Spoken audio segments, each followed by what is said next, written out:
The Odyssey, by Homer. Book 1. The Gods in Council. Minerva's visit to Ithaca. The challenge from Telemachus to the suitors. Tell me, O Muse, of that ingenious hero who traveled far and wide after he had sacked the famous town of Troy. Many cities did he visit, and many were the nations with whose manners and customs he was acquainted.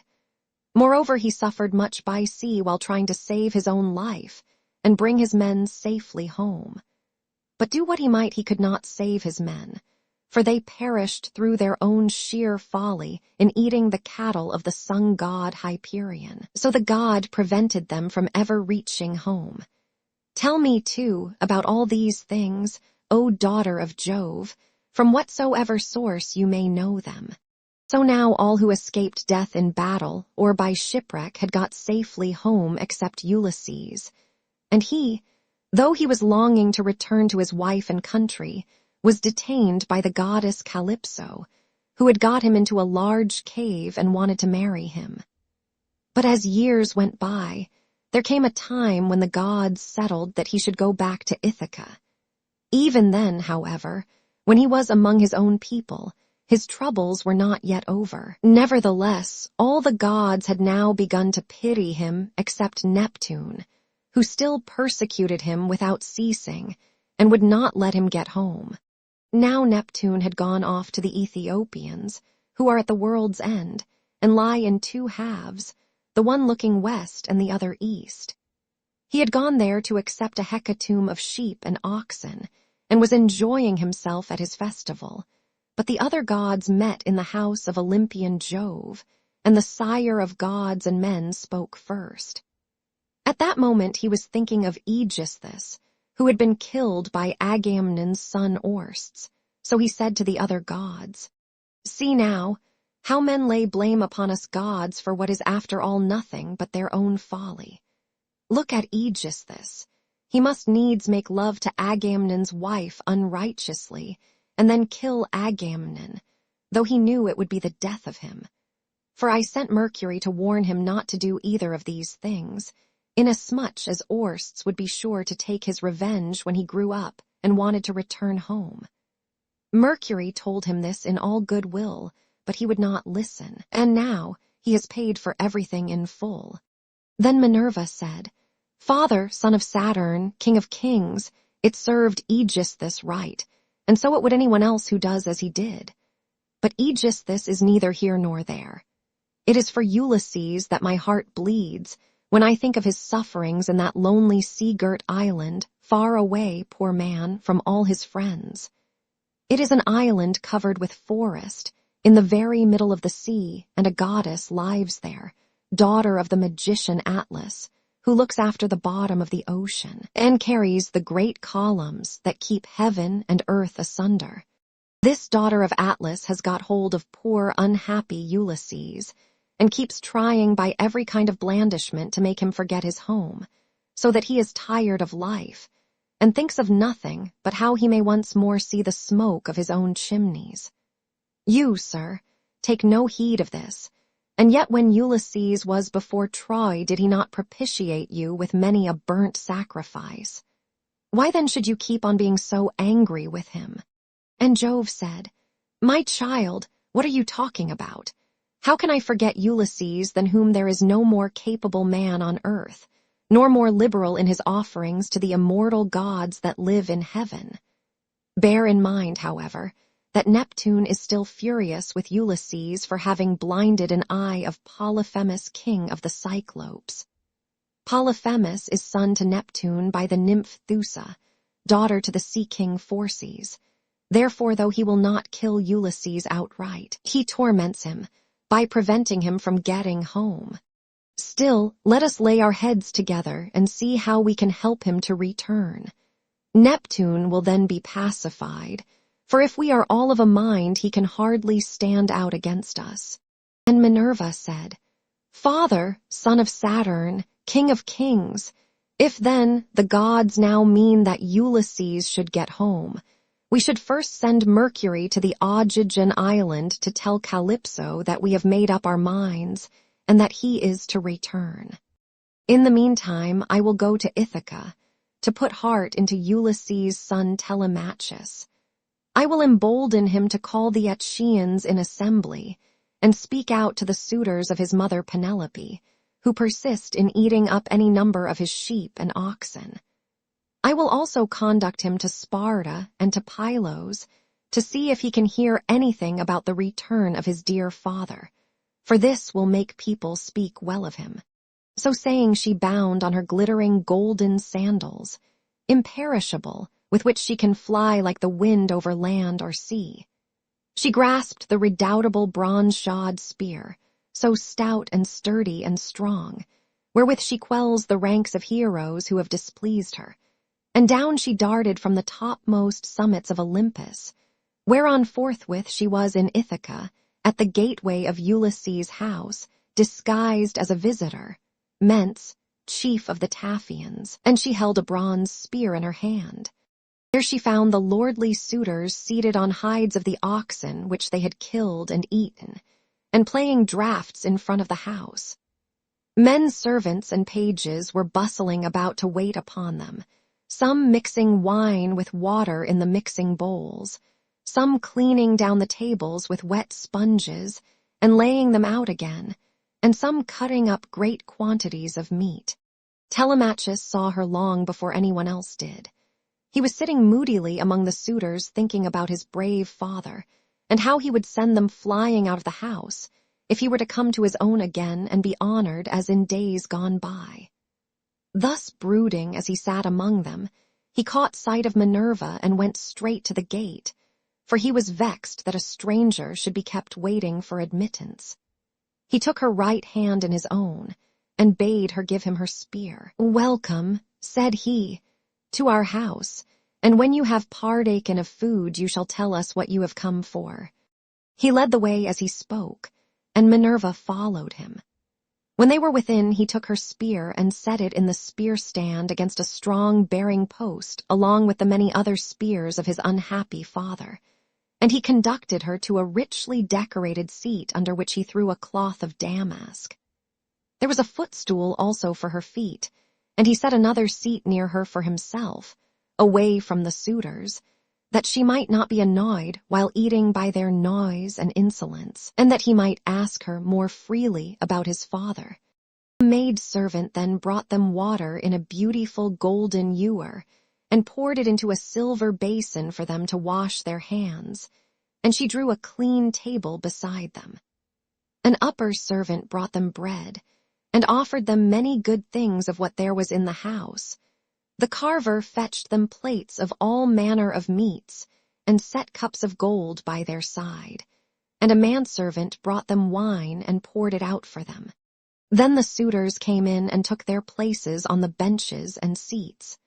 Forthwith men servants poured water over their hands, maids went round with the bread baskets, pages filled the mixing bowls with wine and water, and they laid their hands upon the good things that were before them. As soon as they had had enough to eat and drink, they wanted music and dancing, which are the crowning embellishments of a banquet. So a servant brought a lyre to Phemius, whom they compelled perforce to sing to them. As soon as he touched his lyre and began to sing, Telemachus spoke low to Minerva, with his head close to hers that no man might hear. "I hope, sir," said he, "that you will not be offended with what I am going to say. Singing comes cheap to those who do not pay for it, and all this is done at the cost of one whose bones lie rotting in some wilderness or grinding to powder in the surf. If these men were to see my father come back to Ithaca, they would pray for longer legs rather than a longer purse, for money would not serve them. But he, alas, has fallen on an ill fate, and even when people do sometimes say that he is coming, we no longer heed them. We shall never see him again. Now, sir, tell me and tell me true, who you are and where you come from. Tell me of your town and parents, what manner of ship you came in, how your crew brought you to Ithaca, and of what nation they declared themselves to be, for you cannot have come by land. Tell me also truly, for I want to know, are you a stranger to this house, or have you been here in my father's time? In the old days we had many visitors, for my father went about much himself. And Minerva answered, I will tell you truly and particularly all about it. I am Mens, son of Anchialus, and I am king of the Taphians. I have come here with my ship and crew, on a voyage to men of a foreign tongue, being bound for Temesa with a cargo of iron, and I shall bring back copper. As for my ship, it lies over yonder off the open country away from the town, in the harbor Rethron under the wooded mountain Neritum. Our fathers were friends before us, as old Laertes will tell you, if you will go and ask him. They say, however, that he never comes to town now, and lives by himself in the country, faring hardly, with an old woman to look after him and get his dinner for him, when he comes in tired from pottering about his vineyard. They told me your father was at home again, and that was why I came, but it seems the gods are still keeping him back, for he is not dead, yet not on the mainland. It is more likely he is on some sea-girt island in mid-ocean, or a prisoner among savages who are detaining him against his will.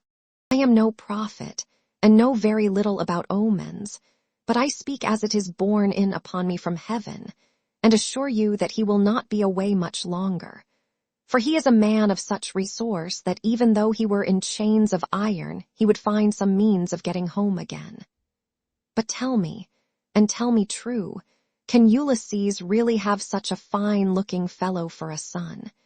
You are indeed wonderfully like him about the head and eyes, for we were close friends before he set sail for Troy, where the flower of all the Argives went also.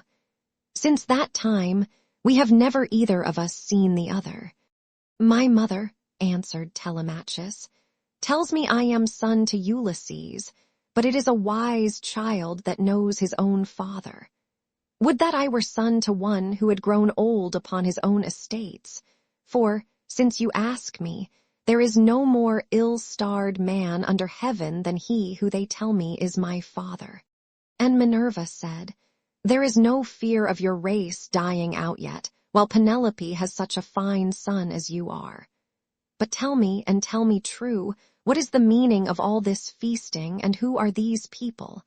What is it all about? Have you some banquet, or is there a wedding in the family? For no one seems to be bringing any provisions of his own. And the guests, how atrociously they are behaving, what riot they make over the whole house. It is enough to disgust any respectable person who comes near them. Sir, said Telemachus, as regards your question, so long as my father was here it was well with us and with the house, but the gods in their displeasure have willed it otherwise, and have hidden him away more closely than mortal man was ever yet hidden. I could have borne it better even though he were dead, if he had fallen with his men before Troy, or had died with friends around him when the days of his fighting were done. For then the Achaeans would have built a mound over his ashes, and I should myself have been heir to his renown. But now the storm winds have spirited him away we know not whither. He is gone without leaving so much as a trace behind him, and I inherit nothing but dismay. Nor does the matter end simply with grief for the loss of my father. Heaven has laid sorrows upon me of yet another kind. For the chiefs from all our islands, Dulichium, Same, and the woodland island of Zacynthus, as also all the principal men of Ithaca itself, are eating up my house under the pretext of paying their court to my mother, who will neither point blank say that she will not marry, nor yet bring matters to an end. So they are making havoc of my estate, and before long will do so also with myself. Is that so? Exclaimed Minerva, then you do indeed want Ulysses home again. Give him his helmet, shield, and a couple of lances, and if he is the man he was when I first knew him in our house, drinking and making merry, he would soon lay his hands about these rascally suitors, were he to stand once more upon his own threshold. He was then coming from Ephyra, where he had been to beg poison for his arrows from Ilus, son of Murmurus. Ilus feared the ever-living gods and would not give him any, but my father let him have some, for he was very fond of him. If Ulysses is the man he then was, these suitors will have a short shrift and a sorry wedding. But there, it rests with heaven to determine whether he is to return and take his revenge in his own house or no. I would, however, urge you to set about trying to get rid of these suitors at once. Take my advice. Call the Achaean heroes in assembly tomorrow morning. Lay your case before them and call heaven to bear you witness. Bid the suitors take themselves off, each to his own place, and if your mother's mind is set on marrying again, let her go back to her father, who will find her a husband, and provide her with all the marriage gifts that so dear a daughter may expect. As for yourself, let me prevail upon you to take the best ship you can get, with a crew of 20 men, and go in quest of your father who has so long been missing. Someone may tell you something, and people often hear things in this way, some heaven-sent message may direct you. First go to Pylos and ask Nestor, thence go on to Sparta and visit Menelaus, for he got home last of all the Achaeans. If you hear that your father is alive and on his way home, you can put up with the waste these suitors will make for yet another 12 months. If on the other hand you hear of his death, come home at once, celebrate his funeral rites with all due pomp, build a barrow to his memory, and make your mother marry again. Then, having done all this, think it well over in your mind how, by fair means or foul, you may kill these suitors in your own house. You are too old to plead infancy any longer. Have you not heard how people are singing Orst's praises for having killed his father's murderer Aegisthus? You are a fine, smart-looking fellow. Show your mettle, then, and make yourself a name in story. Now, however, I must go back to my ship and to my crew, who will be impatient if I keep them waiting longer. Think the matter over for yourself, and remember what I have said to you. Sir, answered Telemachus, it has been very kind of you to talk to me in this way, as though I were your own son, and I will do all you tell me. I know you want to be getting on with your voyage, but stay a little longer till you have taken a bath and refreshed yourself. I will then give you a present, and you shall go on your way rejoicing. I will give you one of great beauty and value, a keepsake such as only dear friends give to one another. Minerva answered, do not try to keep me, for I would be on my way at once. As for any present you may be disposed to make me, keep it till I come again, and I will take it home with me. You shall give me a very good one, and I will give you one of no less value in return.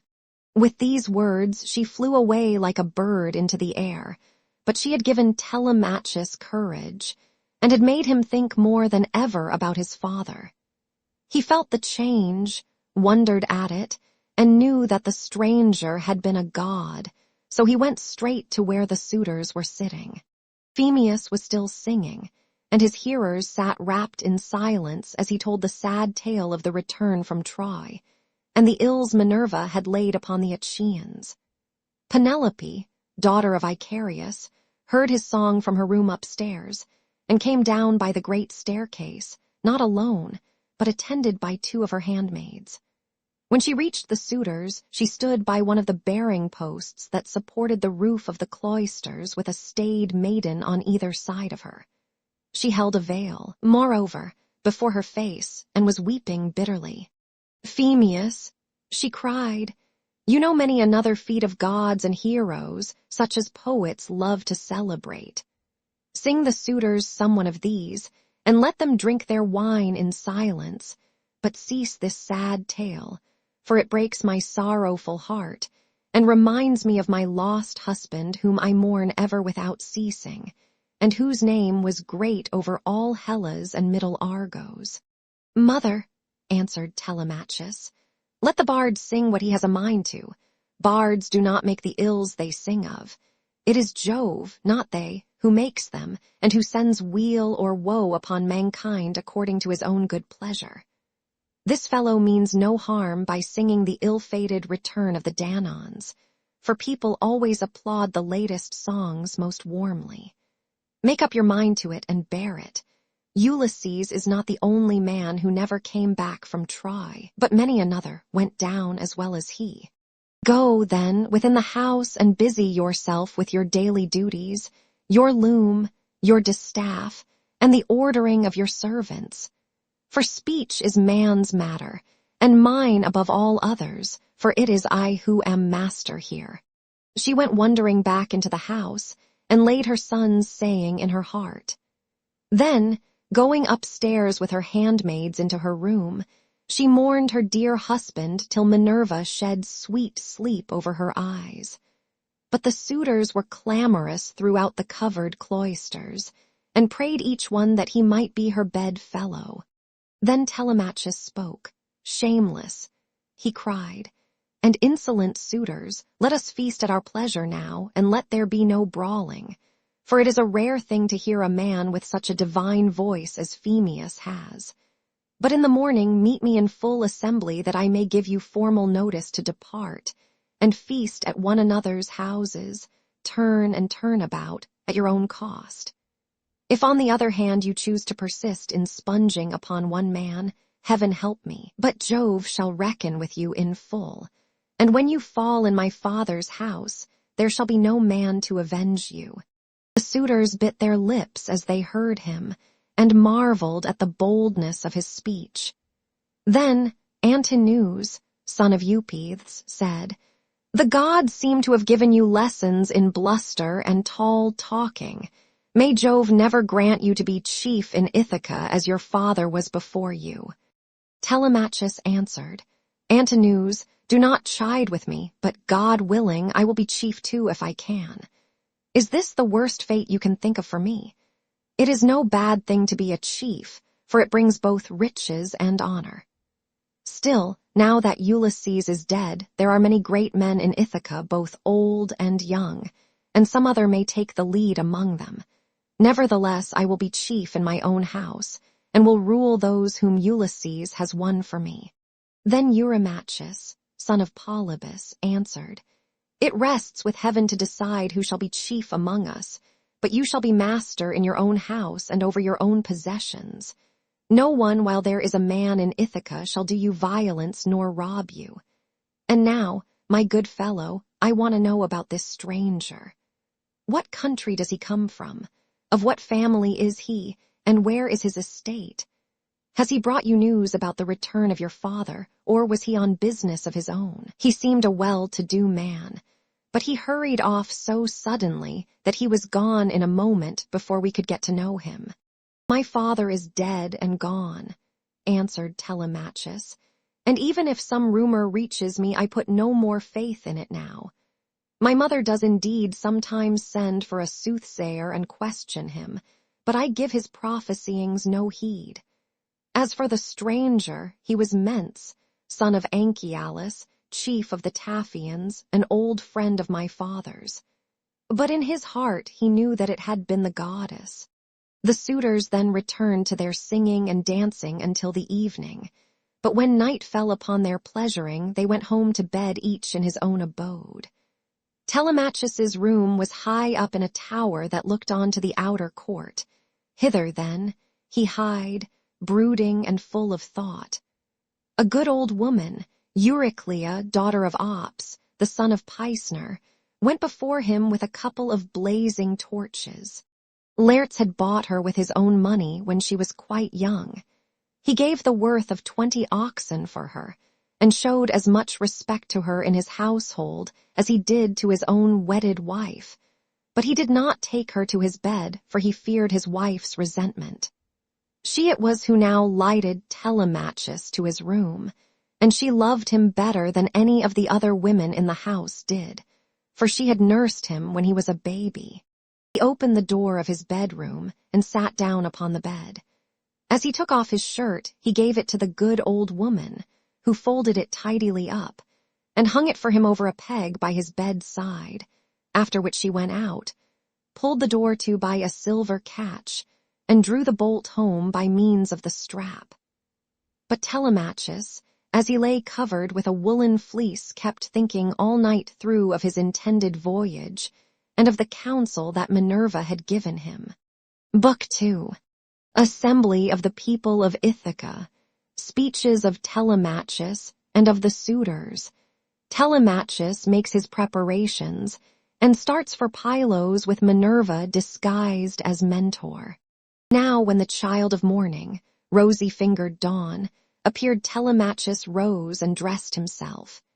He bound his sandals onto his comely feet, girded his sword about his shoulder, and left his room looking like an immortal god.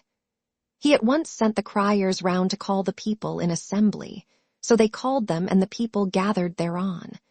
Then, when they were got together, he went to the place of assembly, spear in hand, not alone, for his 2 hounds went with him.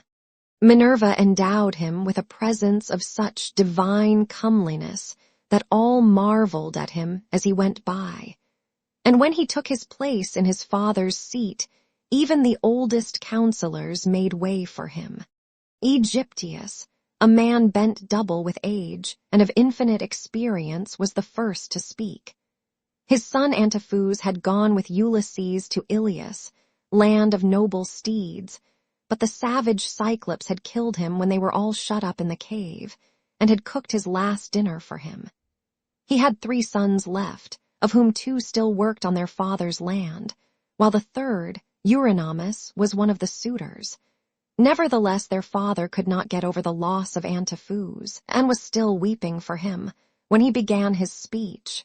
"Men of Ithaca," he said, "hear my words. From the day Ulysses left us there has been no meeting of our counselors until now. Who then can it be, whether old or young, that finds it so necessary to convene us? Has he got wind of some host approaching, and does he wish to warn us, or would he speak upon some other matter of public moment? I am sure he is an excellent person, and I hope Jove will grant him his heart's desire." Telemachus took this speech as of good omen and rose at once, for he was bursting with what he had to say. He stood in the middle of the assembly, and the good herald Pisner brought him his staff. Then, turning to Aegyptius, "Sir," said he, "it is I, as you will shortly learn, who have convened you, for it is I who am the most aggrieved. I have not got wind of any host approaching about which I would warn you, nor is there any matter of public moment on which I would speak. My grievance is purely personal, and turns on 2 great misfortunes which have fallen upon my house. The first of these is the loss of my excellent father, who was chief among all you here present, and was like a father to every one of you. The second is much more serious, and ere long will be the utter ruin of my estate. The sons of all the chief men among you are pestering my mother to marry them against her will. They are afraid to go to her father Icarius, asking him to choose the one he likes best, and to provide marriage gifts for his daughter. But day by day they keep hanging about my father's house, sacrificing our oxen, sheep, and fat goats for their banquets, and never giving so much as a thought to the quantity of wine they drink. No estate can stand such recklessness. We have now no Ulysses to ward off harm from our doors, and I cannot hold my own against them. I shall never all my days be as good a man as he was.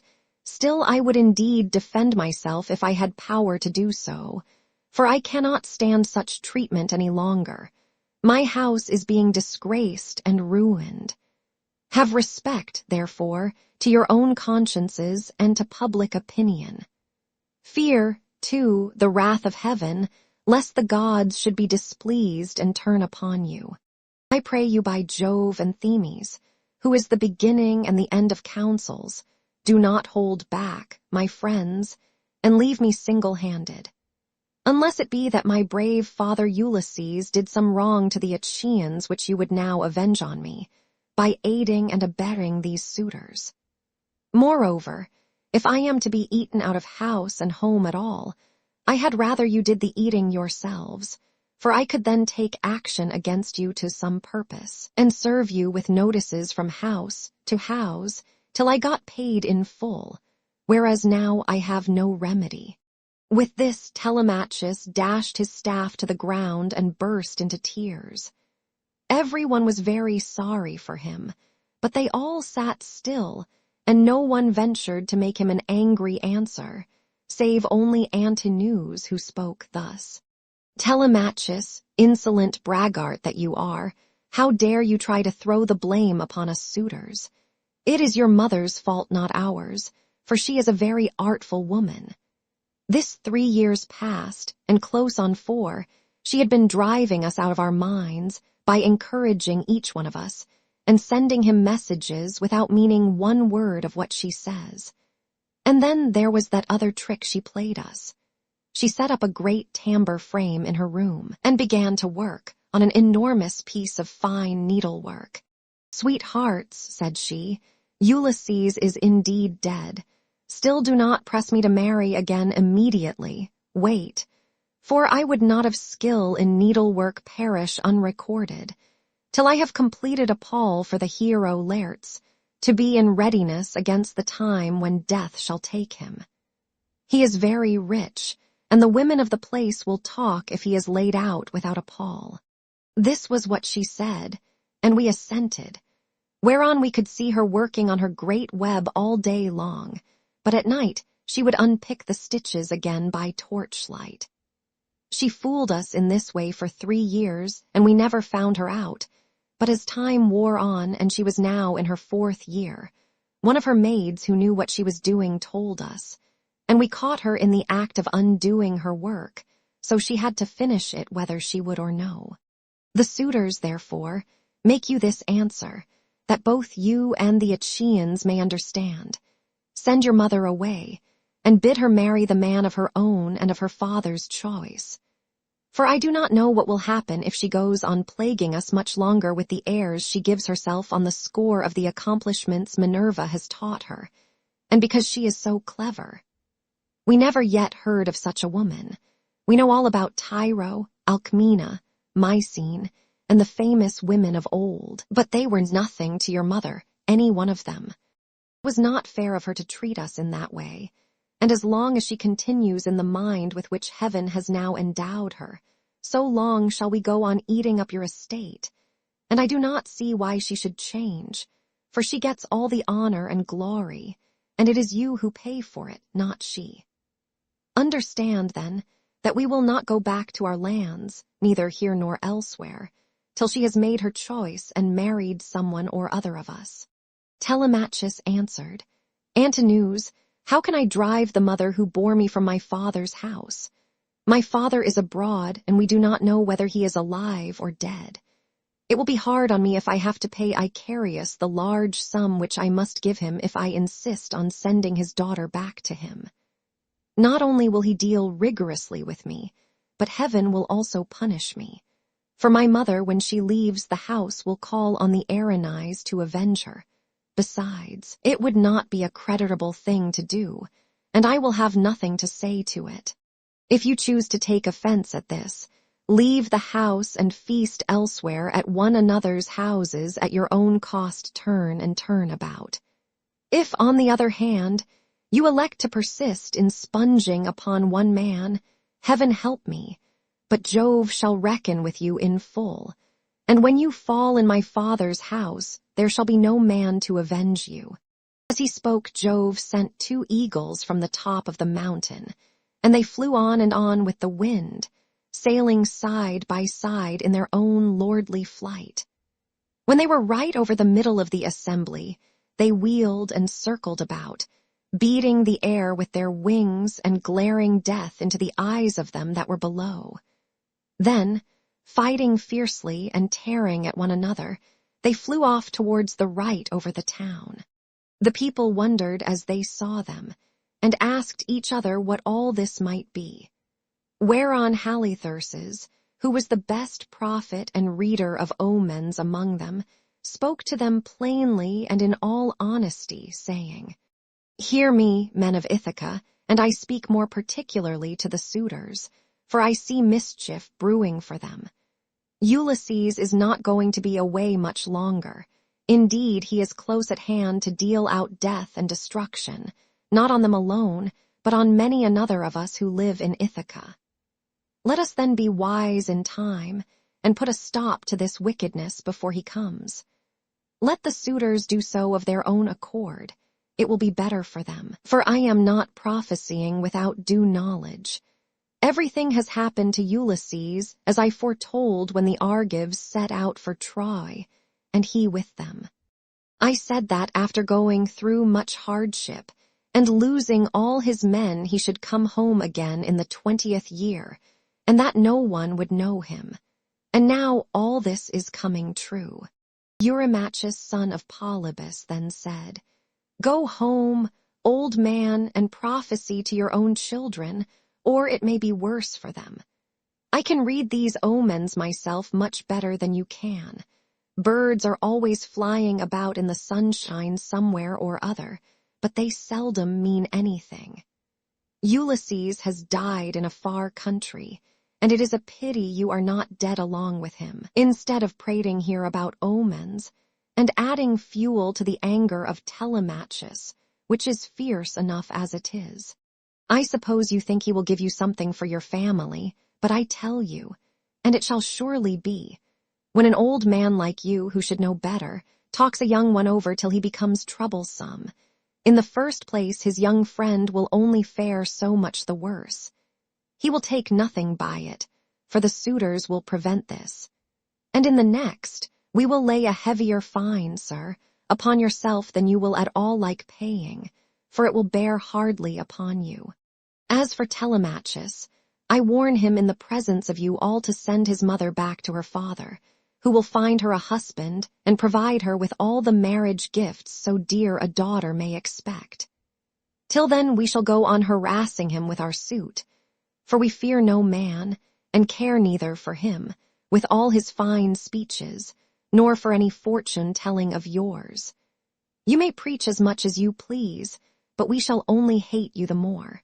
We shall go back and continue to eat up Telemachus's estate without paying him, till such time as his mother leaves off tormenting us by keeping us day after day on the tiptoe of expectation, each vying with the other in his suit for a prize of such rare perfection. Besides, we cannot go after the other women whom we should marry in due course, but for the way in which she treats us. Then Telemachus said, Eurymachus, and you other suitors, I shall say no more and entreat you no further, for the gods and the people of Ithaca now know my story. Give me, then, a ship and a crew of 20 men to take me hither and thither, and I will go to Sparta and to Pylos in quest of my father who has so long been missing. Someone may tell me something, or, and people often hear things in this way, some heaven-sent message may direct me, if I can hear of him as alive, and on his way home I will put up with the waste you suitors will make for yet another 12 months. If on the other hand I hear of his death, I will return at once, celebrate his funeral rites with all due pomp, build a barrow to his memory, and make my mother marry again. With these words he sat down, and Mentor, who had been a friend of Ulysses, and had been left in charge of everything with full authority over the servants, rose to speak. He then, plainly and in all honesty, addressed them thus. Hear me, men of Ithaca. I hope that you may never have a kind and well-disposed ruler any more, nor one who will govern you equitably. I hope that all your chiefs henceforward may be cruel and unjust, for there is not one of you but has forgotten Ulysses, who ruled you as though he were your father. I am not half so angry with the suitors, for if they choose to do violence in the naughtiness of their hearts, and wager their heads that Ulysses will not return, they can take the high hand and eat up his estate. But as for you others, I am shocked at the way in which you all sit still without even trying to stop such scandalous goings-on, which you could do if you chose, for you are many and they are few. Leocritus, son of Evenor, answered him, saying, Mentor, what folly is all this, that you should set the people to stay us? It is a hard thing for one man to fight with many about his victuals. even though Ulysses himself were to set upon us while we are feasting in his house, and do his best to oust us, his wife, who wants him back so very badly, would have small cause for rejoicing, and his blood would be upon his own head if he fought against such great odds. There is no sense in what you have been saying. Now, therefore, do you people go about your business, and let his father's old friends, Mentor and Halitherses, speed this boy on his journey, if he goes at all, which I do not think he will, for he is more likely to stay where he is till someone comes and tells him something. On this he broke up the assembly, and every man went back to his own abode, while the suitors returned to the house of Ulysses. Then Telemachus went all alone by the seaside, washed his hands in the gray waves, and prayed to Minerva. "Hear me," he cried, "you god who visited me yesterday and bade me sail the seas in search of my father who has so long been missing. I would obey you, but the Achaeans, and more particularly the wicked suitors, are hindering me that I cannot do so." As he thus prayed, Minerva came close up to him in the likeness and with the voice of Mentor. "Telemachus," said she, "if you are made of the same stuff as your father, you will be neither fool nor coward henceforward, for Ulysses never broke his word nor left his work half done. If, then, you take after him, your voyage will not be fruitless, but unless you have the blood of Ulysses and of Penelope in your veins, I see no likelihood of your succeeding. Sons are seldom as good men as their fathers. They are generally worse, not better. Still, as you are not going to be either fool or coward henceforward, and are not entirely without some share of your father's wise discernment, I look with hope upon your undertaking. But mind you never make common cause with any of those foolish suitors, for they have neither sense nor virtue, and give no thought to death, and to the doom that will shortly fall on one and all of them, so that they shall perish on the same day. As for your voyage, it shall not be long delayed. Your father was such an old friend of mine that I will find you a ship, and will come with you myself. Now, however, return home and go about among the suitors. Begin getting provisions ready for your voyage. See everything well stowed, the wine in jars and the barley meal, which is the staff of life, in leathern bags, while I go round the town and beat up volunteers at once. There are many ships in Ithaca, both old and new. I will run my eye over them for you and will choose the best. We will get her ready and will put out to sea without delay." Thus spoke Minerva, daughter of Jove, and Telemachus lost no time in doing as the goddess told him. He went moodily home, and found the suitors flaying goats and singeing pigs in the outer court. Antinous came up to him at once and laughed as he took his hand in his own, saying, "Telemachus, my fine fire-reader, bear no more ill blood neither in word nor deed, but eat and drink with us as you used to do. The Achaeans will find you in everything, a ship and a picked crew to boot, so that you can set sail for Pylos at once and get news of your noble father." "Antinous," answered Telemachus, "I cannot eat in peace, nor take pleasure of any kind with such men as you are. Was it not enough that you should waste so much good property of mine while I was yet a boy? Now that I am older and know more about it, I am also stronger, and whether here among this people or by going to Pylos, I will do you all the harm I can. I shall go, and my going will not be in vain, though, thanks to you suitors, I have neither ship nor crew of my own, and must be passenger, not captain." As he spoke, he snatched his hand from that of Antinous. Meanwhile, the others went on getting dinner ready about the buildings, jeering at him tauntingly as they did so. "Telemachus," said one youngster, "means to be the death of us. I suppose he thinks he can bring friends to help him from Pylos or again from Sparta, where he seems bent on going. Or will he go to Ephyra as well, for poison to put in our wine and kill us?" Another said, Perhaps if Telemachus goes on board ship, he will be like his father and perish far from his friends. In this case we should have plenty to do, for we could then divide up his property amongst us. As for the house, we can let his mother and the man who marries her have that." This was how they talked. But Telemachus went down into the lofty and spacious storeroom, where his father's treasure of gold and bronze lay heaped up upon the floor, and where the linen and spare clothes were kept in open chests. Here, too, there was a store of fragrant olive oil, while casks of old, well-ripened wine, unblended and fit for a god to drink, were ranged against the wall in case Ulysses should come home again after all. The room was closed with well-made doors opening in the middle. Moreover, the faithful old housekeeper Euryclea, daughter of Ops, the son of Pisner, was in charge of everything both night and day. Telemachus called her to the storeroom and said, "Nurse, draw me off some of the best wine you have, after what you are keeping for my father's own drinking, in case, poor man, he should escape death and find his way home again after all. Let me have 12 jars, and see that they all have lids. Also fill me some well-sewn leathern bags with barley meal, about 20 measures in all. Get these things put together at once, and say nothing about it. I will take everything away this evening as soon as my mother has gone upstairs for the night. I am going to Sparta and to Pylos to see if I can hear anything about the return of my dear father."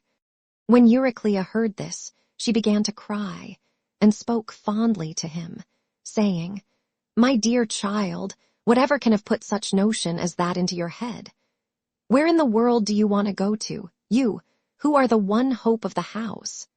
Your poor father is dead and gone in some foreign country nobody knows where, and as soon as your back is turned these wicked ones here will be scheming to get you put out of the way, and will share all your possessions among themselves. Stay where you are among your own people, and do not go wandering and worrying your life out on the barren ocean." "Fear not, nurse," answered Telemachus.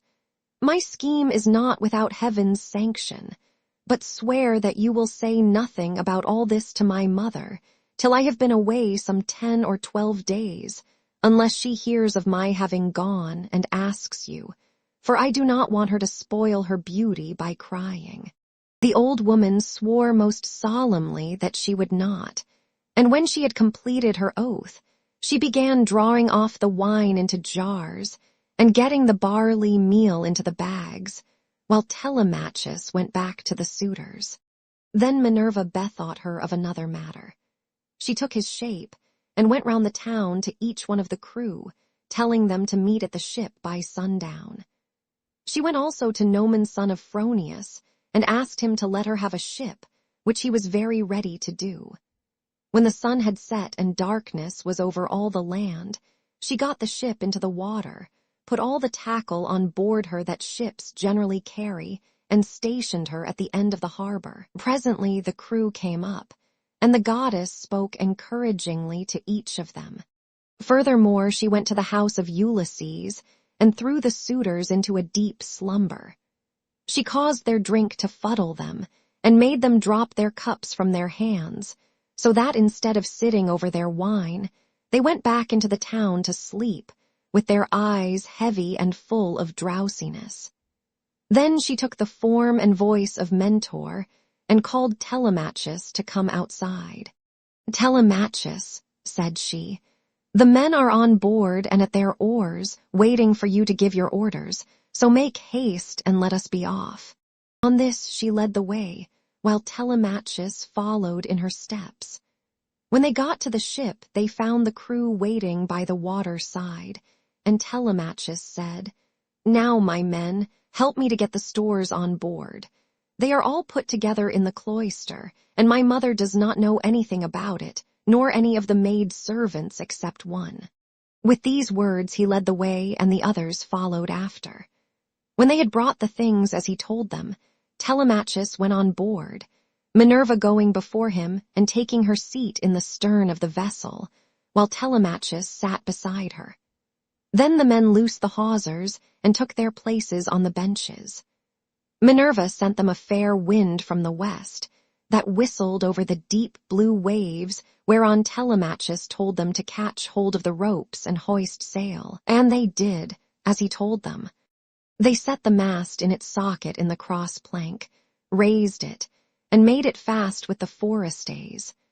Then they hoisted their white sails aloft with ropes of twisted ox hide.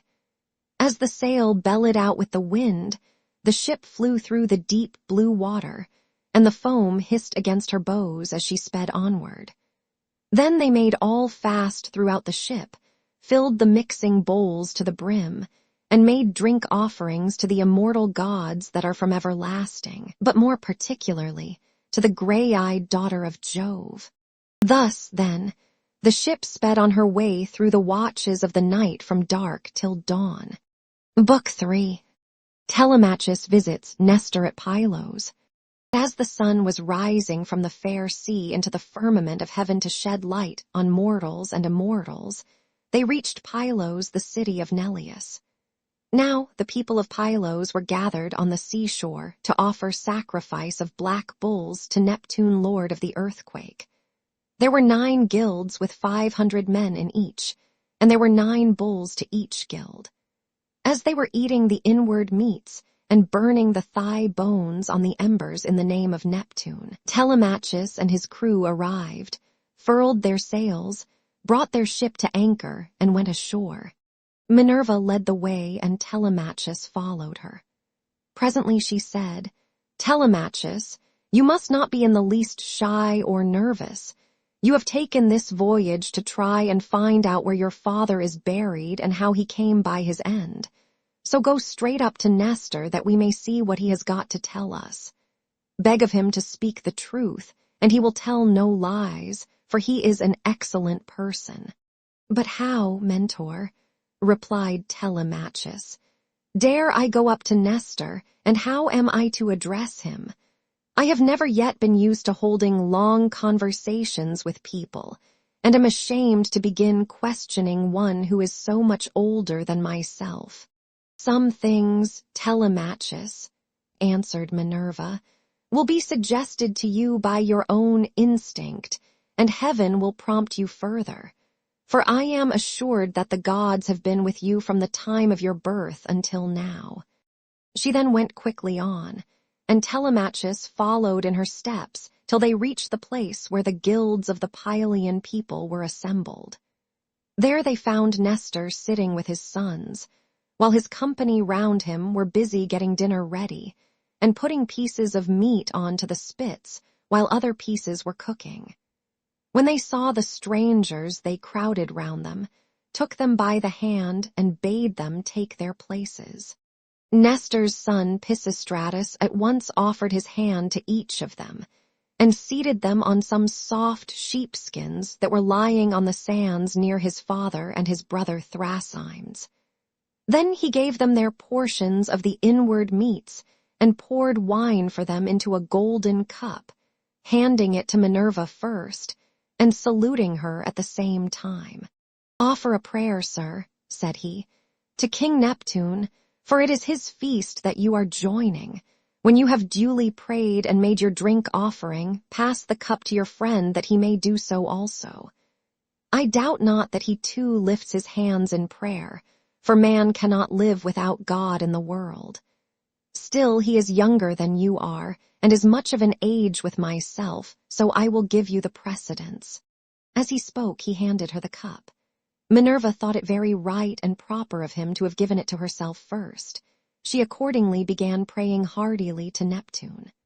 "O thou," she cried, "that encirclest the earth, vouchsafe to grant the prayers of thy servants that call upon thee.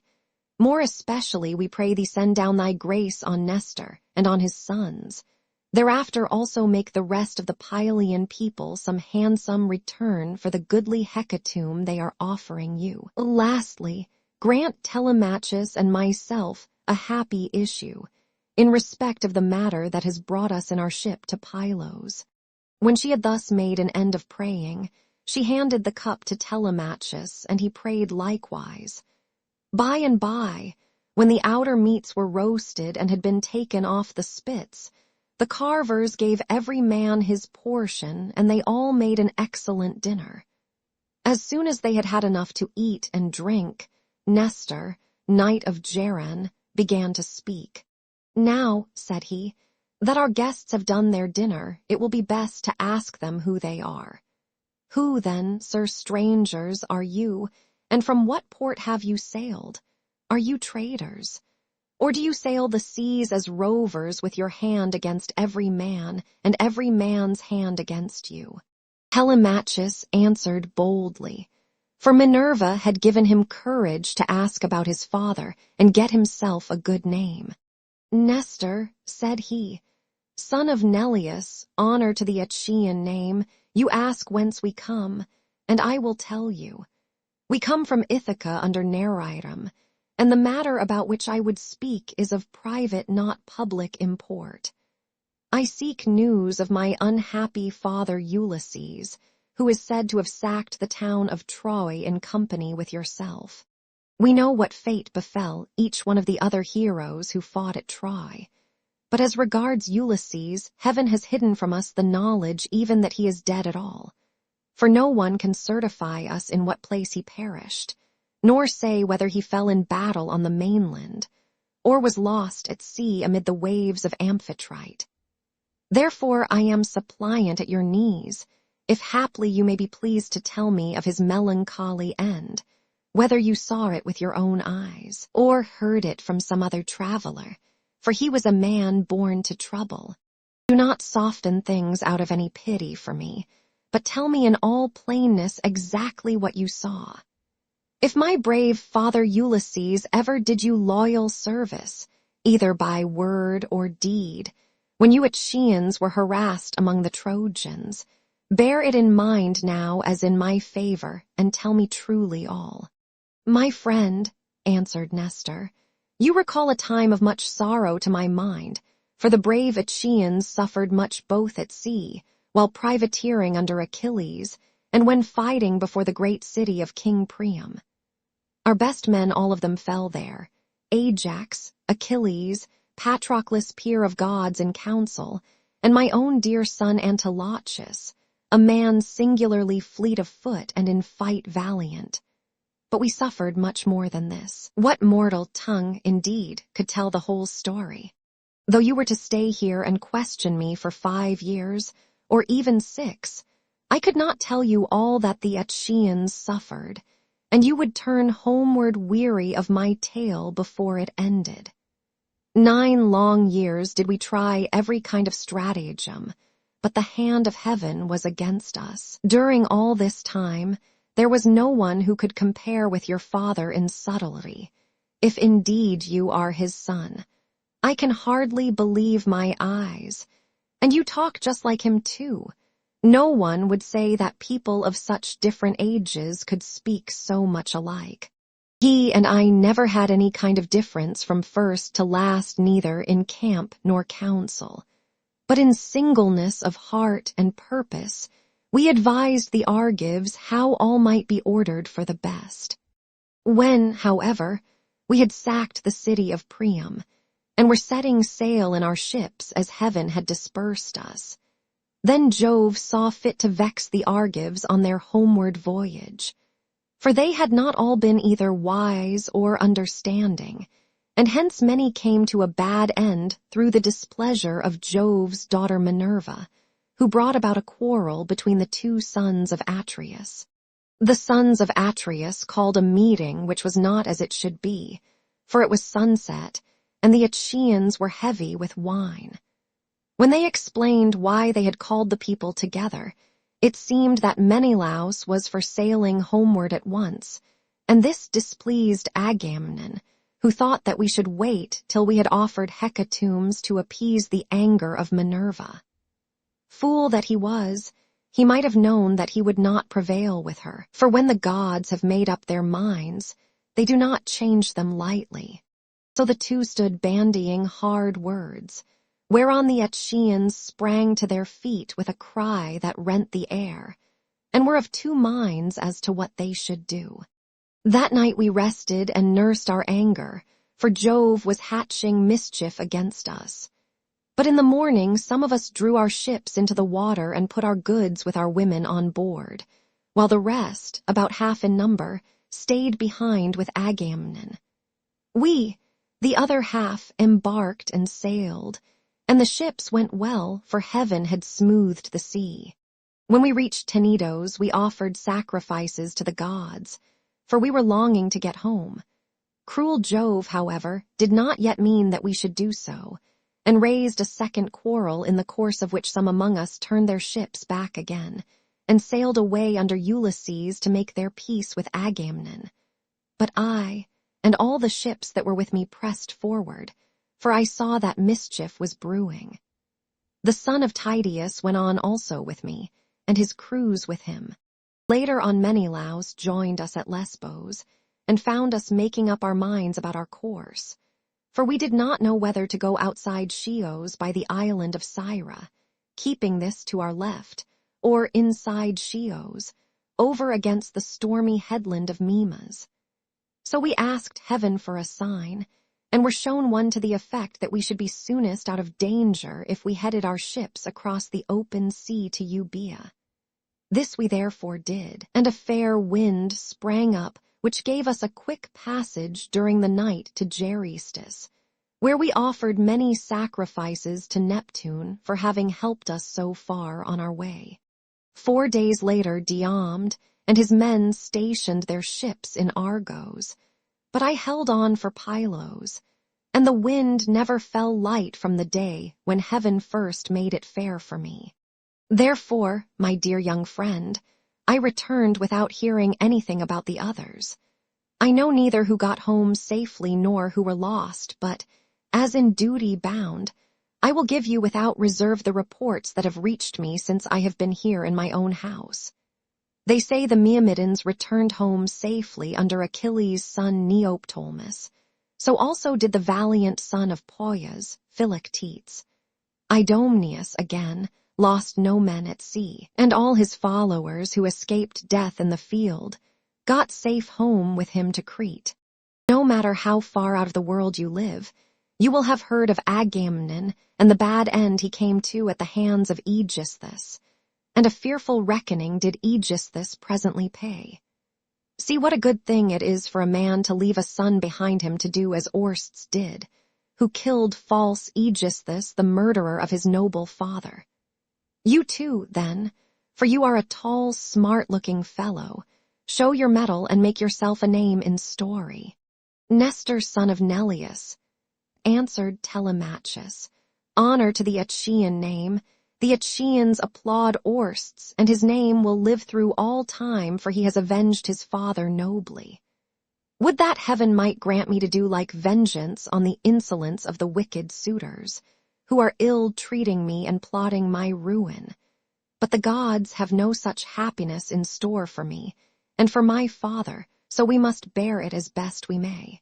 My friend, said Nestor, now that you remind me, I remember to have heard that your mother has many suitors, who are ill-disposed towards you and are making havoc of your estate. Do you submit to this tamely, or are public feeling and the voice of heaven against you? Who knows but what Ulysses may come back after all, and pay these scoundrels in full, either single-handed or with a force of Achaeans behind him. If Minerva were to take as great a liking to you as she did to Ulysses when we were fighting before Troy, for I never yet saw the gods so openly fond of anyone as Minerva then was of your father. If she would take as good care of you as she did of him, these wooers would soon some of them forget their wooing.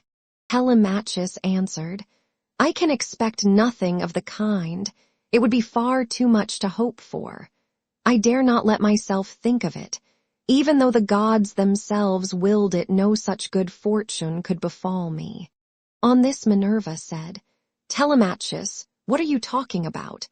Heaven has a long arm if it is minded to save a man, and if it were me, I should not care how much I suffered before getting home, provided I could be safe when I was once there. I would rather this, than get home quickly, and then be killed in my own house as Agamemnon was by the treachery of Aegisthus and his wife. Still, death is certain, and when a man's hour is come, not even the gods can save him, no matter how fond they are of him. Mentor, answered Telemachus, do not let us talk about it any more. There is no chance of my father's ever coming back. The gods have long since counseled his destruction. There is something else, however, about which I should like to ask Nestor, for he knows much more than anyone else does. They say he has reigned for 3 generations, so that it is like talking to an immortal. Tell me, therefore, Nestor, and tell me true, how did Agamemnon come to die in that way? What was Menelaus doing? And how came false Aegisthus to kill so far better a man than himself? Was Menelaus away from Achaean Argos, voyaging elsewhither among mankind, that Aegisthus took heart and killed Agamemnon? I will tell you truly, answered Nestor, and indeed you have yourself divined how it all happened. If Menelaus, when he got back from Troy, had found Aegisthus still alive in his house, there would have been no barrow heaped up for him, not even when he was dead, but he would have been thrown outside the city to dogs and vultures, and not a woman would have mourned him, for he had done a deed of great wickedness. But we were over there, fighting hard at Troy, and Aegisthus, who was taking his ease quietly in the heart of Argos, cajoled Agamemnon's wife Clytemnestra with incessant flattery. At first she would have nothing to do with his wicked scheme, for she was of a good natural disposition. Moreover, there was a bard with her, to whom Agamemnon had given strict orders on setting out for Troy, that he was to keep guard over his wife. But when heaven had counseled her destruction, Aegisthus carried this bard off to a desert island, and left him there for crows and seagulls to batten upon, after which she went willingly enough to the house of Aegisthus. Then he offered many burnt sacrifices to the gods, and decorated many temples with tapestries and gilding, for he had succeeded far beyond his expectations. Meanwhile Menelaus and I were on our way home from Troy, on good terms with one another.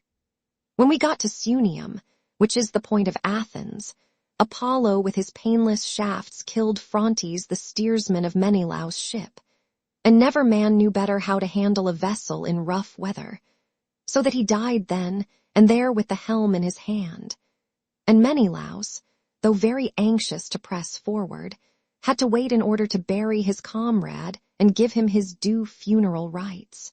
Presently, when he too could put to sea again, and had sailed on as far as the Malian heads, Jove counseled evil against him, and made it blow hard till the waves ran mountains high.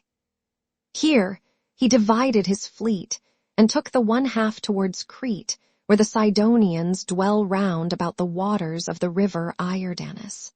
There is a high headland hereabouts stretching out into the sea from a place called Gortyn, and all along this part of the coast, as far as Phaestus, the sea runs high when there is a south wind blowing, but after Phaestus, the coast is more protected, for a small headland can make a great shelter.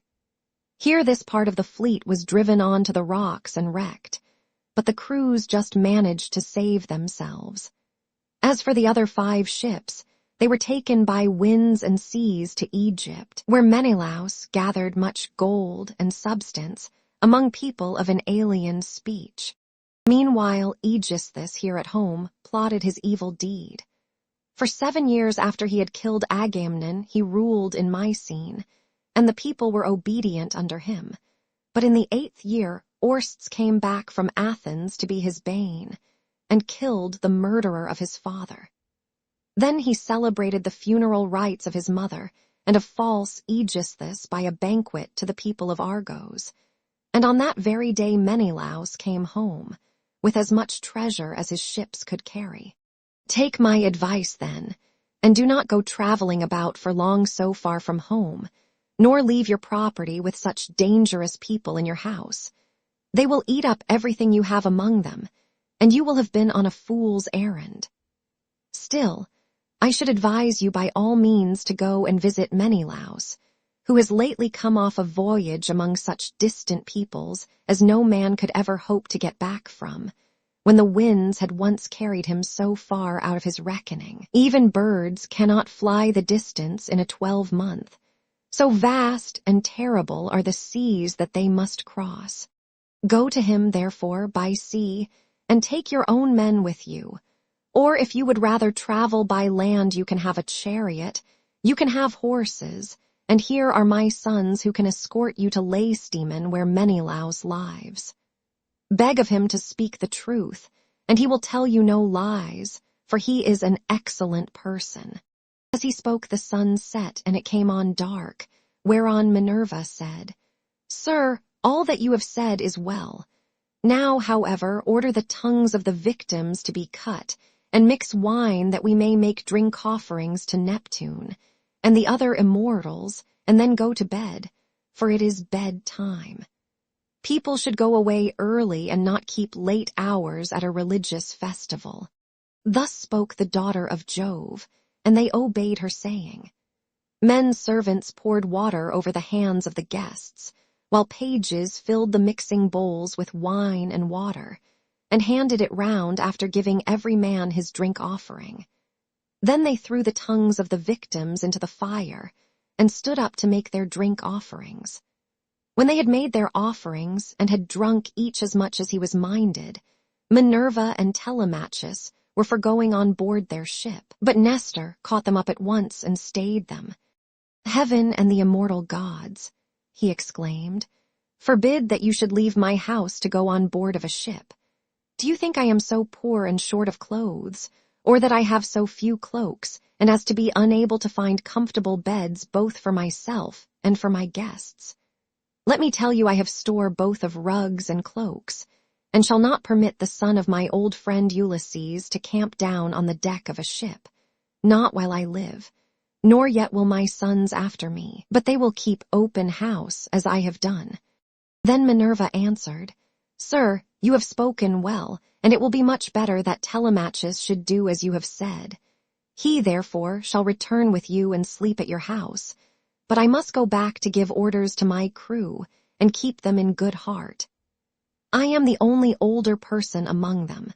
The rest are all young men of Telemachus' own age, who have taken this voyage out of friendship, so I must return to the ship and sleep there. Moreover, tomorrow I must go to the Cauconians, where I have a large sum of money long owing to me.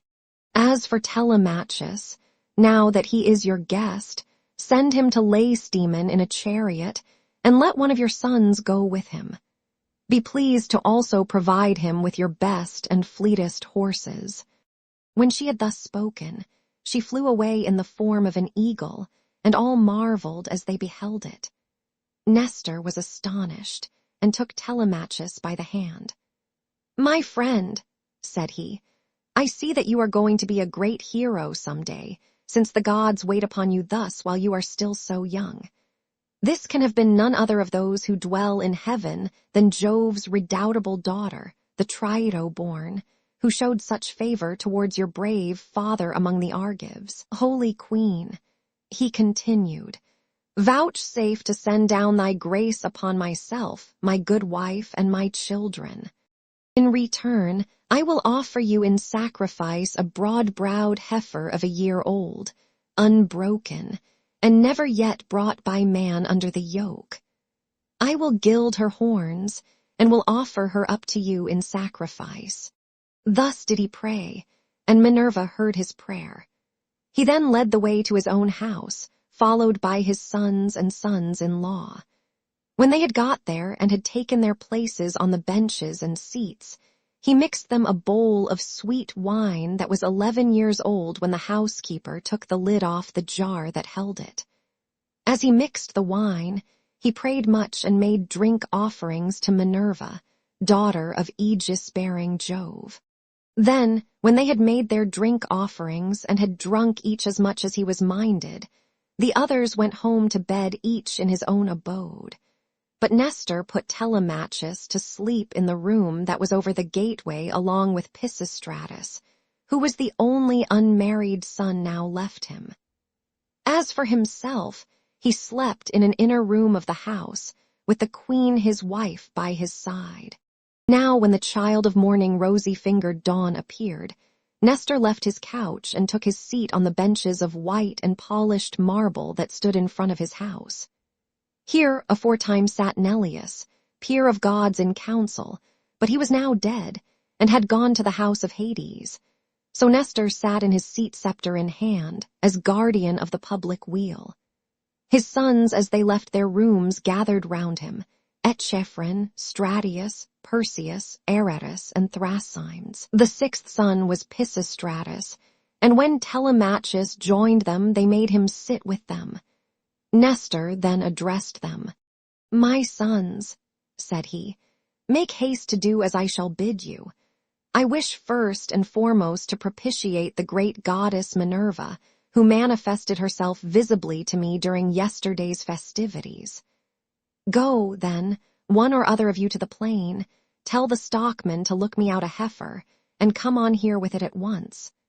Another must go to Telemachus' ship, and invite all the crew, leaving 2 men only in charge of the vessel. Someone else will run and fetch Laerceus the goldsmith, to gild the horns of the heifer. The rest, stay all of you where you are. Tell the maids in the house to prepare an excellent dinner, and to fetch seats and logs of wood for a burnt offering. Tell them also to bring me some clear spring water." On this they hurried off on their several errands. The heifer was brought in from the plain, and Telemachus's crew came from the ship. The goldsmith brought the anvil, hammer, and tongs, with which he worked his gold, and Minerva herself came to accept the sacrifice. Nestor gave out the gold, and the smith gilded the horns of the heifer that the goddess might have pleasure in their beauty. Then Stratius and Echephron brought her in by the horns.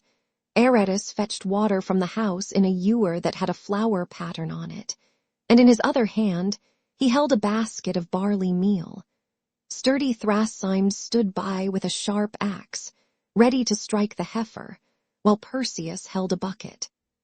Then Nestor began with washing his hands and sprinkling the barley meal, and he offered many a prayer to Minerva as he threw a lock from the heifer's head upon the fire. When they had done praying and sprinkling the barley meal, Thrascymes dealt his blow, and brought the heifer down with a stroke that cut through the tendons at the base of her neck, whereon the daughters and daughters-in-law of Nestor, and his venerable wife Eurydice, she was eldest daughter to Clymnes, screamed with delight.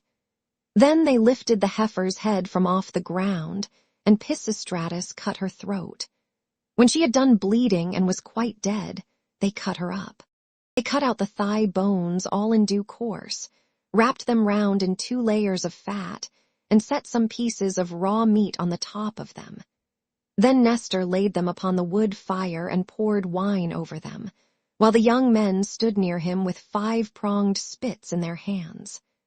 When the thighs were burned, and they had tasted the inward meats, they cut the rest of the meat up small, put the pieces on the spits, and toasted them over the fire.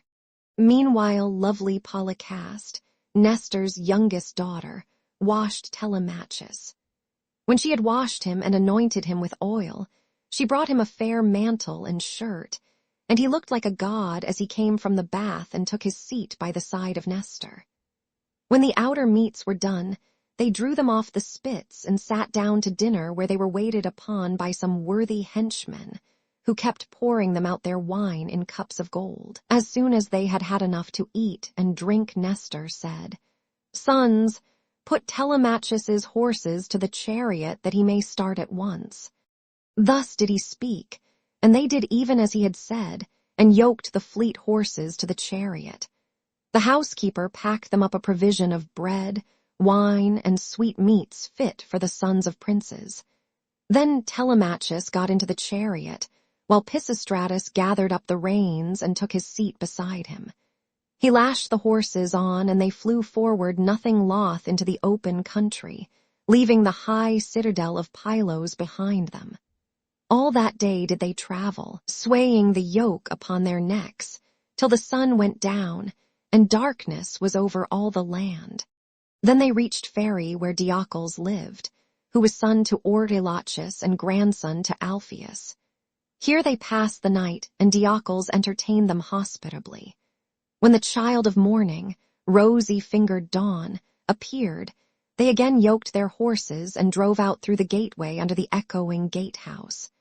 Pisistratus lashed the horses on, and they flew forward nothing loth. Presently they came to the corn lands of the open country, and in the course of time completed their journey. So well did their steeds take them. Now, when the sun had set, and darkness was over the land. Book 4.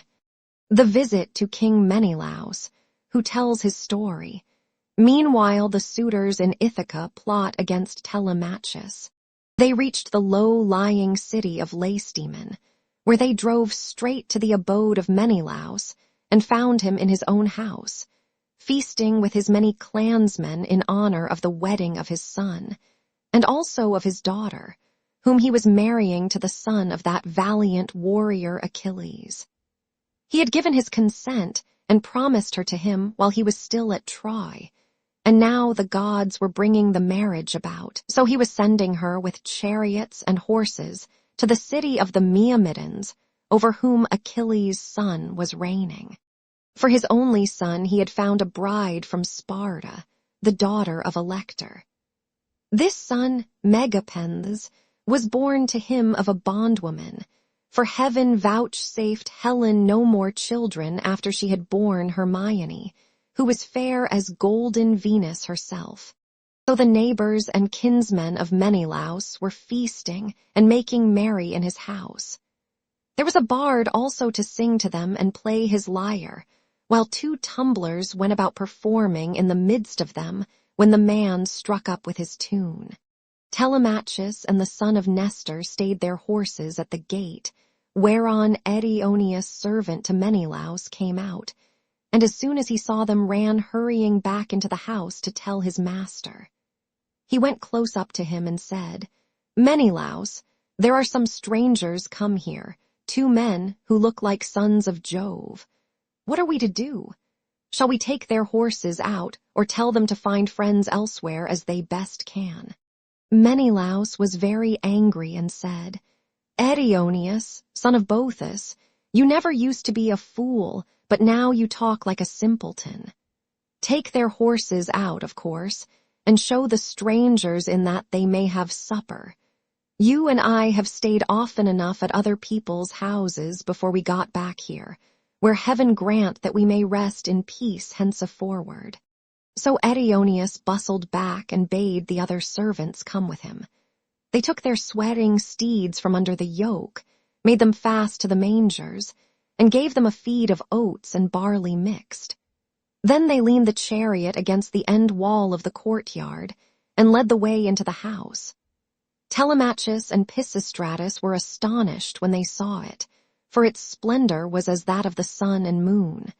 Then, when they had admired everything to their heart's content, they went into the bathroom and washed themselves. When the servants had washed them and anointed them with oil, they brought them woolen cloaks and shirts, and the 2 took their seats by the side of Menelaus.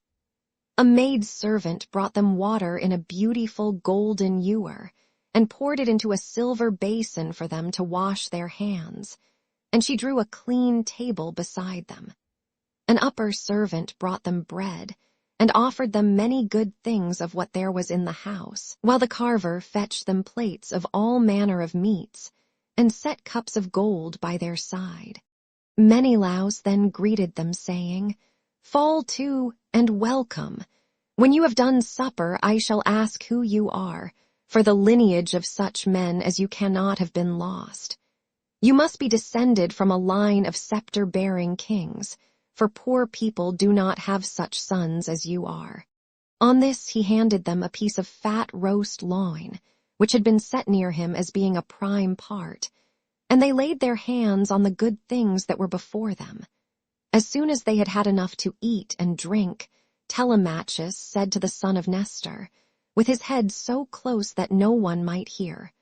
"Look, Pisistratus, man after my own heart, see the gleam of bronze and gold, of amber, ivory, and silver. Everything is so splendid that it is like seeing the palace of Olympian Jove. I am lost in admiration." Menelaus overheard him and said, "No one, my sons, can hold his own with Jove, for his house and everything about him is immortal. But among mortal men, well, there may be another who has as much wealth as I have, or there may not. But at all events I have traveled much and have undergone much hardship, for it was nearly 8 years before I could get home with my fleet. I went to Cyprus, Phoenicia, and the Egyptians. I went also to the Ethiopians, the Sidonians, and the Erembians, and to Libya, where the lambs have horns as soon as they are born, and the sheep lamb down 3 times a year. Everyone in that country, whether master or man, has plenty of cheese, meat, and good milk, for the ewes yield all the year round. But while I was traveling and getting great riches among these people, my brother was secretly and shockingly murdered through the perfidy of his wicked wife, so that I have no pleasure in being lord of all this wealth. Whoever your parents, maybe they must have told you about all this, and of my heavy loss in the ruin of a stately mansion, fully and magnificently furnished. Would that I had only 1/3 of what I now have, so that I had stayed at home, and all those were living who perished on the plain of Troy, far from Argos. I often grieve, as I sit here in my house, for one and all of them. At times I cry aloud for sorrow, but presently I leave off again, for crying is cold comfort and one soon tires of it. Yet grieve for these as I may, I do so for one man more than for them all. I cannot even think of him without loathing both food and sleep. So miserable does he make me. For no one of all the Achaeans worked so hard or risked so much as he did. He took nothing by it, and has left a legacy of sorrow to myself, for he has been gone a long time, and we know not whether he is alive or dead. His old father, his long-suffering wife Penelope, and his son Telemachus, whom he left behind him an infant in arms, are plunged in grief on his account. Thus spoke Menelaus, and the heart of Telemachus yearned as he bethought him of his father.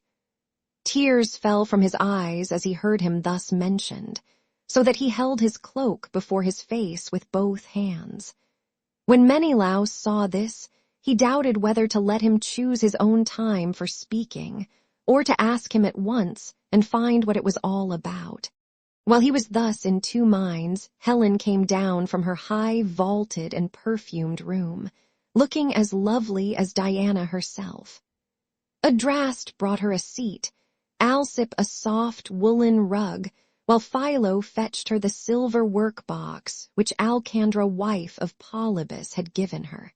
Polybus lived in Egyptian Thebes, which is the richest city in the whole world. He gave Menelaus 2 baths, both of pure silver, 2 tripods, and 10 talents of gold. Besides all this, his wife gave Helen some beautiful presents, to wit, a golden distaff and a silver work-box that ran on wheels, with a gold band round the top of it. Philo now placed this by her side, full of fine spun yarn, and a distaff charged with violet-colored wool was laid upon the top of it. Then Helen took her seat, put her feet upon the footstool, and began to question her husband. "Do we know, Menelaus," said she, "the names of these strangers who have come to visit us? Shall I guess right or wrong? But I cannot help saying what I think. Never yet have I seen either man or woman so like somebody else. Indeed, when I look at him, I hardly know what to think, as this young man is like Telemachus, whom Ulysses left as a baby behind him, when you Achaeans went to Troy with battle in your hearts, on account of my most shameless self." "My dear wife," replied Menelaus, "I see the likeness just as you do. His hands and feet are just like Ulysses, so is his hair, with the shape of his head and the expression of his eyes. Moreover, when I was talking about Ulysses and saying how much he had suffered on my account, tears fell from his eyes, and he hid his face in his mantle. Then Pisistratus said, "Menelaus, son of Atreus, you are right in thinking that this young man is Telemachus, but he is very modest, and is ashamed to come here and begin opening up discourse with one whose conversation is so divinely interesting as your own. My father, Nestor, sent me to escort him hither, for he wanted to know whether you could give him any counsel or suggestion. A son has always trouble at home when his father has gone away leaving him without supporters. And this is how Telemachus is now placed, for his father is absent, and there is no one among his own people to stand by him." "Bless my heart," replied Menelaus. "Then I am receiving a visit from the son of a very dear friend, who suffered much hardship for my sake. I had always hoped to entertain him with most marked distinction, when heaven had granted us a safe return from beyond the seas. I should have founded a city for him in Argos, and built him a house. I should have made him leave Ithaca with his goods, his son, and all his people, and should have sacked for them someone of the neighboring cities that are subject to me. We should thus have seen one another continually, and nothing but death could have interrupted so close and happy an intercourse.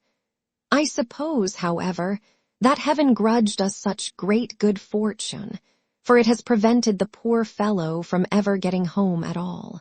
Thus did he speak, and his words set them all a-weeping. Helen wept, Telemachus wept, and so did Menelaus, nor could Pisistratus keep his eyes from filling, when he remembered his dear brother Antilochus, whom the son of bright dawn had killed. Thereon he said to Menelaus, "Sir, my father Nestor, when we used to talk about you at home, told me you were a person of rare and excellent understanding. If then it be possible, do as I would urge you. I am not fond of crying while I am getting my supper. Morning will come in due course, and in the forenoon I care not how much I cry for those that are dead and gone. This is all we can do for the poor things. We can only shave our heads for them and wring the tears from our cheeks. I had a brother who died at Troy. He was by no means the worst man there. You are sure to have known him. His name was Antilochus. I never set eyes upon him myself, but they say that he was singularly fleet of foot and in fight valiant." "Your discretion, my friend," answered Menelaus, "is beyond your years. It is plain you take after your father. One can soon see when a man is son to one whom heaven has blessed both as regards wife and offspring. And it has blessed Nestor from first to last all his days, giving him a green old age in his own house, with sons about him who are both well-disposed and valiant. We will put an end therefore to all this weeping, and attend to our supper again. Let water be poured over our hands. Telemachus and I can talk with one another fully in the morning." On this Asphalion, one of the servants poured water over their hands, and they laid their hands on the good things that were before them. Then Jove's daughter Helen bethought her of another matter. She drugged the wine with an herb that banishes all care, sorrow, and ill humor. Whoever drinks wine thus drugged cannot shed a single tear all the rest of the day, not even though his father and mother both of them drop down dead, or he sees a brother or a son hewn in pieces before his very eyes. This drug, of such sovereign power and virtue, had been given to Helen by Polydamna, wife of Thon, a woman of Egypt, where there grow all sorts of herbs, some good to put into the mixing bowl and others poisonous. Moreover, everyone in the whole country is a skilled physician, for they are of the race of Paean. When Helen had put this drug in the bowl, and had told the servants to serve the wine round, she said, "Menelaus, son of Atreus, and you my good friends, sons of honorable men, which is as Jove wills, for he is the giver both of good and evil, and can do what he chooses. Feast here as you will, and listen while I tell you a tale in season. I cannot indeed name every single one of the exploits of Ulysses, but I can say what he did when he was before Troy, and you Achaeans were in all sorts of difficulties. He covered himself with wounds and bruises, dressed himself all in rags, and entered the enemy's city looking like a menial or a beggar, and quite different from what he did when he was among his own people. In this disguise he entered the city of Troy, and no one said anything to him. I alone recognized him and began to question him, but he was too cunning for me. When, however, I had washed and anointed him and had given him clothes, and after I had sworn a solemn oath not to betray him to the Trojans till he had got safely back to his own camp and to the ships, he told me all that the Achaeans meant to do. He killed many Trojans and got much information before he reached the Argive camp, for all which things the Trojan women made lamentation. But for my own part one was glad, for my heart was beginning to yearn after my home, and I was unhappy about the wrong that Venus had done me in taking me over there, away from my country, my girl, and my lawful wedded husband, who is indeed by no means deficient either in person or understanding. Then Menelaus said, "All that you have been saying, my dear wife, is true. I have traveled much, and have had much to do with heroes, but I have never seen such another man as Ulysses. What endurance, too, and what courage he displayed within the wooden horse, wherein all the bravest of the Argives were lying in wait to bring death and destruction upon the Trojans. At that moment you came up to us. Some god who wished well to the Trojans must have set you on to it, and you had Deiphobus with you. 3 times did you go all round our hiding place and pat it. You called our chiefs each by his own name, and mimicked all our wives. Diomed, Ulysses, and I from our seats inside heard what a noise you made. Diomed and I could not make up our minds whether to spring out then and there, or to answer you from inside, but Ulysses held us all in check, so we sat quite still, all except Anticleus, who was beginning to answer you, when Ulysses clapped his 2 brawny hands over his mouth, and kept them there. It was this that saved us all, for he muzzled Anticleus till Minerva took you away again. How sad, exclaimed Telemachus, that all this was of no avail to save him, nor yet his own iron courage. But now, sir, be pleased to send us all to bed, that we may lie down and enjoy the blessed boon of sleep. On this, Helen told the maid servants to set beds in the room that was in the gatehouse, and to make them with good red rugs, and spread coverlets on the top of them with woolen cloaks for the guests to wear. So the maids went out, carrying a torch, and made the beds, to which a manservant presently conducted the strangers. Thus, then, did Telemachus and Pisistratus sleep there in the forecourt, while the son of Atreus lay in an inner room with lovely Helen by his side. When the child of morning, rosy-fingered Dawn appeared, Menelaus rose and dressed himself. He bound his sandals on to his comely feet, girded his sword about his shoulders, and left his room looking like an immortal god. Then, taking a seat near Telemachus, he said, "And what, Telemachus, has led you to take this long sea voyage to Lacedaemon? Are you on public or private business? Tell me all about it."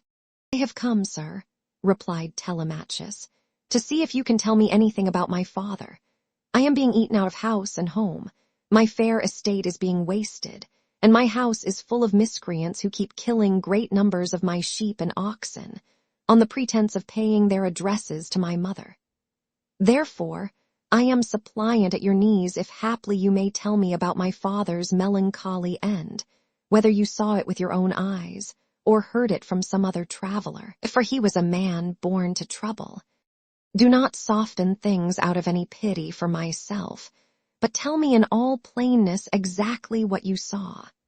If my brave father Ulysses ever did you loyal service either by word or deed, when you Achaeans were harassed by the Trojans, bear it in mind now as in my favor, and tell me truly all." Menelaus, on hearing this, was very much shocked. "So," he exclaimed, "these cowards would usurp a brave man's bed. A hind might as well lay her new-born young in the lair of a lion, and then go off to feed in the forest or in some grassy dell. The lion, when he comes back to his lair, will make short work with the pair of them, and so will Ulysses with these suitors. By Father Jove, Minerva, and Apollo, if Ulysses is still the man that he was when he wrestled with Philomelades in Lesbos, and threw him so heavily that all the Achaeans cheered him, if he is still such and were to come near these suitors, they would have a short shrift and a sorry wedding. As regards your questions, however, I will not prevaricate nor deceive you, but will tell you without concealment all that the old man of the sea told me. I was trying to come on here, but the gods detained me in Egypt, for my hecatombs had not given them full satisfaction, and the gods are very strict about having their dues. Now off Egypt, about as far as a ship can sail in a day with a good stiff breeze behind her, there is an island called Pharos. It has a good harbor from which vessels can get out into open sea when they have taken in water. And here the gods becalmed me 20 days without so much as a breath of fair wind to help me forward. We should have run clean out of provisions, and my men would have starved, if a goddess had not taken pity upon me and saved me in the person of Eidothea, daughter to Proteus, the old man of the sea, for she had taken a great fancy to me. She came to me one day when I was by myself, as I often was, for the men used to go with their barbed hooks all over the island in the hope of catching a fish or two to save them from the pangs of hunger. "Stranger," said she, "it seems to me that you like starving in this way. At any rate, it does not greatly trouble you, for you stick here day after day, without even trying to get away, though your men are dying by inches." "Let me tell you," said I, "whichever of the goddesses you may happen to be, that I am not staying here of my own accord, but must have offended the gods that live in heaven. Tell me, therefore, for the gods know everything, which of the immortals it is that is hindering me in this way, and tell me also how I may sail the sea so as to reach my home." "Stranger," replied she, "I will make it all quite clear to you. There is an old immortal who lives under the sea hereabouts and whose name is Proteus. He is an Egyptian, and people say he is my father. He is Neptune's headman and knows every inch of ground all over the bottom of the sea. If you can snare him and hold him tight, he will tell you about your voyage, what courses you are to take, and how you are to sail the sea so as to reach your home. He will also tell you, if you so will, all that has been going on at your house, both good and bad, while you have been away on your long and dangerous journey." "Can you show me," said I, "some stratagem by means of which I may catch this old god without his suspecting it and finding me out? For a god is not easily caught, not by a mortal man." "Stranger," said she, "I will make it all quite clear to you. About the time when the sun shall have reached mid-heaven, the old man of the sea comes up from under the waves, heralded by the west wind that furs the water over his head. As soon as he has come up, he lies down and goes to sleep in a great sea cave, where the seals, Halocydnes chickens as they call them, come up also from the gray sea and go to sleep in shoals all round him, and a very strong and fish-like smell do they bring with them. Early tomorrow morning I will take you to this place, and will lay you in ambush. Pick out, therefore, the 3 best men you have in your fleet, and I will tell you all the tricks that the old man will play you. First he will look over all his seals and count them. Then, when he has seen them and tallied them on his 5 fingers, he will go to sleep among them, as a shepherd among his sheep. The moment you see that he is asleep, seize him, put forth all your strength and hold him fast, for he will do his very utmost to get away from you. He will turn himself into every kind of creature that goes upon the earth, and will become also both fire and water. But you must hold him fast and grip him tighter and tighter, till he begins to talk to you and comes back to what he was when you saw him go to sleep. Then you may slacken your hold and let him go, and you can ask him which of the gods it is that is angry with you, and what you must do to reach your home over the seas." Having so said, she dived under the waves, whereon I turned back to the place where my ships were ranged upon the shore, and my heart was clouded with care as I went along. When I reached my ship, we got supper ready, for night was falling, and camped down upon the beach. When the child of morning, rosy-fingered Dawn, appeared, I took the 3 men on whose prowess of all kinds I could most rely, and went along by the seaside, praying heartily to heaven. Meanwhile the goddess fetched me up 4 seal skins from the bottom of the sea, all of them just skinned, for she meant playing a trick upon her father. Then she dug 4 pits for us to lie in, and sat down to wait till we should come up.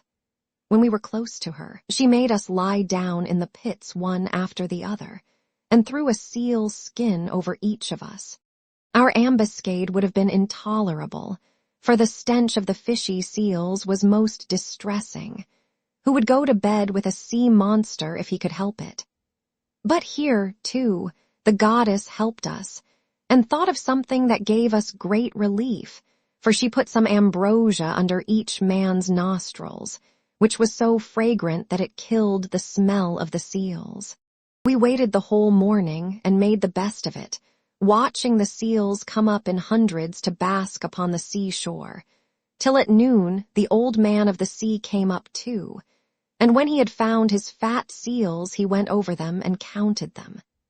We were among the first he counted, and he never suspected any guile, but laid himself down to sleep as soon as he had done counting. Then we rushed upon him with a shout and seized him, on which he began at once with his old tricks, and changed himself first into a lion with a great mane. Then all of a sudden he became a dragon, a leopard, a wild boar. The next moment he was running water, and then again directly he was a tree, but we stuck to him and never lost hold, till at last the cunning old creature became distressed, and said, "Which of the gods was it, son of Atreus, that hatched this plot with you for snaring me and seizing me against my will? What do you want?" "You know that yourself, old man," I answered. "You will gain nothing by trying to put me off. It is because I have been kept so long in this island, and see no sign of my being able to get away. I am losing all heart. Tell me then, for you gods know everything, which of the immortals it is that is hindering me, and tell me also how I may sail the sea so as to reach my home." Then, he said, "If you would finish your voyage and get home quickly, you must offer sacrifices to Jove and to the rest of the gods before embarking. For it is decreed that you shall not get back to your friends and to your own house till you have returned to the heaven-fed stream of Egypt and offered holy hecatombs to the immortal gods that reign in heaven. When you have done this, they will let you finish your voyage." I was broken-hearted when I heard that I must go back all that long and terrible voyage to Egypt. "Nevertheless," I answered, "I will do all, old man, that you have laid upon me. But now tell me, and tell me true, whether all the Achaeans whom Nestor and I left behind us when we set sail from Troy have got home safely, or whether any one of them came to a bad end either on board his own ship or among his friends, when the days of his fighting were done." "Son of Atreus," he answered, "why ask me? You had better not know what I can tell you, for your eyes will surely fill when you have heard my story. Many of those about whom you ask are dead and gone, but many still remain, and only 2 of the chief men among the Achaeans perished during their return home.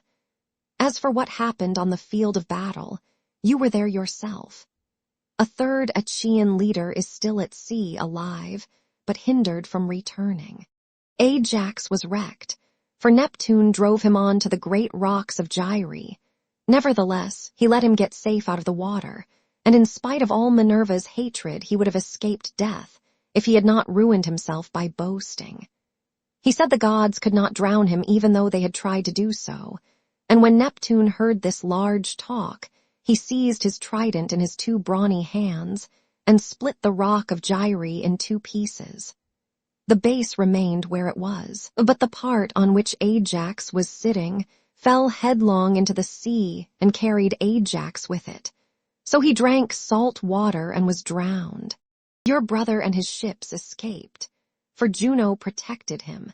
But when he was just about to reach the high promontory of Malia, he was caught by a heavy gale which carried him out to sea again sorely against his will, and drove him to the foreland where Thyists used to dwell, but where Aegisthus was then living.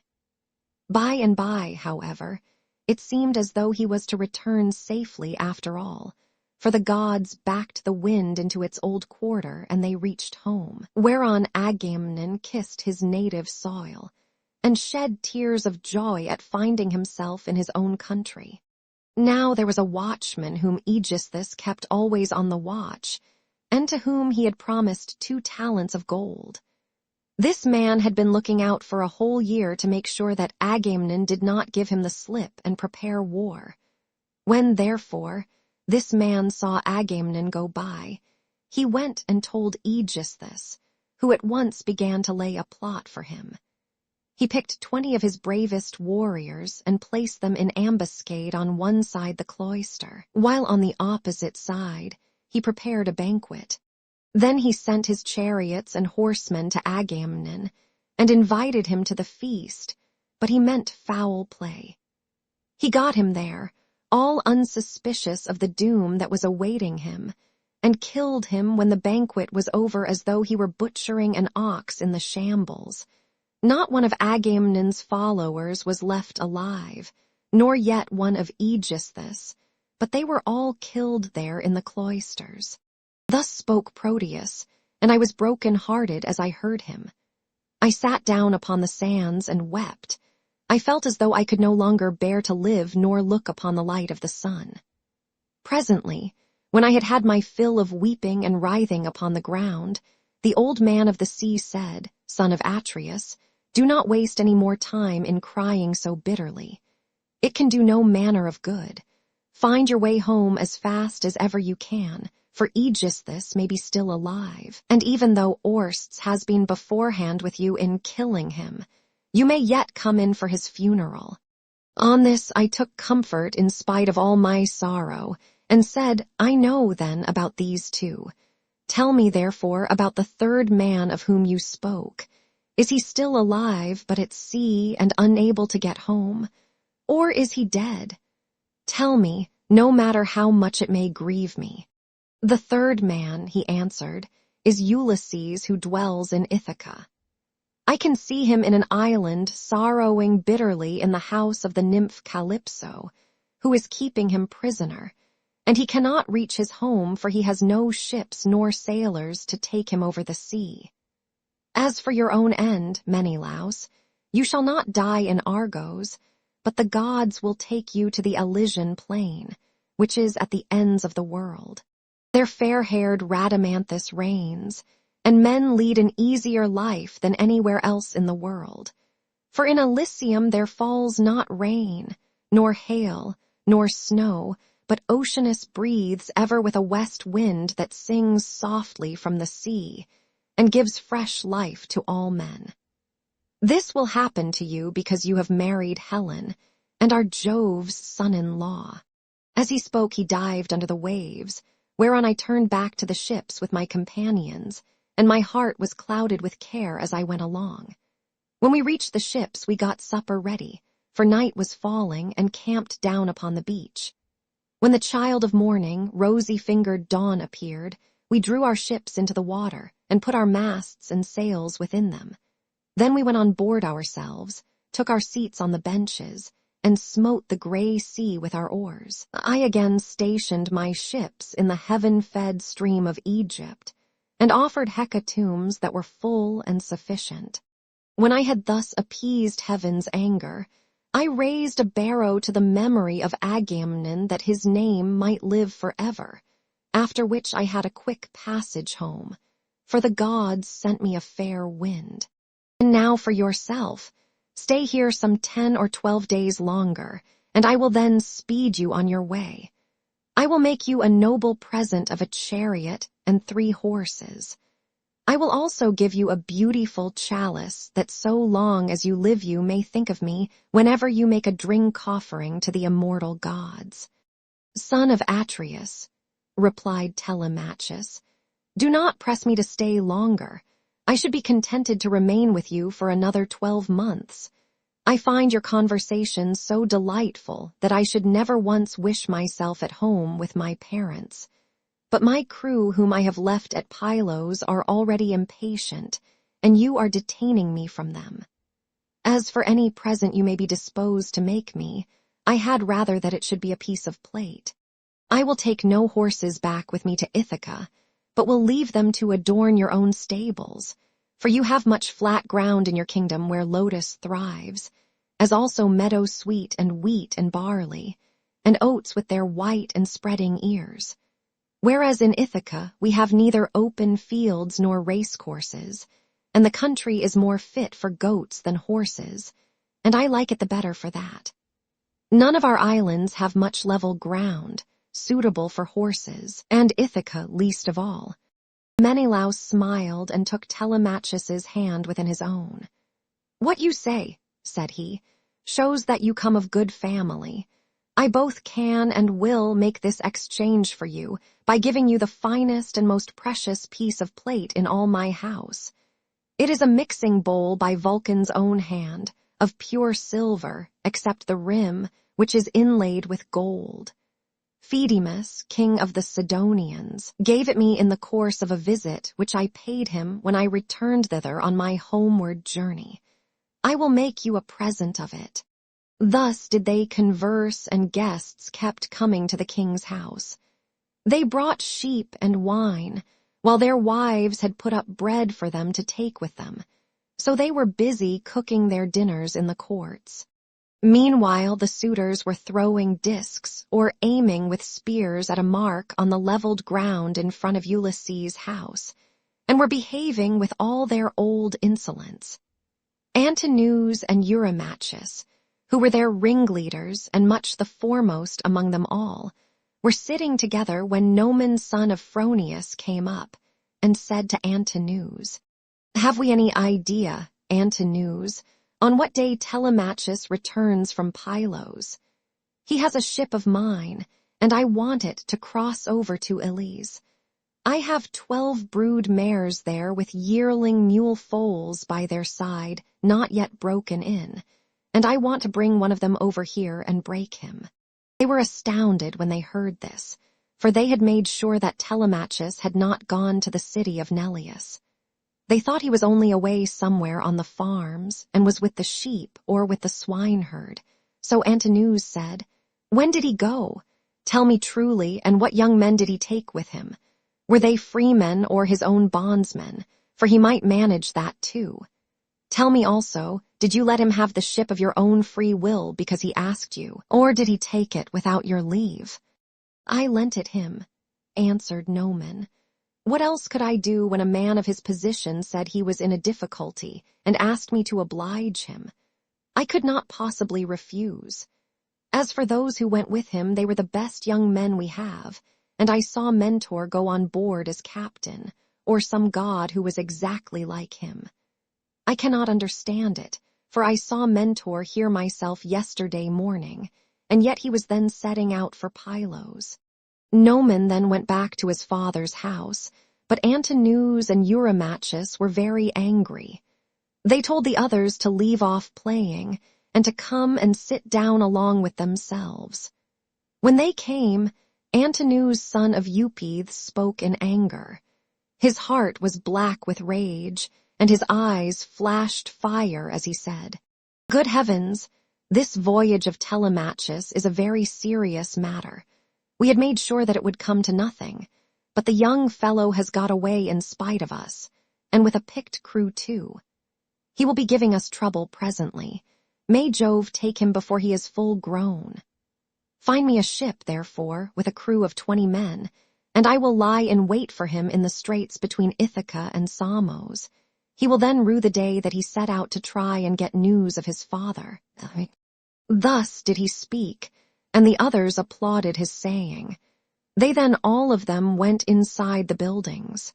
It was not long ere Penelope came to know what the suitors were plotting, for a manservant, Medon, overheard them from outside the outer court as they were laying their schemes within, and went to tell his mistress.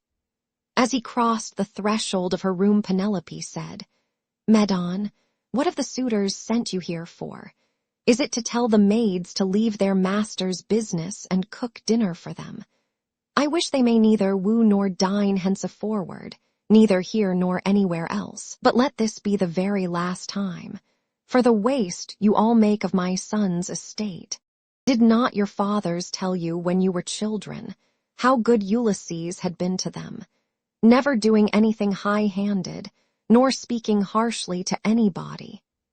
Kings may say things sometimes, and they may take a fancy to one man and dislike another, but Ulysses never did an unjust thing by anybody, which shows what bad hearts you have, and that there is no such thing as gratitude left in this world." Then Medon said, "I wish, madam, that this were all, but they are plotting something much more dreadful now. May heaven frustrate their design. They are going to try and murder Telemachus as he is coming home from Pylos and Lacedaemon, where he has been to get news of his father." Then Penelope's heart sank within her, and for a long time she was speechless. Her eyes filled with tears, and she could find no utterance. At last, however, she said, "Why did my son leave me? What business had he to go sailing off in ships that make long voyages over the ocean like sea-horses? Does he want to die without leaving anyone behind him to keep up his name?" "I do not know," answered Medon, "whether some god set him on to it, or whether he went on his own impulse to see if he could find out if his father was dead or alive, and on his way home." Then he went downstairs again, leaving Penelope in an agony of grief. There were plenty of seats in the house, but she had no heart for sitting on any one of them. She could only fling herself on the floor of her own room and cry, whereon all the maids in the house, both old and young, gathered round her and began to cry too, till at last in a transport of sorrow she exclaimed, "My dears, heaven has been pleased to try me with more affliction than any other woman of my age and country. First I lost my brave and lion-hearted husband, who had every good quality under heaven, and whose name was great over all Hellas and Middle Argos, and now my darling son is at the mercy of the winds and waves, without my having heard one word about his leaving home. You husses, there was not one of you would so much as think of giving me a call out of my bed, though you all of you very well knew when he was starting. If I had known he meant taking this voyage, he would have had to give it up, no matter how much he was bent upon it, or leave me a corpse behind him, one or other. Now, however, go some of you and call old Dolius, who was given me by my father on my marriage, and who is my gardener. Bid him go at once and tell everything to Laertes, who may be able to hit on some plan for enlisting public sympathy on our side, as against those who are trying to exterminate his own race, and that of Ulysses." Then the dear old nurse Euryclea said, "You may kill me, madam, or let me live on in your house, whichever you please, but I will tell you the real truth. I knew all about it, and gave him everything he wanted in the way of bread and wine, but he made me take my solemn oath that I would not tell you anything for some 10 or 12 days, unless you asked or happened to hear of his having gone, for he did not want you to spoil your beauty by crying.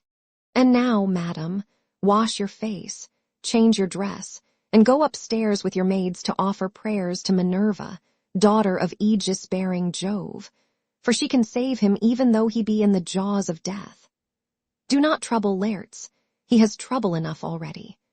Besides, I cannot think that the gods hate the race of the son of Arcesius so much, but there will be a son left to come up after him, and inherit both the house and the fair fields that lie far all round it. With these words she made her mistress leave off crying, and dried the tears from her eyes. Penelope washed her face, changed her dress, and went upstairs with her maids. She then put some bruised barley into a basket and began praying to Minerva.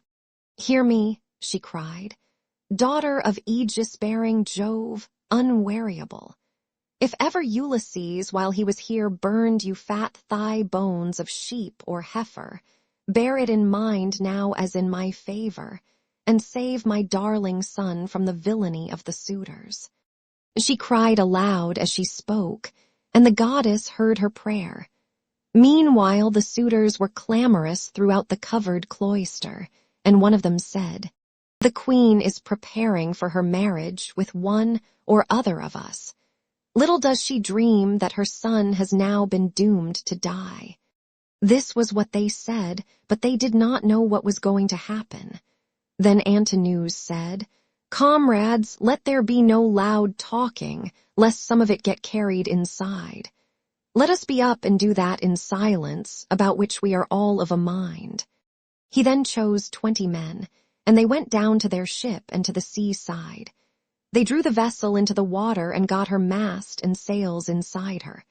They bound the oars to the toll pins with twisted thongs of leather, all in due course, and spread the white sails aloft, while their fine servants brought them their armor.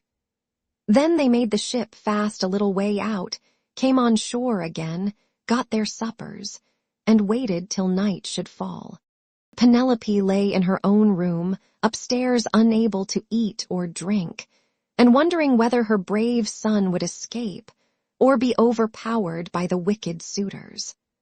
Like a lioness caught in the toils with huntsmen hemming her in on every side, she thought and thought till she sank into a slumber, and lay on her bed bereft of thought and motion. Then Minerva bethought her of another matter, and made a vision in the likeness of Penelope's sister Iphthime, daughter of Icarius, who had married Eumelus and lived in Pheræ. She told the vision to go to the house of Ulysses, and to make Penelope leave off crying, so it came into her room by the hole through which the thong went for pulling the door to, and hovered over her head, saying, "You are asleep, Penelope. The gods who live at ease will not suffer you to weep and be so sad. Your son has done them no wrong, so he will yet come back to you." Penelope, who was sleeping sweetly at the gates of dreamland, answered, "Sister, why have you come here? You do not come very often, but I suppose that is because you live such a long way off. Am I, then, to leave off crying and refrain from all the sad thoughts that torture me? I, who have lost my brave and lion-hearted husband, who had every good quality under heaven, and whose name was great over all Hellas and Middle Argos, and now my darling son has gone off on board of a ship, a foolish fellow who has never been used to roughing it, nor to going about among gatherings of men. I am even more anxious about him than about my husband. I am all in a tremble when I think of him, lest something should happen to him, either from the people among whom he has gone, or by sea, for he has many enemies who are plotting against him, and are bent on killing him before he can return home." Then the vision said, "Take heart, and be not so much dismayed. There is one gone with him whom many a man would be glad enough to have stand by his side. I mean Minerva. It is she who has compassion upon you, and who has sent me to bear you this message." Then said Penelope, If you are a god or have been sent here by divine commission, tell me also about that other unhappy one. Is he still alive, or is he already dead and in the house of Hades?"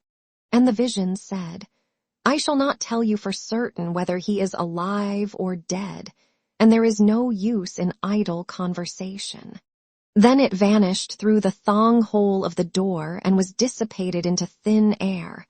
But Penelope rose from her sleep refreshed and comforted, so vivid had been her dream. Meantime the suitors went on board and sailed their ways over the sea, intent on murdering Telemachus. Now there is a rocky islet called Asteris, of no great size, in mid-channel between Ithaca and Samos, and there is a harbor on either side of it where a ship can lie. Here then the Achaeans placed themselves in ambush. Book 5. Calypso. Ulysses reaches Scheria on a raft. And now, as dawn rose from her couch beside Tithonus, harbinger of light alike to mortals and immortals, the gods met in council, and with them, Jove the Lord of Thunder, who is their king. Thereon Minerva began to tell them of the many sufferings of Ulysses, for she pitied him away there in the house of the nymph Calypso. "Father Jove," said she, "and all you other gods that live in everlasting bliss, I hope there may never be such a thing as a kind and well-disposed ruler any more, nor one who will govern equitably. I hope they will be all henceforth cruel and unjust, for there is not one of his subjects but has forgotten Ulysses, who ruled them as though he were their father. There he is, lying in great pain in an island where dwells the nymph Calypso, who will not let him go, and he cannot get back to his own country, for he can find neither ships nor sailors to take him over the sea. Furthermore, wicked people are now trying to murder his only son Telemachus, who is coming home from Pylos and Lacedaemon, where he has been to see if he can get news of his father." "What, my dear, are you talking about?" Replied her father, "Did you not send him there yourself, because you thought it would help Ulysses to get home and punish the suitors? Besides, you are perfectly able to protect Telemachus, and to see him safely home again, while the suitors have to come hurry-scurrying back without having killed him." When he had thus spoken, he said to his son Mercury, "Mercury, you are our messenger. Go therefore and tell Calypso we have decreed that poor Ulysses is to return home. He is to be convoyed neither by gods nor men, but after a perilous voyage of 20 days upon a raft he is to reach fertile Scheria, the land of the Phaeacians, who are near of kin to the gods, and will honor him as though he were one of ourselves. They will send him in a ship to his own country, and will give him more bronze and gold and raiment than he would have brought back from Troy, if he had had all his prize money and had got home without disaster.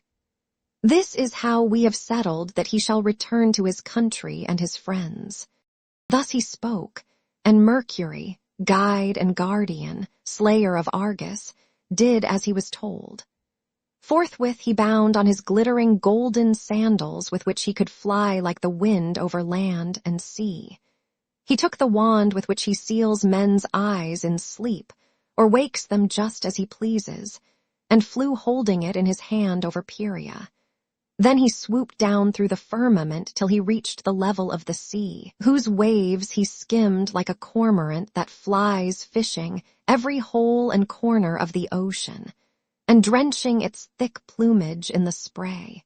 He flew and flew over many a weary wave, but when at last he got to the island which was his journey's end, he left the sea and went on by land till he came to the cave where the nymph Calypso lived.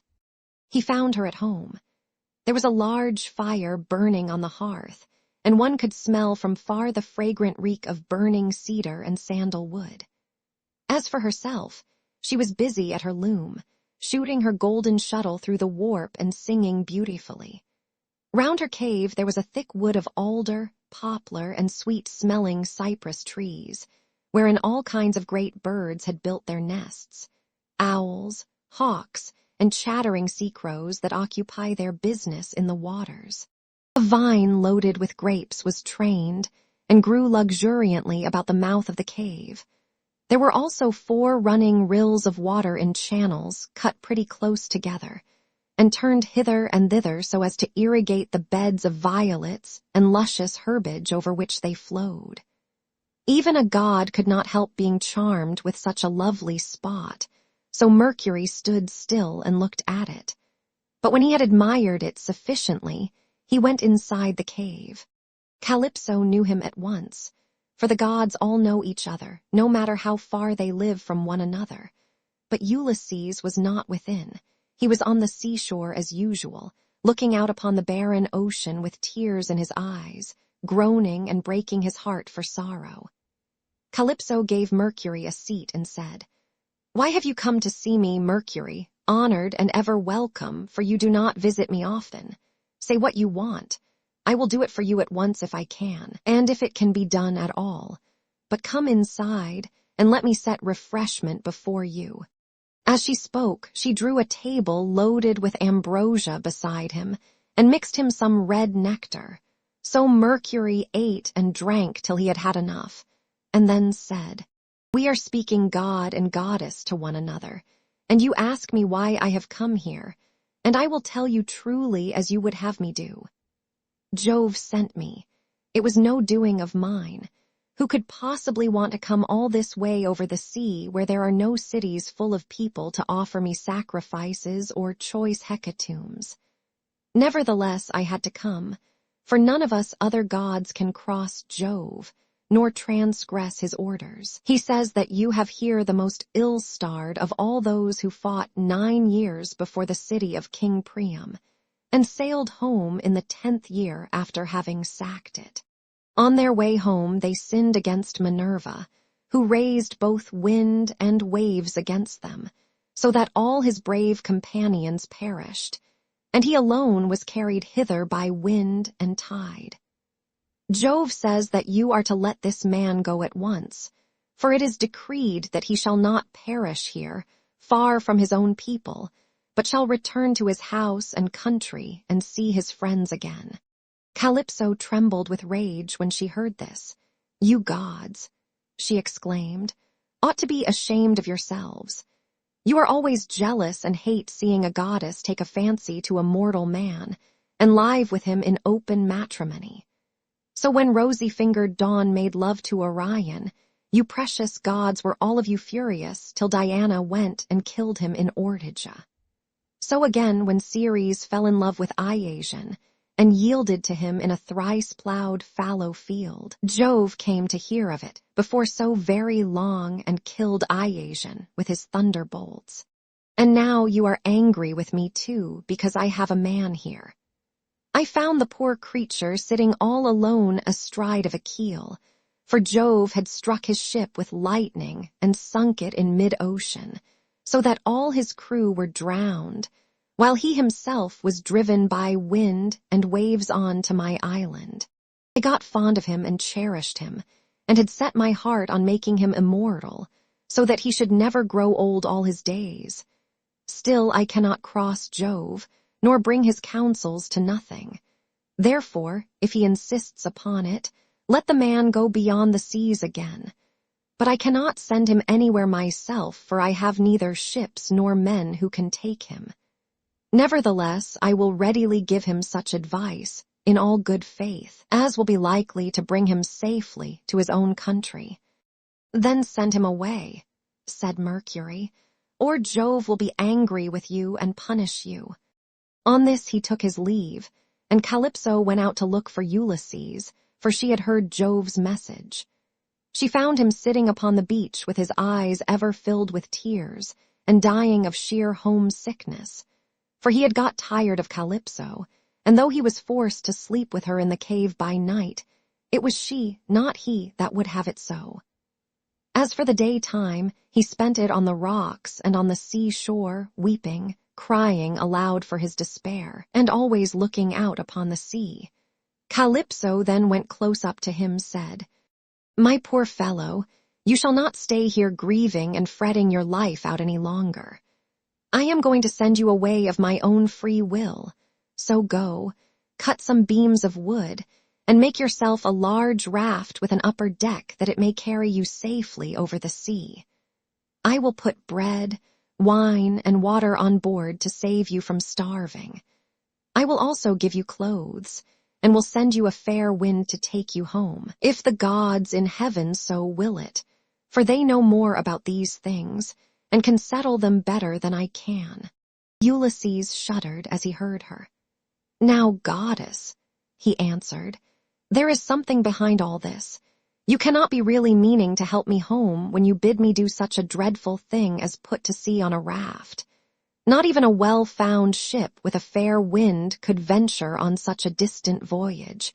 Nothing that you can say or do shall make me go on board a raft unless you first solemnly swear that you mean me no mischief." Calypso smiled at this and caressed him with her hand. "You know a great deal," said she, "but you are quite wrong here. May heaven above and earth below be my witnesses with the waters of the river Styx, and this is the most solemn oath which a blessed God can take, that I mean you no sort of harm, and am only advising you to do exactly what I should do myself in your place. I am dealing with you quite straightforwardly. My heart is not made of iron, and I am very sorry for you." When she had thus spoken, she led the way rapidly before him, and Ulysses followed in her steps. So the pair, goddess and man, went on and on till they came to Calypso's cave, where Ulysses took the seat that Mercury had just left. Calypso set meat and drink before him of the food that mortals eat, but her maids brought ambrosia and nectar for herself, and they laid their hands on the good things that were before them. When they had satisfied themselves with meat and drink, Calypso spoke, saying, "Ulysses, noble son of Laertes, so you would start home to your own land at once. Good luck go with you, but if you could only know how much suffering is in store for you before you get back to your own country, you would stay where you are, keep house along with me, and let me make you immortal, no matter how anxious you may be to see this wife of yours, of whom you are thinking all the time day after day. Yet I flatter myself that I am no whit less tall or well-looking than she is, for it is not to be expected that a mortal woman should compare in beauty with an immortal." "Goddess," replied Ulysses, "do not be angry with me about this. I am quite aware that my wife Penelope is nothing like so tall or so beautiful as yourself. She is only a woman, whereas you are an immortal. Nevertheless, I want to get home, and can think of nothing else. If some god wrecks me when I am on the sea, I will bear it and make the best of it. I have had infinite trouble both by land and sea already, so let this go with the rest." Presently the sun set, and it became dark, whereon the pair retired into the inner part of the cave and went to bed.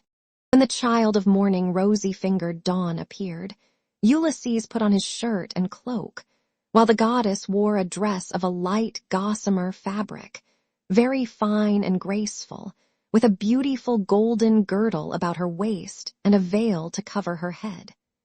She at once set herself to think how she could speed Ulysses on his way. So she gave him a great bronze axe that suited his hands.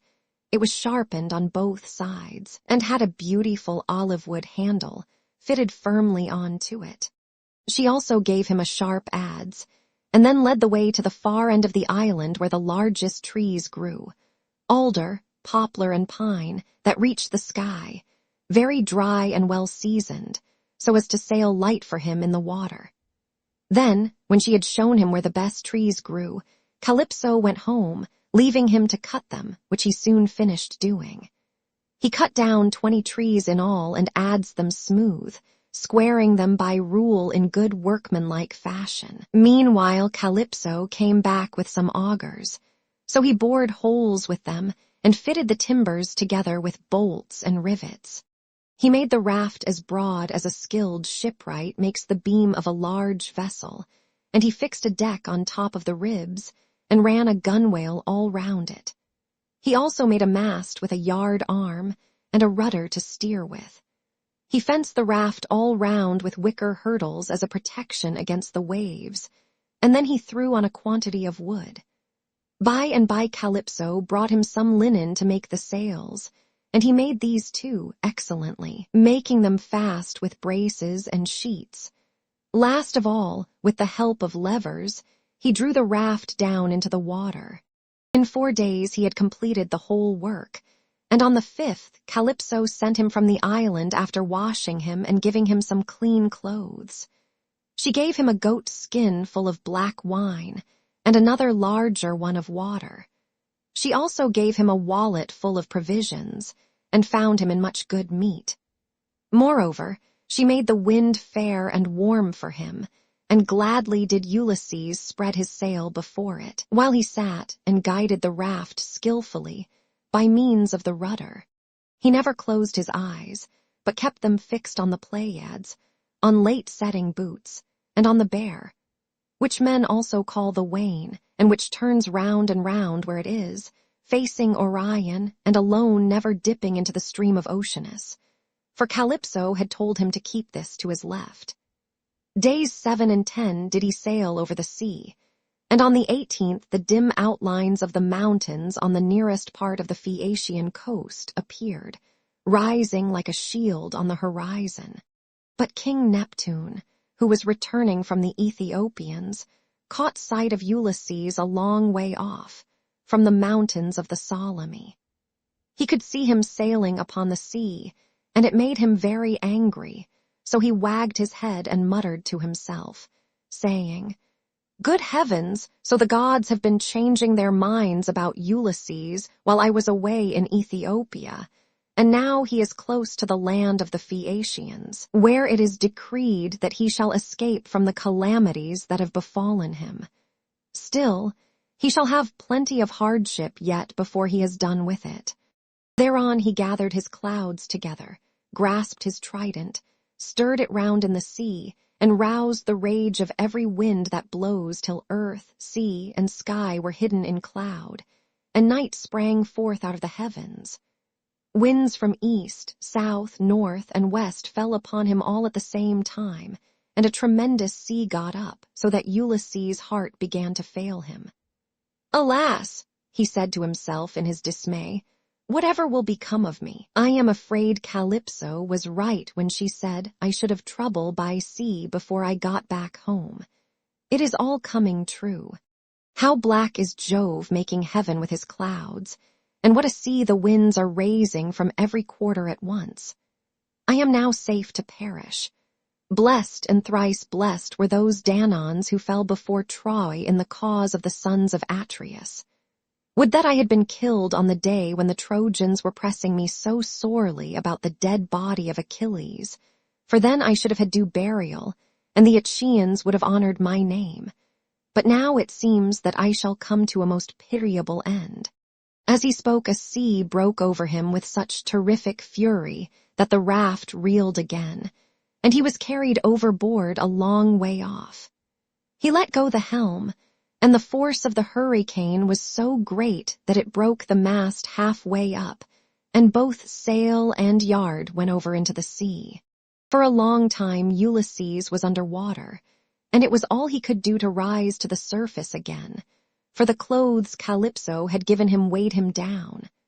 But at last he got his head above water and spat out the bitter brine that was running down his face in streams in spite of all this. However, he did not lose sight of his raft, but swam as fast as he could towards it, got hold of it, and climbed on board again so as to escape drowning. The sea took the raft and tossed it about as autumn winds whirl thistledown round and round upon a road. It was as though the south, north, east, and west winds were all playing battledore and shuttlecock with it at once. When he was in this plight, Ino, daughter of Cadmus, also called Leucothea, saw him.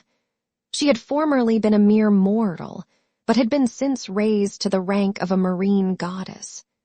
Seeing in what great distress Ulysses now was, she had compassion upon him, and, rising like a seagull from the waves, took her seat upon the raft. "My poor good man," said she, "why is Neptune so furiously angry with you? He is giving you a great deal of trouble, but for all his bluster he will not kill you. You seem to be a sensible person. Do then as I bid you. Strip, leave your raft to drive before the wind, and swim to the Phaeacian coast where better luck awaits you. And here, take my veil and put it round your chest. It is enchanted, and you can come to no harm so long as you wear it. As soon as you touch land, take it off, throw it back as far as you can into the sea, and then go away again." With these words, she took off her veil and gave it him. Then she dived down again like a seagull and vanished beneath the dark blue waters. But Ulysses did not know what to think. "Alas," he said to himself in his dismay, "this is only someone or other of the gods who is luring me to ruin by advising me to quit my raft. At any rate, I will not do so at present, for the land where she said I should be quit of all troubles seemed to be still a good way off. I know what I will do. I am sure it will be best. No matter what happens, I will stick to the raft as long as her timbers hold together. But when the sea breaks her up, I will swim for it. I do not see how I can do any better than this." While he was thus in two minds, Neptune sent a terrible great wave that seemed to rear itself above his head till it broke right over the raft, which then went to pieces as though it were a heap of dry chaff tossed about by a whirlwind.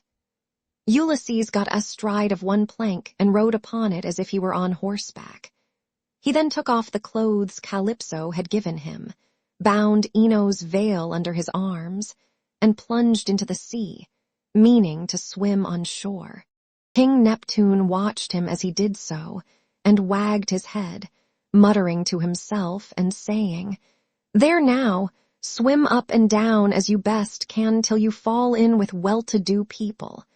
I do not think you will be able to say that I have let you off too lightly." On this, he lashed his horses and drove to Aegae where his palace is. But Minerva resolved to help Ulysses, so she bound the ways of all the winds except one, and made them lie quite still. But she roused a good stiff breeze from the north that should lay the waters till Ulysses reached the land of the Phaeacians, where he would be safe. Thereon he floated about for 2 nights and 2 days in the water, with a heavy swell on the sea and death staring him in the face. But when the 3rd day broke, the wind fell, and there was a dead calm without so much as a breath of air stirring. As he rose on the swell, he looked eagerly ahead, and could see land quite near. Then, as children rejoice when their dear father begins to get better after having for a long time borne sore afflictions sent him by some angry spirit, but the gods deliver him from evil, so was Ulysses thankful when he again saw land and trees, and swam on with all his strength that he might once more set foot upon dry ground. When, however, he got within earshot, he began to hear the surf thundering up against the rocks, for the swell still broke against them with a terrific roar. Everything was enveloped in spray. There were no harbors where a ship might ride, nor shelter of any kind, but only headlands, low-lying rocks and mountain tops. Ulysses' heart now began to fail him, and he said despairingly to himself, "Alas! Jove has let me see land after swimming so far that I had given up all hope, but I can find no landing place, for the coast is rocky and surf-beaten. The rocks are smooth and rise sheer from the sea, with deep water close under them so that I cannot climb out for want of foothold. I am afraid some great wave will lift me off my legs and dash me against the rocks as I leave the water, which would give me a sorry landing. If, on the other hand, I swim further in search of some shelving beach or harbor, a hurricane may carry me out to sea again sorely against my will, or heaven may send some great monster of the deep to attack me, for Amphitrite breeds many such, and I know that Neptune is very angry with me." While he was thus in two minds, a wave caught him, and took him with such force against the rocks that he would have been smashed and torn to pieces if Minerva had not shown him what to do. He caught hold of the rock with both hands and clung to it, groaning with pain till the wave retired, so he was saved that time. But presently the wave came on again and carried him back with it far into the sea, tearing his hands as the suckers of a polypus are torn when someone plucks it from its bed, and the stones come up along with it. Even so did the rocks tear the skin from his strong hands, and then the wave drew him deep down under the water. Here poor Ulysses would have certainly perished even in spite of his own destiny, if Minerva had not helped him to keep his wits about him. He swam seaward again, beyond reach of the surf that was beating against the land, and at the same time he kept looking towards the shore to see if he could find some haven or a spit that should take the waves aslant. By and by, as he swam on, he came to the mouth of a river, and here he thought would be the best place, for there were no rocks, and it afforded shelter from the wind. He felt that there was a current, so he prayed inwardly and said, "Hear me, O king, whoever you may be, and save me from the anger of the sea god Neptune, for I approach you prayerfully. Anyone who has lost his way has at all times a claim even upon the gods. Wherefore, in my distress, I draw near to your stream and cling to the knees of your riverhood. Have mercy upon me, O king, for I declare myself your suppliant." Then the god stayed his stream and stilled the waves, making all calm before him, and bringing him safely into the mouth of the river. Here, at last, Ulysses' knees and strong hands failed him, for the sea had completely broken him. His body was all swollen, and his mouth and nostrils ran down like a river with seawater, so that he could neither breathe nor speak, and lay swooning from sheer exhaustion. Presently, when he had got his breath and came to himself again, he took off the scarf that Ino had given him and threw it back into the salt stream of the river, whereon Ino received it into her hands from the wave that bore it towards her. Then he left the river, laid himself down among the rushes, and kissed the bounteous earth. "Alas," he cried to himself in his dismay, "whatever will become of me, and how is it all to end? If I stay here upon the river bed through the long watches of the night, I am so exhausted that the bitter cold and damp may make an end of me, for towards sunrise there will be a keen wind blowing from off the river. If, on the other hand, I climb the hillside, find shelter in the woods, and sleep in some thicket, I may escape the cold and have a good night's rest. But some savage beast may take advantage of me and devour me." In the end, he deemed it best to take to the woods, and he found one upon some high ground not far from the water. There he crept beneath 2 shoots of olive that grew from a single stalk, the one an ungrafted sucker, while the other had been grafted. No wind, however squally, could break through the cover they afforded, nor could the sun's rays pierce them, nor the rain get through them, so closely did they grow into one another. Ulysses crept under these and began to make himself a bed to lie on, for there was a great litter of dead leaves lying about, enough to make a covering for 2 or 3 men even in hard winter weather. He was glad enough to see this, so he laid himself down and heaped the leaves all round him.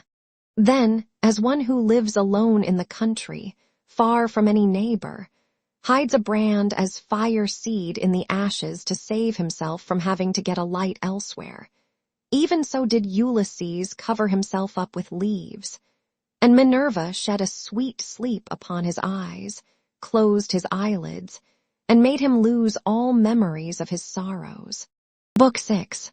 The Meeting between Nausicaa and Ulysses. So here Ulysses slept, overcome by sleep and toil, but Minerva went off to the country and city of the Phaeacians, a people who used to live in the fair town of Hypereia, near the lawless Cyclopes. Now the Cyclopes were stronger than they and plundered them, So their king Nausithous moved them thence and settled them in Syria, far from all other people. He surrounded the city with a wall, built houses and temples, and divided the lands among his people. But he was dead and gone to the house of Hades. And King Alcinous, whose counsels were inspired of heaven, was now reigning. To his house, then, did Minerva hie in furtherance of the return of Ulysses. She went straight to the beautifully decorated bedroom in which there slept a girl who was as lovely as a goddess, Nausicaa, daughter to King Alcinous. 2 maidservants were sleeping near her, both very pretty, one on either side of the doorway, which was closed with well-made folding doors. Minerva took the form of the famous sea captain Dymas' daughter, who was a bosom friend of Nausicaa and just her own age. Then, coming up to the girl's bedside like a breath of wind, she hovered over her head and said, "Nausicaa, what can your mother have been about to have such a lazy daughter? Here are your clothes all lying in disorder, yet you are going to be married almost immediately, and should not only be well dressed yourself, but should find good clothes for those who attend you. This is the way to get yourself a good name, and to make your father and mother proud of you. Suppose, then, that we make tomorrow a washing day, and start at daybreak. I will come and help you so that you may have everything ready as soon as possible, for all the best young men among your own people are courting you, and you are not going to remain a maid much longer. Ask your father, therefore, to have a wagon and mules ready for us at daybreak, to take the rugs, robes, and girdles, and you can ride, too, which will be much pleasanter for you than walking, for the washing cisterns are some way from the town." When she had said this, Minerva went away to Olympus, which they say is the everlasting home of the gods. Here no wind beats roughly, and neither rain nor snow can fall, but it abides in everlasting sunshine and in a great peacefulness of light, wherein the blessed gods are illumined for ever and ever. This was the place to which the goddess went when she had given instructions to the girl. By and by morning came and woke Nausicaa, who began wondering about her dream. She therefore went to the other end of the house to tell her father and mother all about it, and found them in their own room. Her mother was sitting by the fireside spinning her purple yarn with her maids around her, and she happened to catch her father just as he was going out to attend a meeting of the town council, which the Phaeacian aldermen had convened.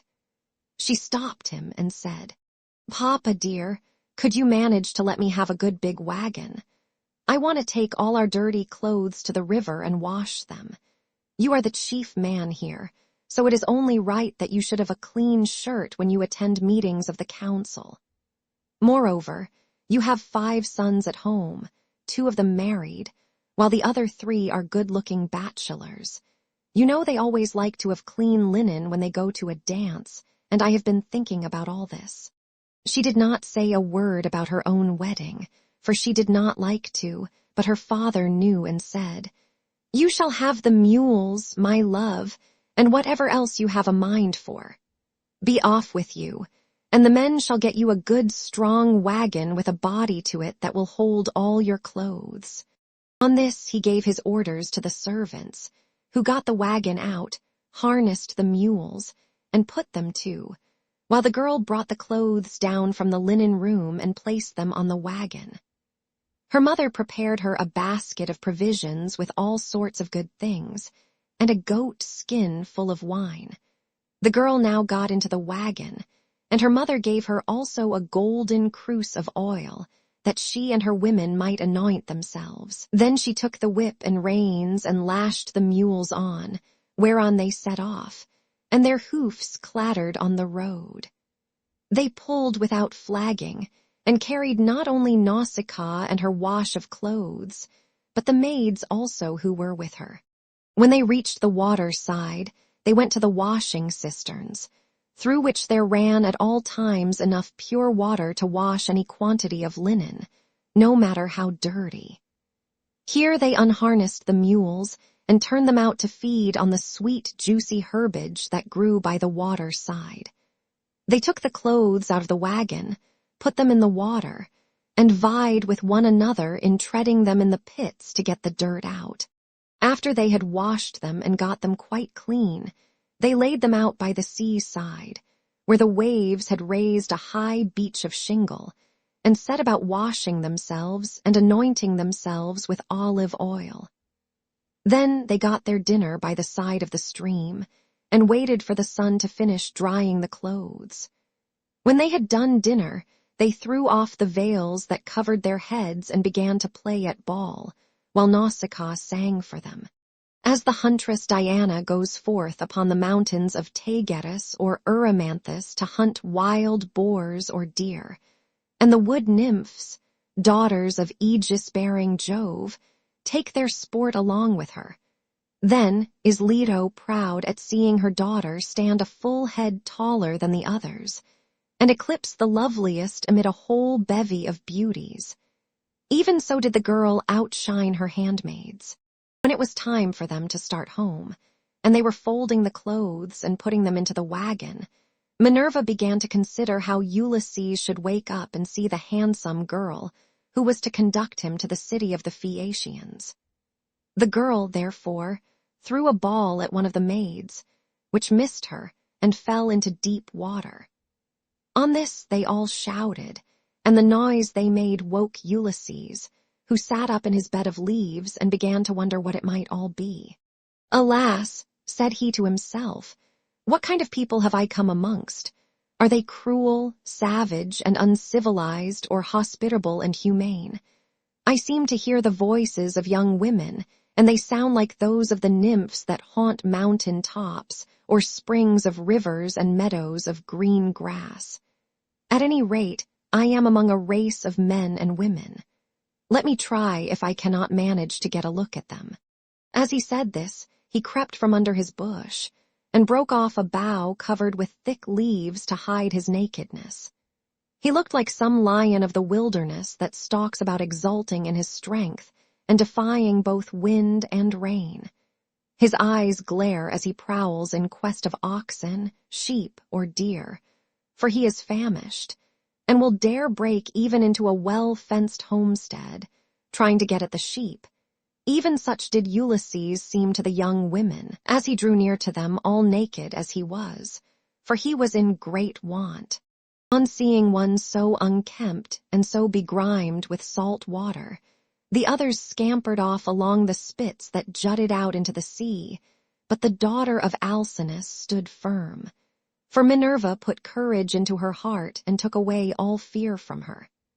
She stood right in front of Ulysses, and he doubted whether he should go up to her, throw himself at her feet, and embrace her knees as a suppliant, or stay where he was, and entreat her to give him some clothes, and show him the way to the town. In the end, he deemed it best to entreat her from a distance, in case the girl should take offense at his coming near enough to clasp her knees, so he addressed her in honeyed and persuasive language. "O Queen," he said, "I implore your aid, but tell me, are you a goddess or are you a mortal woman?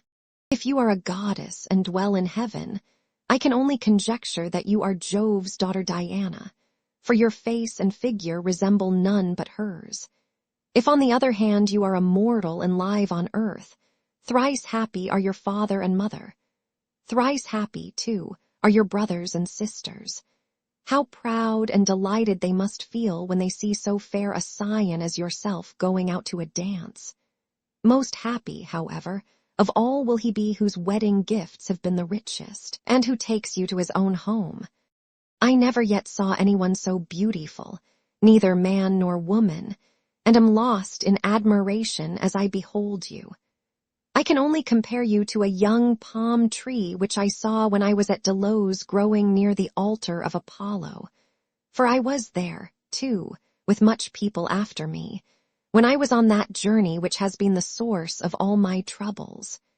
Never yet did such a young plant shoot out of the ground as that was, and I admired and wondered at it exactly as I now admire and wonder at yourself. I dare not clasp your knees, but I am in great distress. Yesterday made the 20th day that I had been tossing about upon the sea. The winds and waves have taken me all the way from the Ogygian island, and now fate has flung me upon this coast that I may endure still further suffering. For I do not think that I have yet come to the end of it, but rather that heaven has still much evil in store for me. Now, O Queen, have pity upon me, for you are the first person I have met, and I know no one else in this country. Show me the way to your town, and let me have anything that you may have brought hither to wrap your clothes in.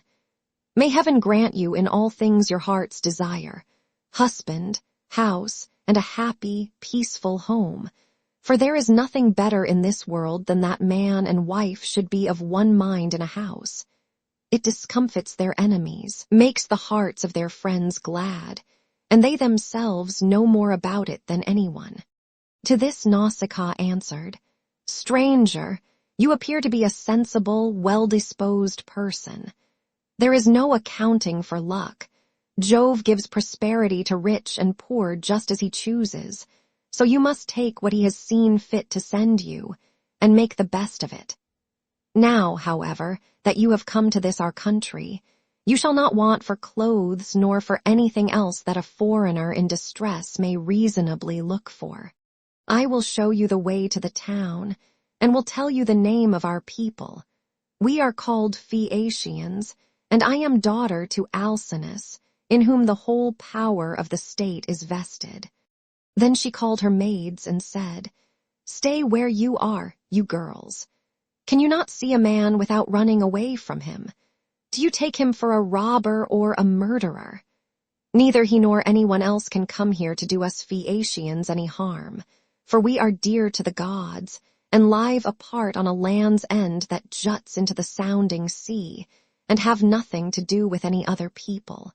This is only some poor man who has lost his way, and we must be kind to him, for strangers and foreigners in distress are under Jove's protection, and will take what they can get and be thankful. So, girls, give the poor fellow something to eat and drink, and wash him in the stream at some place that is sheltered from the wind. On this the maids left off running away and began calling one another back. They made Ulysses sit down in the shelter as Nausicaa had told them, and brought him a shirt and cloak. They also brought him the little golden cruse of oil, and told him to go and wash in the stream. But Ulysses said, Young women, please to stand a little on one side that I may wash the brine from my shoulders and anoint myself with oil, for it is long enough since my skin has had a drop of oil upon it. I cannot wash as long as you all keep standing there. I am ashamed to strip before a number of good-looking young women. Then they stood on one side and went to tell the girl, while Ulysses washed himself in the stream and scrubbed the brine from his back and from his broad shoulders. When he had thoroughly washed himself and had got the brine out of his hair, he anointed himself with oil and put on the clothes which the girl had given him. Minerva then made him look taller and stronger than before. She also made the hair grow thick on the top of his head, and flow down in curls like hyacinth blossoms. She glorified him about the head and shoulders as a skillful workman who has studied art of all kinds under Vulcan and Minerva, enriches a piece of silver plate by gilding it, and his work is full of beauty. Then he went and sat down a little way off upon the beach, looking quite young and handsome, and the girl gazed on him with admiration. Then she said to her maids, Hush, my dears, for I want to say something. I believe the gods who live in heaven have sent this man to the Phaeacians. When I first saw him, I thought him plain, but now his appearance is like that of the gods who dwell in heaven. I should like my future husband to be just such another as he is, if he would only stay here and not want to go away. However, give him something to eat and drink. They did as they were told, and set food before Ulysses, who ate and drank ravenously, for it was long since he had had food of any kind. Meanwhile, Nausicaa bethought her of another matter. She got the linen folded and placed in the wagon. She then yoked the mules, and as she took her seat, she called Ulysses. "Stranger," said she, "rise and let us be going back to the town. I will introduce you at the house of my excellent father, where I can tell you that you will meet all the best people among the Phaeacians. But be sure and do as I bid you, for you seem to be a sensible person. As long as we are going past the fields and farm lands, follow briskly behind the wagon along with the maids, and I will lead the way myself. Presently, however, we shall come to the town, where you will find a high wall running all round it, and a good harbor on either side with a narrow entrance into the city, and the ships will be drawn up by the road side, for everyone has a place where his own ship can lie. You will see the marketplace with a temple of Neptune in the middle of it, and paved with large stones bedded in the earth. Here people deal in ships' gear of all kinds, such as cables and sails, and here, too, are the places where oars are made, for the Phaeacians are not a nation of archers. They know nothing about bows and arrows, but are a seafaring folk, and pride themselves on their masts, oars, and ships, with which they travel far over the sea. I am afraid of the gossip and scandal that may be set on foot against me later on, for the people here are very ill-natured, and some low fellow, if he met us, might say, 'Who is this fine-looking stranger that is going about with Nausicaa? Where did she find him? I suppose she is going to marry him. Perhaps he is a vagabond sailor whom she has taken from some foreign vessel, for we have no neighbors, or some god has at last come down from heaven in answer to her prayers, and she is going to live with him all the rest of her life. It would be a good thing if she would take herself off and find a husband somewhere else, for she will not look at one of the many excellent young Phaeacians who are in love with her.' This is the kind of disparaging remark that would be made about me, and I could not complain, for I should myself be scandalized at seeing any other girl do the like, and go about with men in spite of everybody, while her father and mother were still alive, and without having been married in the face of all the world. If, therefore, you want my father to give you an escort and to help you home, do as I bid you. You will see a beautiful grove of poplars by the roadside dedicated to Minerva. It has a well in it and a meadow all round it. Here my father has a field of rich garden ground, about as far from the town as a man's voice will carry. Sit down there and wait for a while till the rest of us can get into the town and reach my father's house. Then, when you think we must have done this, we come into the town, and ask the way to the house of my father Alcinous. You will have no difficulty in finding it. Any child will point it out to you, for no one else in the whole town has anything like such a fine house as he has. When you have got past the gates and through the outer court, go right across the inner court till you come to my mother. You will find her sitting by the fire and spinning her purple wool by firelight. It is a fine sight to see her, as she leans back against one of the bearing posts with her maids all ranged behind her. Close to her seat stands that of my father, on which he sits and topes like an immortal god. Never mind him, but go up to my mother, and lay your hands upon her knees if you would get home quickly. If you can gain her over, you may hope to see your own country again, no matter how distant it may be."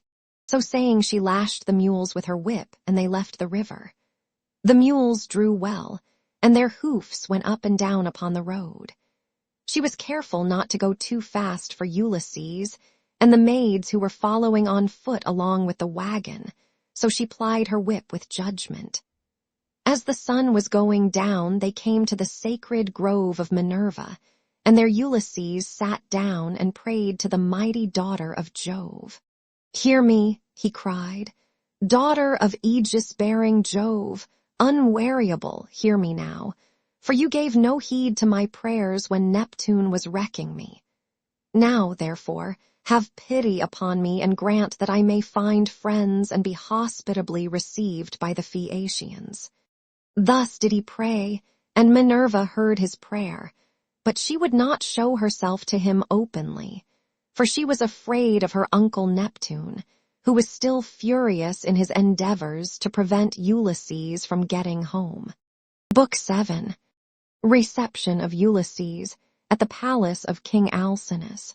Thus then did Ulysses wait and pray, but the girl drove on to the town. When she reached her father's house, she drew up at the gateway, and her brothers, comely as the gods, gathered round her, took the mules out of the wagon and carried the clothes into the house, while she went to her own room, where an old servant, Euryme Jusa of Apera, lit the fire for her.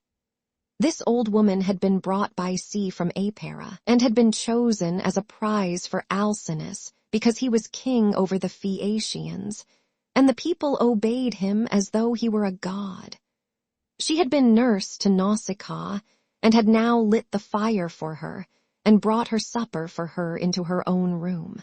Presently Ulysses got up to go towards the town, and Minerva shed a thick mist all round him to hide him in case any of the proud Phaeacians who met him should be rude to him, or ask him who he was. Then, as he was just entering the town, she came towards him in the likeness of a little girl carrying a pitcher. She stood right in front of him, and Ulysses said, "My dear, will you be so kind as to show me the house of King Alcinous? I am an unfortunate foreigner in distress, and do not know one in your town and country." Then Minerva said, "Yes, father stranger, I will show you the house you want, for Alcinous lives quite close to my own father. I will go before you and show the way, but say not a word as you go, and do not look at any man, nor ask him questions. For the people here cannot abide strangers, and do not like men who come from some other place. They are a seafaring folk, and sail the seas by the grace of Neptune in ships that glide along like thought, or as a bird in the air." On this she led the way, and Ulysses followed in her steps, but not one of the Phaeacians could see him as he passed through the city in the midst of them, for the great goddess Minerva in her goodwill towards him had hidden him in a thick cloud of darkness. He admired their harbors, ships, places of assembly, and the lofty walls of the city, which, with the palisade on top of them, were very striking, and when they reached the king's house Minerva said, "This is the house, father stranger, which you would have me show you. You will find a number of great people sitting at table, but do not be afraid. Go straight in, for the bolder a man is the more likely he is to carry his point, even though he is a stranger. First find the queen. Her name is Arete, and she comes of the same family as her husband Alcinous. They both descend originally from Neptune, who was father to Nausithous by Peribea, a woman of great beauty. Peribea was the youngest daughter of Eurymedon, who at one time reigned over the giants, but he ruined his ill-fated people and lost his own life to boot. Neptune, however, lay with his daughter, and she had a son by him, the great Nausithous, who reigned over the Phaeacians. Nausithous had two sons, Rhexenor and Alcinous. Apollo killed the first of them while he was still a bridegroom and without male issue, but he left a daughter Arete, whom Alcinous married, and honors as no other woman is honored of all those that keep house along with their husbands. Thus she both was, and still is, respected beyond measure by her children, by Alcinous himself, and by the whole people, who look upon her as a goddess, and greet her whenever she goes about the city. For she is a thoroughly good woman both in head and heart, and when any women are friends of hers, she will help their husbands also to settle their disputes. If you can gain her goodwill, you may have every hope of seeing your friends again, and getting safely back to your home and country." Then Minerva left Scheria and went away over the sea. She went to Marathon and to the spacious streets of Athens, where she entered the abode of Erechtheus. But Ulysses went on to the house of Alcinous, and he pondered much as he paused a while before reaching the threshold of bronze, for the splendor of the palace was like that of the sun or moon. The walls on either side were of bronze from end to end, and the cornice was of blue enamel. The doors were gold, and hung on pillars of silver that rose from a floor of bronze, while the lintel was silver, and the hook of the door was of gold. On either side there stood gold and silver mastiffs which Vulcan, with his consummate skill, had fashioned expressly to keep watch over the palace of King Alcinous. So they were immortal and could never grow old. Seats were ranged all along the wall, here and there from one end to the other, with coverings of fine woven work which the women of the house had made. Here the chief persons of the Phaeacians used to sit and eat and drink, for there was abundance at all seasons. And there were golden figures of young men with lighted torches in their hands, raised on pedestals, to give light by night to those who were at table. There are 50 maid servants in the house, some of whom are always grinding rich yellow grain at the mill, while others work at the loom or sit and spin, and their shuttles go backwards and forwards like the fluttering of aspen leaves, while the linen is so closely woven that it will turn oil. As the Phaeacians are the best sailors in the world, so their women excel all others in weaving, for Minerva has taught them all manner of useful arts, and they are very intelligent. Outside the gate of the outer court, there is a large garden of about 4 acres with a wall all round it. It is full of beautiful trees, pears, pomegranates, and the most delicious apples. There are luscious figs also, and olives in full growth. The fruits never rot nor fail all the year round, neither winter nor summer, for the air is so soft that a new crop ripens before the old has dropped. Pear grows on pear, apple on apple, and fig on fig, and so also with the grapes, for there is an excellent vineyard. On the level ground of a part of this, the grapes are being made into raisins. In another part they are being gathered. Some are being trodden in the wine tubs, others further on have shed their blossom and are beginning to show fruit. Others again are just changing color. In the furthest part of the ground, there are beautifully arranged beds of flowers that are in bloom all the year round. 2 streams go through it, the one turned in ducts throughout the whole garden, while the other is carried under the ground of the outer court to the house itself, and the townspeople draw water from it. Such, then, were the splendors with which the gods had endowed the house of King Alcinous. So here Ulysses stood for a while and looked about him, but when he had looked long enough he crossed the threshold and went within the precincts of the house. There he found all the chief people among the Phaeacians making their drink offerings to Mercury, which they always did the last thing before going away for the night. He went straight through the court, still hidden by the cloak of darkness in which Minerva had enveloped him, till he reached Arete and King Alcinous. Then he laid his hands upon the knees of the queen, and at that moment the miraculous darkness fell away from him, and he became visible. Everyone was speechless with surprise at seeing a man there, but Ulysses began at once with his petition.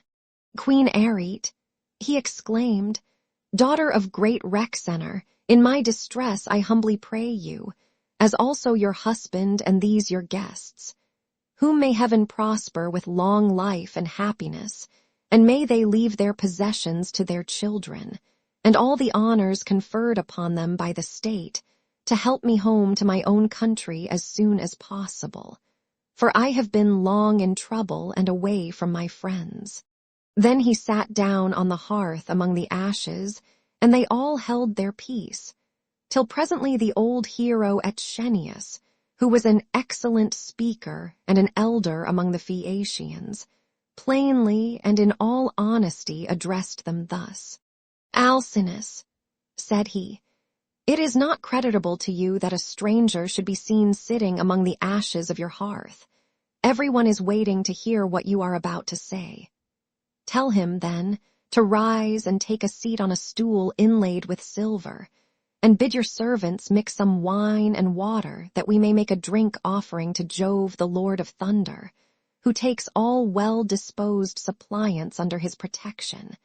And let the housekeeper give him some supper, of whatever there may be in the house." When Alcinous heard this, he took Ulysses by the hand, raised him from the hearth, and bade him take the seat of Laodamas, who had been sitting beside him, and was his favorite son. A maid-servant then brought him water in a beautiful golden ewer, and poured it into a silver basin for him to wash his hands, and she drew a clean table beside him. An upper servant brought him bread, and offered him many good things of what there was in the house, and Ulysses ate and drank. Then Alcinous said to one of the servants, "Pontonous, mix a cup of wine and hand it round, that we may make drink offerings to Jove, the Lord of Thunder, who is the protector of all well-disposed suppliants." Pontonous then mixed wine and water, and handed it round after giving every man his drink offering.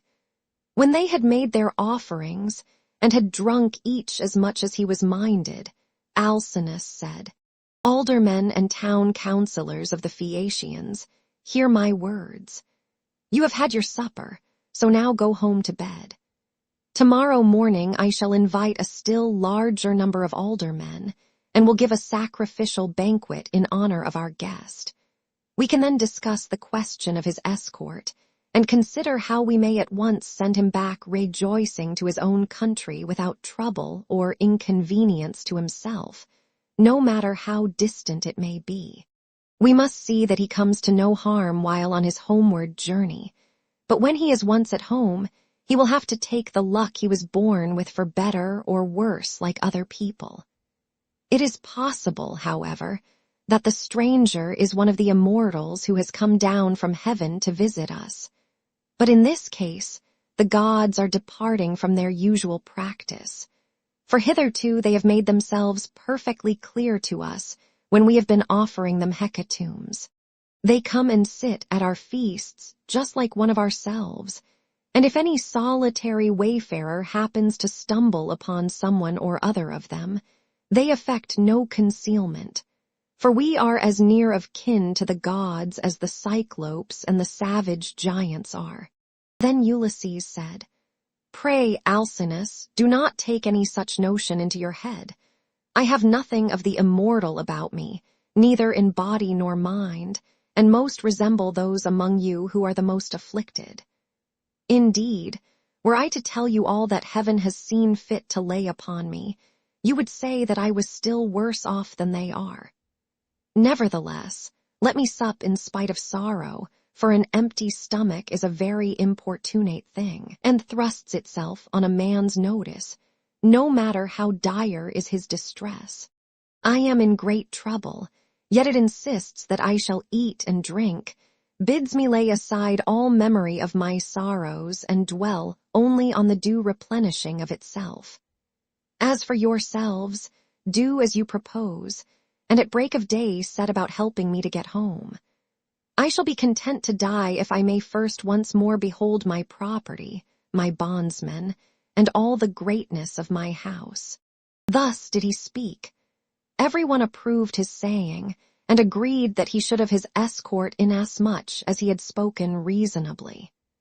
Then, when they had made their drink offerings, and had drunk each as much as he was minded, they went home to bed every man in his own abode, leaving Ulysses in the cloister with Arete and Alcinous, while the servants were taking the things away after supper. Arete was the first to speak, for she recognized the shirt, cloak, and good clothes that Ulysses was wearing as the work of herself and of her maids. So she said, "Stranger, before we go any further, there is a question I should like to ask you. Who and whence are you, and who gave you those clothes? Did you not say you had come here from beyond the sea?" And Ulysses answered, "It would be a long story, madam, were I to relate in full the tale of my misfortunes, for the hand of heaven has been laid heavy upon me. But as regards your question, there is an island far away in the sea which is called the Ogygen. Here dwells the cunning and powerful goddess Calypso, daughter of Atlas. She lives by herself far from all neighbors human or divine. Fortune, however, brought me to her hearth all desolate and alone, for Jove struck my ship with his thunderbolts and broke it up in mid-ocean. My brave comrades were drowned, every man of them, but I stuck to the keel and was carried hither and thither for the space of 9 days, till at last during the darkness of the 10th night, the gods brought me to the Ogygen island, where the great goddess Calypso lives. She took me in and treated me with the utmost kindness. Indeed, she wanted to make me immortal that I might never grow old, but she could not persuade me to let her do so. I stayed with Calypso 7 years straight on end, and watered the good clothes she gave me with my tears during the whole time. But at last, when the 8th year came round, she bade me depart of her own free will, either because Jove had told her she must, or because she had changed her mind. She sent me from her island on a raft, which she provisioned with abundance of bread and wine. Moreover, she gave me good stout clothing, and sent me a wind that blew both warm and fair. Days 7 and 10 did I sail over the sea, and on the 18th I caught sight of the first outlines of the mountains upon your coast, and glad indeed was I to set eyes upon them. Nevertheless, there was still much trouble in store for me, for at this point Neptune would let me go no further, and raised a great storm against me. The sea was so terribly high that I could no longer keep to my raft, which went to pieces under the fury of the gale, and I had to swim for it, till wind and current brought me to your shores. There I tried to land, but could not, for it was a bad place, and the waves dashed me against the rocks. So I again took to the sea and swam on till I came to a river that seemed the most likely landing place, for there were no rocks and it was sheltered from the wind. Here, then, I got out of the water and gathered my senses together again. Night was coming on, so I left the river and went into a thicket where I covered myself all over with leaves, and presently heaven sent me off into a very deep sleep. Sick and sorry as I was, I slept among the leaves all night, and through the next day till afternoon, when I woke as the sun was westering, and saw your daughter's maid servants playing upon the beach, and your daughter among them looking like a goddess. I besought her aid, and she proved to be of an excellent disposition, much more so than could be expected from so young a person, for young people are apt to be thoughtless. She gave me plenty of bread and wine, and when she had had me washed in the river, she also gave me the clothes in which you see me. Now, therefore, though it has pained me to do so, I have told you the whole truth." Then Alcinous said, "Stranger, it was very wrong of my daughter not to bring you on at once to my house along with the maids, seeing that she was the first person whose aid you asked." "Pray do not scold her," replied Ulysses. "She is not to blame. She did tell me to follow along with the maids, but I was ashamed and afraid, for I thought you might perhaps be displeased if you saw me. Every human being is sometimes a little suspicious and irritable." "Stranger," replied Alcinous, "I am not the kind of man to get angry about nothing. It is always better to be reasonable. But by Father Jove, Minerva, and Apollo, now that I see what kind of person you are, and how much you think as I do, I wish you would stay here, marry my daughter, and become my son-in-law. If you will stay, I will give you a house and an estate, but no one, heaven forbid, shall keep you here against your own wish, and that you may be sure of this, I will attend tomorrow to the matter of your escort. You can sleep during the whole voyage if you like, and the men shall sail you over smooth waters either to your own home, or wherever you please, even though it be a long way further off than Euboea, which those of my people who saw it when they took yellow-haired Rhadamanthus to see Tydeus the son of Gaia, tell me is the furthest of any place. And yet they did the whole voyage in a single day without distressing themselves, and came back again afterwards. You will thus see how much my ships excel all others, and what magnificent oarsmen my sailors are. Then was Ulysses glad and prayed aloud, saying, Father Jove, grant that Alcinous may do all as he has said, for so he will win an imperishable name among mankind, and at the same time I shall return to my country. Thus did they converse. Then Arete told her maids to set a bed in the room that was in the gatehouse, and make it with good red rugs, and to spread coverlets on the top of them with woolen cloaks for Ulysses to wear. The maids thereon went out with torches in their hands, and when they had made the bed they came up to Ulysses and said, Rise, Sir stranger, and come with us, for your bed is ready. And glad indeed was he to go to his rest. So Ulysses slept in a bed placed in a room over the echoing gateway. But Alcinous lay in the inner part of the house, with the queen his wife by his side. Book 8. Banquet in the house of Alcinous. The games. Now when the child of morning, rosy-fingered Dawn, appeared, Alcinous and Ulysses both rose, and Alcinous led the way to the Phaeacian place of assembly, which was near the ships.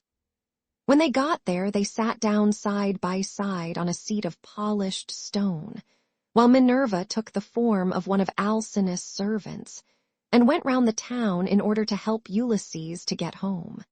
She went up to the citizens, man by man, and said, Aldermen and town councillors of the Phaeacians, come to the assembly, all of you, and listen to the stranger who has just come off a long voyage to the house of King Alcinous.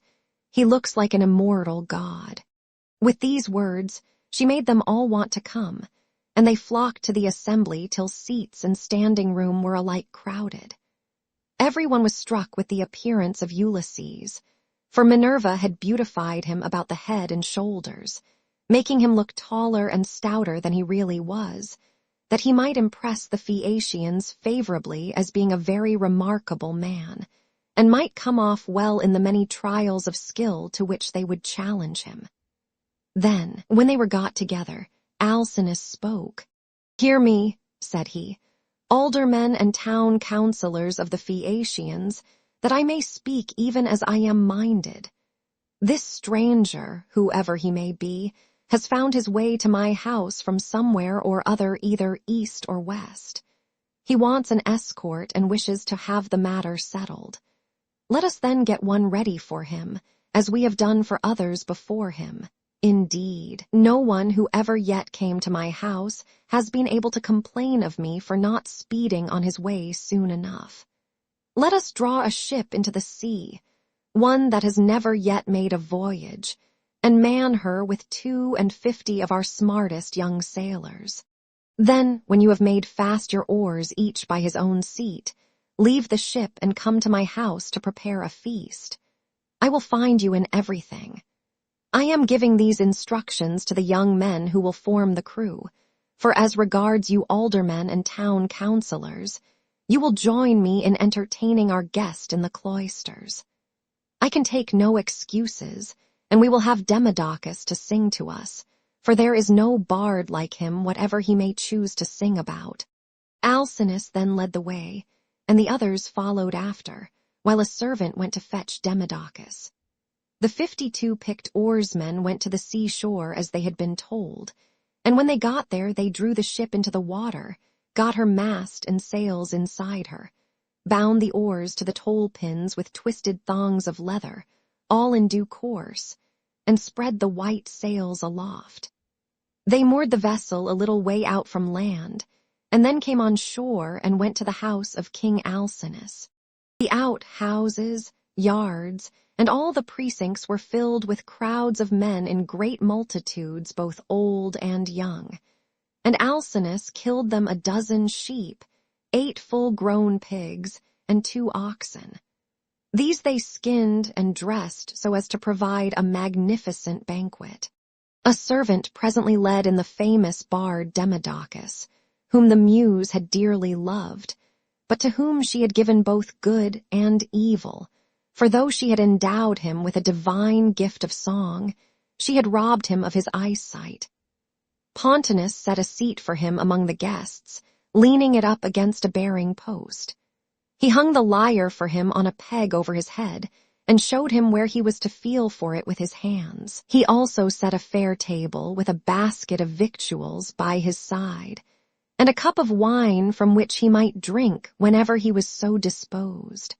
The company then laid their hands upon the good things that were before them, but as soon as they had had enough to eat and drink, the muse inspired Demodocus to sing the feats of heroes, and more especially a matter that was then in the mouths of all men, to wit, the quarrel between Ulysses and Achilles, and the fierce words that they heaped on one another as they sat together at a banquet. But Agamemnon was glad when he heard his chieftains quarreling with one another, for Apollo had foretold him this at Pytho, when he crossed the stone floor to consult the oracle. Here was the beginning of the evil that by the will of Jove fell both upon Danaans and Trojans.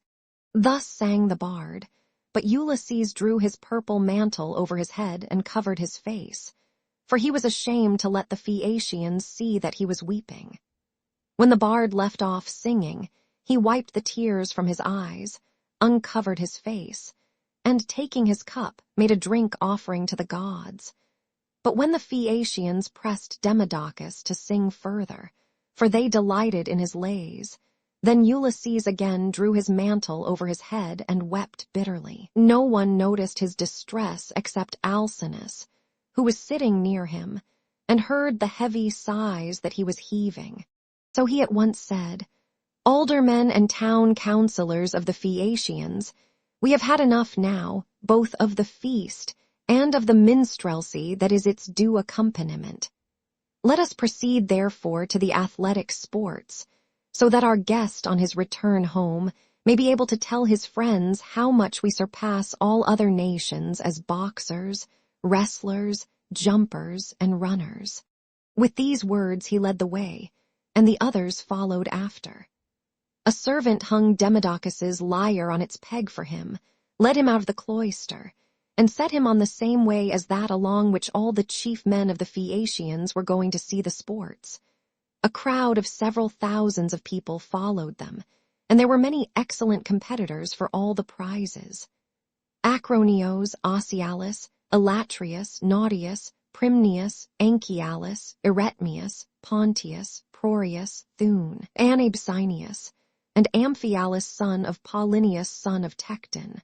There was also Euryalus son of Naubolus, who was like Mars himself, and was the best-looking man among the Phaeacians except Laodamas.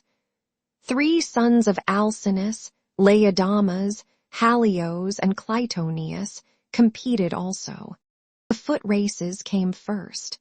The course was set out for them from the starting post, and they raised a dust upon the plain as they all flew forward at the same moment. Clytoneus came in first by a long way.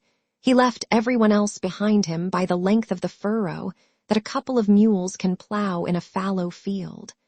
They then turned to the painful art of wrestling, and here Euryalus proved to be the best man. Amphialus excelled all the others in jumping, while at throwing the disc, there was no one who could approach Elatrius. Alcinous's son Laodamas was the best boxer, and he it was who presently said, when they had all been diverted with the games, "Let us ask the stranger whether he excels in any of these sports. He seems very powerfully built. His thighs, calves, hands, and neck are of prodigious strength, nor is he at all old, but he has suffered much lately, and there is nothing like the sea for making havoc with a man, no matter how strong he is." "You are quite right, Laodamas," replied Euryalus. "Go up to your guest and speak to him about it yourself." When Laodamas heard this, he made his way into the middle of the crowd and said to Ulysses, "I hope, sir, that you will enter yourself for someone or other of our competitions if you are skilled in any of them, and you must have gone in for many a one before now. There is nothing that does anyone so much credit all his life, long as the showing himself a proper man with his hands and feet. Have a try, therefore, at something, and banish all sorrow from your mind. Your return home will not be long delayed, for the ship is already drawn into the water, and the crew is found." Ulysses answered, "Laodamas, why do you taunt me in this way?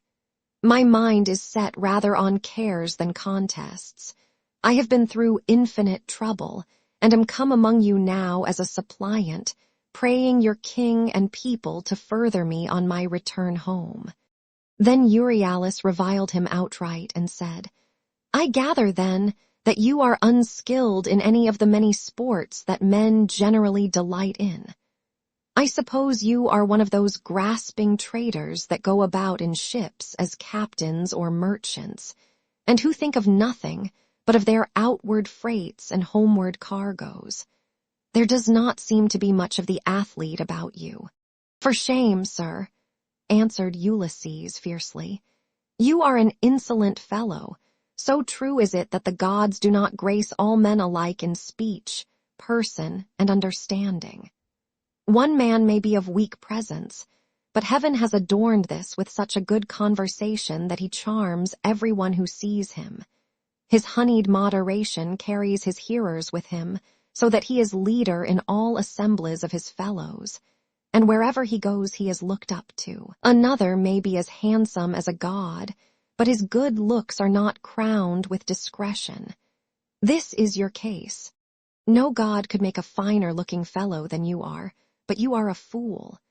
Your ill-judged remarks have made me exceedingly angry, and you are quite mistaken, for I excel in a great many athletic exercises. Indeed, so long as I had youth and strength, I was among the first athletes of the age. Now, however, I am worn out by labor and sorrow, for I have gone through much both on the field of battle and by the waves of the weary sea. Still, in spite of all this I will compete, for your taunts have stung me to the quick." So he hurried up without even taking his cloak off, and seized a disc, larger, more massive and much heavier than those used by the Phaeacians when disc-throwing among themselves. Then, swinging it back, he threw it from his brawny hand, and it made a humming sound in the air as he did so. The Phaeacians quailed beneath the rushing of its flight as it sped gracefully from his hand, and flew beyond any mark that had been made yet. Minerva, in the form of a man, came and marked the place where it had fallen. "A blind man, sir," said she, "could easily tell your mark by groping for it. It is so far ahead of any other. You may make your mind easy about this contest, for no Phaeacian can come near to such a throw as yours." Ulysses was glad when he found he had a friend among the lookers-on, so he began to speak more pleasantly. "Young men," said he, "come up to that throw if you can, and I will throw another disc as heavy or even heavier. If anyone wants to have a bout with me, let him come on, for I am exceedingly angry.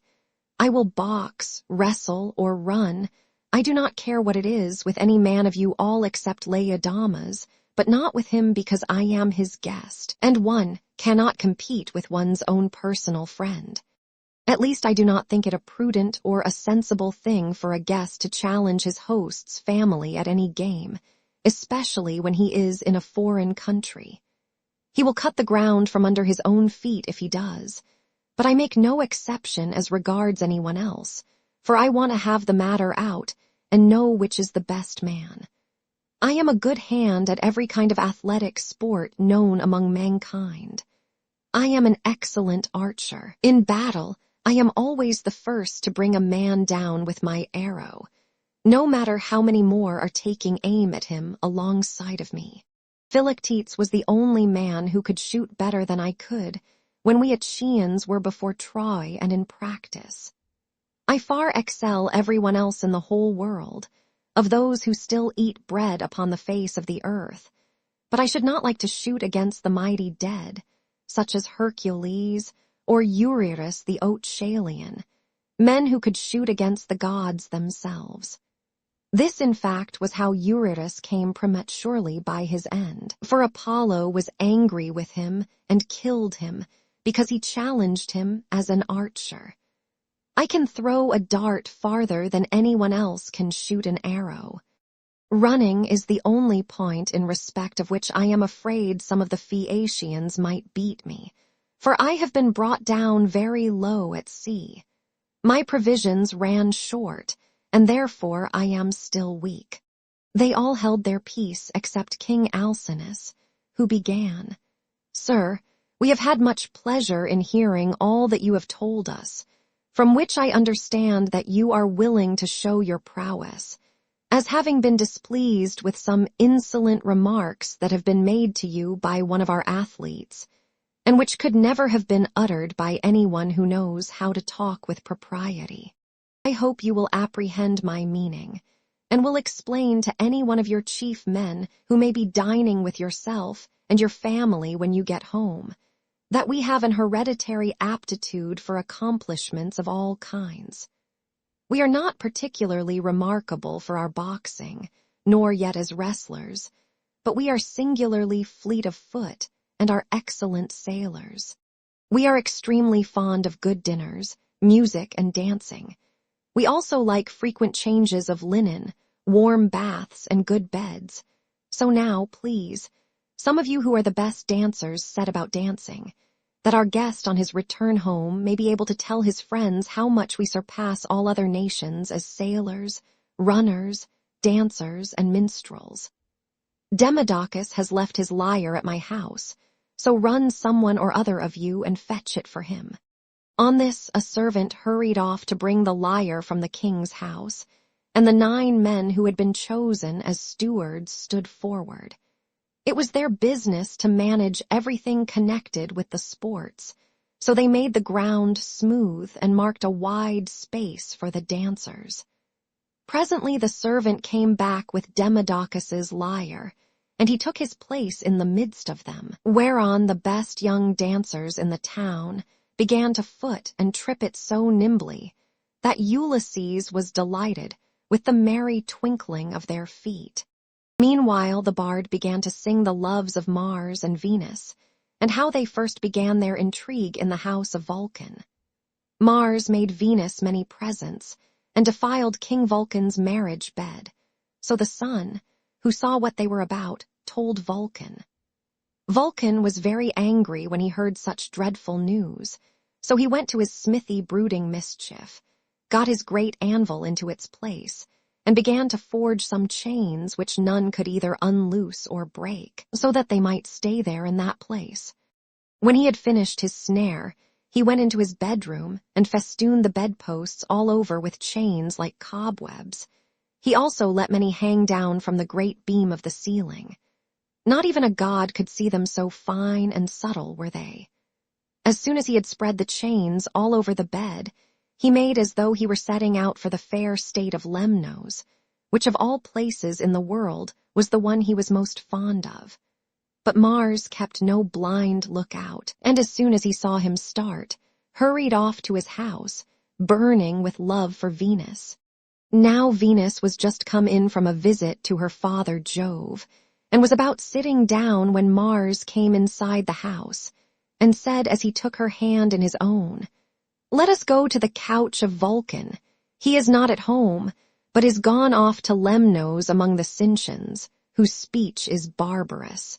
She was nothing loth, so they went to the couch to take their rest, whereon they were caught in the toils which cunning Vulcan had spread for them, and could neither get up nor stir hand or foot, but found too late that they were in a trap. Then Vulcan came up to them, for he had turned back before reaching Lemnos, when his scout, the sun, told him what was going on. He was in a furious passion, and stood in the vestibule making a dreadful noise as he shouted to all the gods. "Father Jove," he cried, "and all you other blessed gods who live forever, come here and see the ridiculous and disgraceful sight that I will show you. Jove's daughter Venus is always dishonoring me because I am lame. She is in love with Mars, who is handsome and clean built, whereas I am a cripple. But my parents are to blame for that, not I. They ought never to have begotten me. Come and see the pair together asleep on my bed. It makes me furious to look at them. They are very fond of one another, but I do not think they will lie there longer than they can help, nor do I think that they will sleep much. There, however, they shall stay till her father has repaid me the sum I gave him for his baggage of a daughter, who is fair but not honest. On this the gods gathered to the house of Vulcan. Earth-encircling Neptune came, and Mercury the bringer of luck, and King Apollo, but the goddesses stayed at home, all of them for shame. Then the givers of all good things stood in the doorway, and the blessed gods roared with inextinguishable laughter, as they saw how cunning Vulcan had been, whereon one would turn towards his neighbor, saying, "Ill deeds do not prosper, and the weak confound the strong. See how limping Vulcan, lame as he is, has caught Mars, who is the fleetest god in heaven, and now Mars will be cast in heavy damages."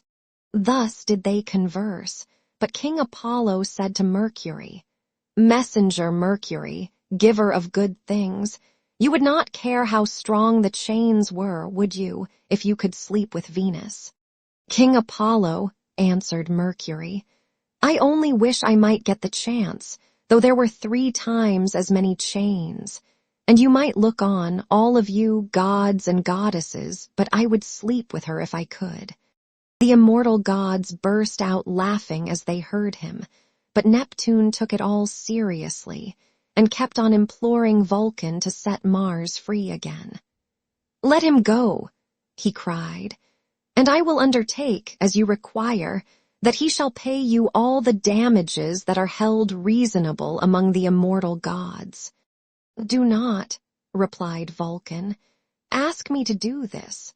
A bad man's bond is bad security. What remedy could I enforce against you if Mars should go away and leave his debts behind him along with his chains?" "Vulcan," said Neptune, "if Mars goes away without paying his damages, I will pay you myself." So Vulcan answered, "In this case I cannot and must not refuse you." Thereon he loosed the bonds that bound them, and as soon as they were free they scampered off, Mars to Thrace, and laughter-loving Venus to Cyprus and to Paphos, where is her grove and her altar fragrant with burnt offerings. Here the Graces bathed her, and anointed her with oil of ambrosia such as the immortal gods make use of, and they clothed her in raiment of the most enchanting beauty. Thus sang the bard, and both Ulysses and the seafaring Phaeacians were charmed as they heard him. Then Alcinous told Laodamas and Halius to dance alone, for there was no one to compete with them.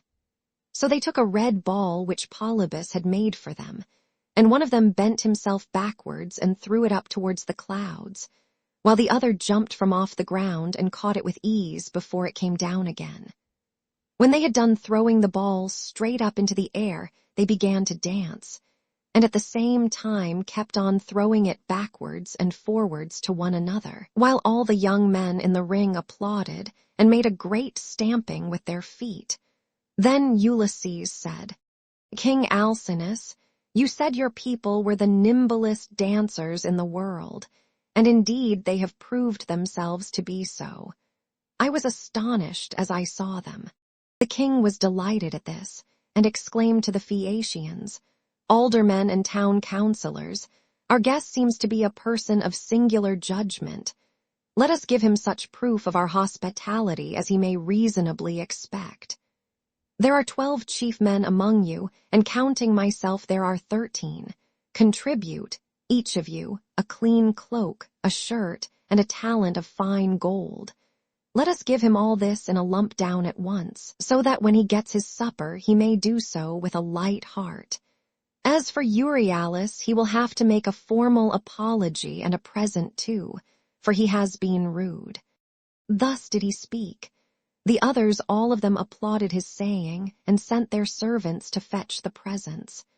Then Euryalus said, "King Alcinous, I will give the stranger all the satisfaction you require. He shall have my sword, which is of bronze, all but the hilt, which is of silver. I will also give him the scabbard of newly sawn ivory into which it fits. It will be worth a great deal to him." As he spoke, he placed the sword in the hands of Ulysses and said, "Good luck to you, father stranger. If anything has been said amiss, may the winds blow it away with them, and may heaven grant you a safe return. For I understand you have been long away from home, and have gone through much hardship." To which Ulysses answered, "Good luck to you too, my friend, and may the gods grant you every happiness. I hope you will not miss the sword you have given me along with your apology." With these words he girded the sword about his shoulders, and towards sundown the presents began to make their appearance, as the servants of the donors kept bringing them to the house of King Alcinous. Here his sons received them, and placed them under their mother's charge. Then Alcinous led the way to the house and bade his guests take their seats.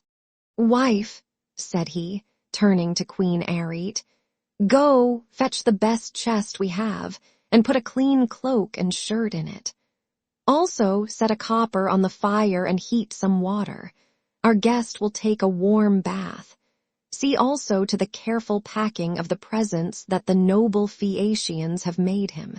He will thus better enjoy both his supper and the singing that will follow. I shall myself give him this golden goblet, which is of exquisite workmanship, that he may be reminded of me for the rest of his life whenever he makes a drink offering to Jove or to any of the gods."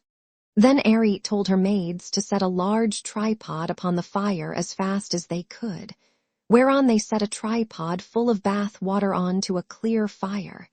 They threw on sticks to make it blaze, and the water became hot as the flame played about the belly of the tripod.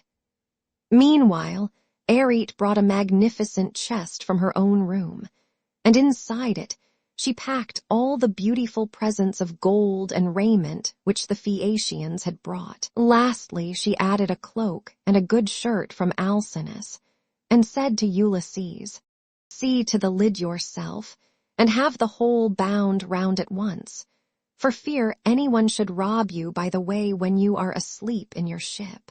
When Ulysses heard this, he put the lid on the chest and made it fast with a bond that Circe had taught him. He had done so before an upper servant told him to come to the bath and wash himself.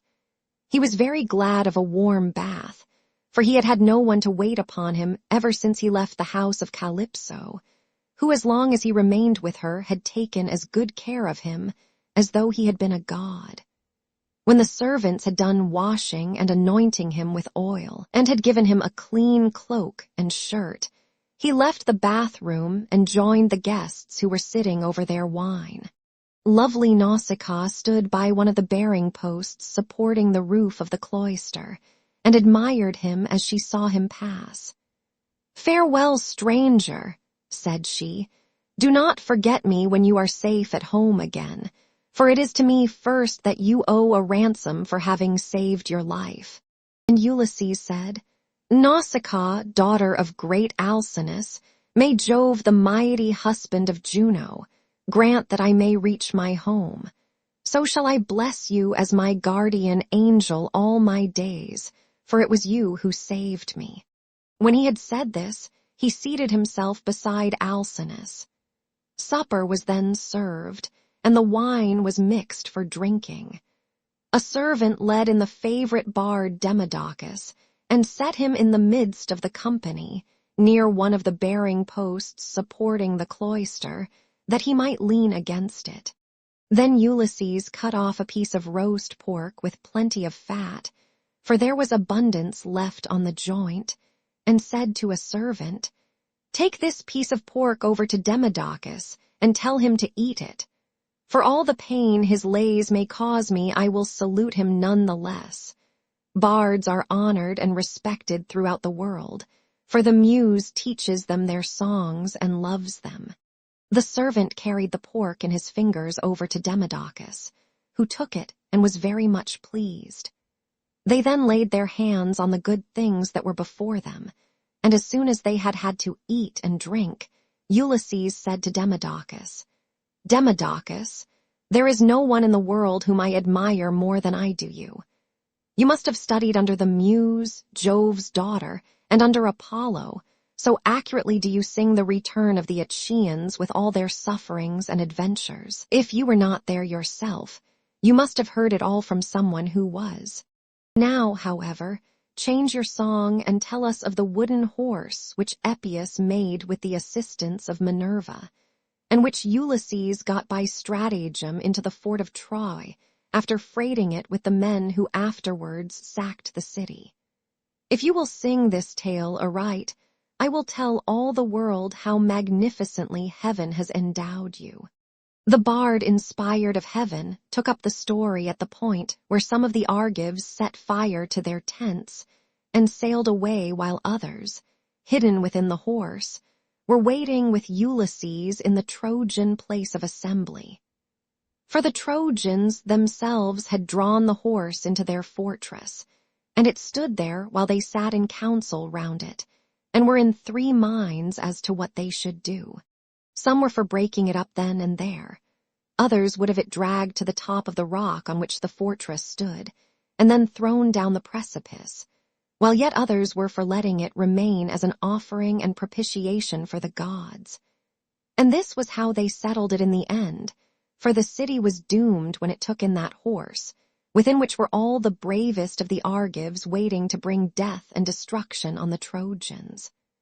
Anon he sang how the sons of the Achaeans issued from the horse and sacked the town, breaking out from their ambuscade.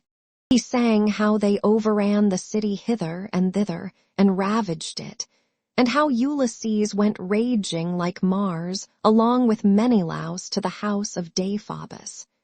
It was there that the fight raged most furiously.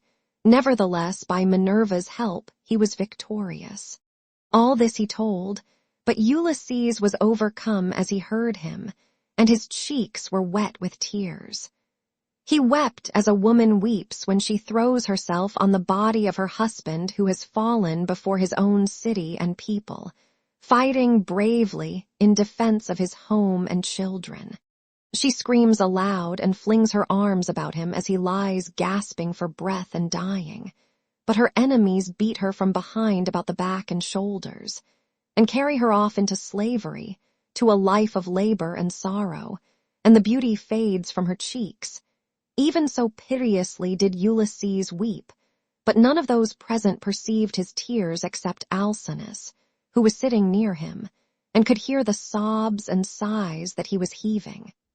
The king, therefore, at once rose and said, "Aldermen and town councillors of the Phaeacians, let Demodocus cease his song, for there are those present who do not seem to like it. From the moment that we had done supper and Demodocus began to sing, our guest has been all the time groaning and lamenting. He is evidently in great trouble, so let the bard leave off, that we may all enjoy ourselves, hosts and guest alike. This will be much more as it should be, for all these festivities, with the escort and the presents that we are making with so much good will are wholly in his honor. And anyone with even a moderate amount of right feeling knows that he ought to treat a guest and a suppliant as though he were his own brother. Therefore, sir, do you on your part affect no more concealment nor reserve in the matter about which I shall ask you. It will be more polite in you to give me a plain answer. Tell me the name by which your father and mother over yonder used to call you, and by which you were known among your neighbors and fellow citizens.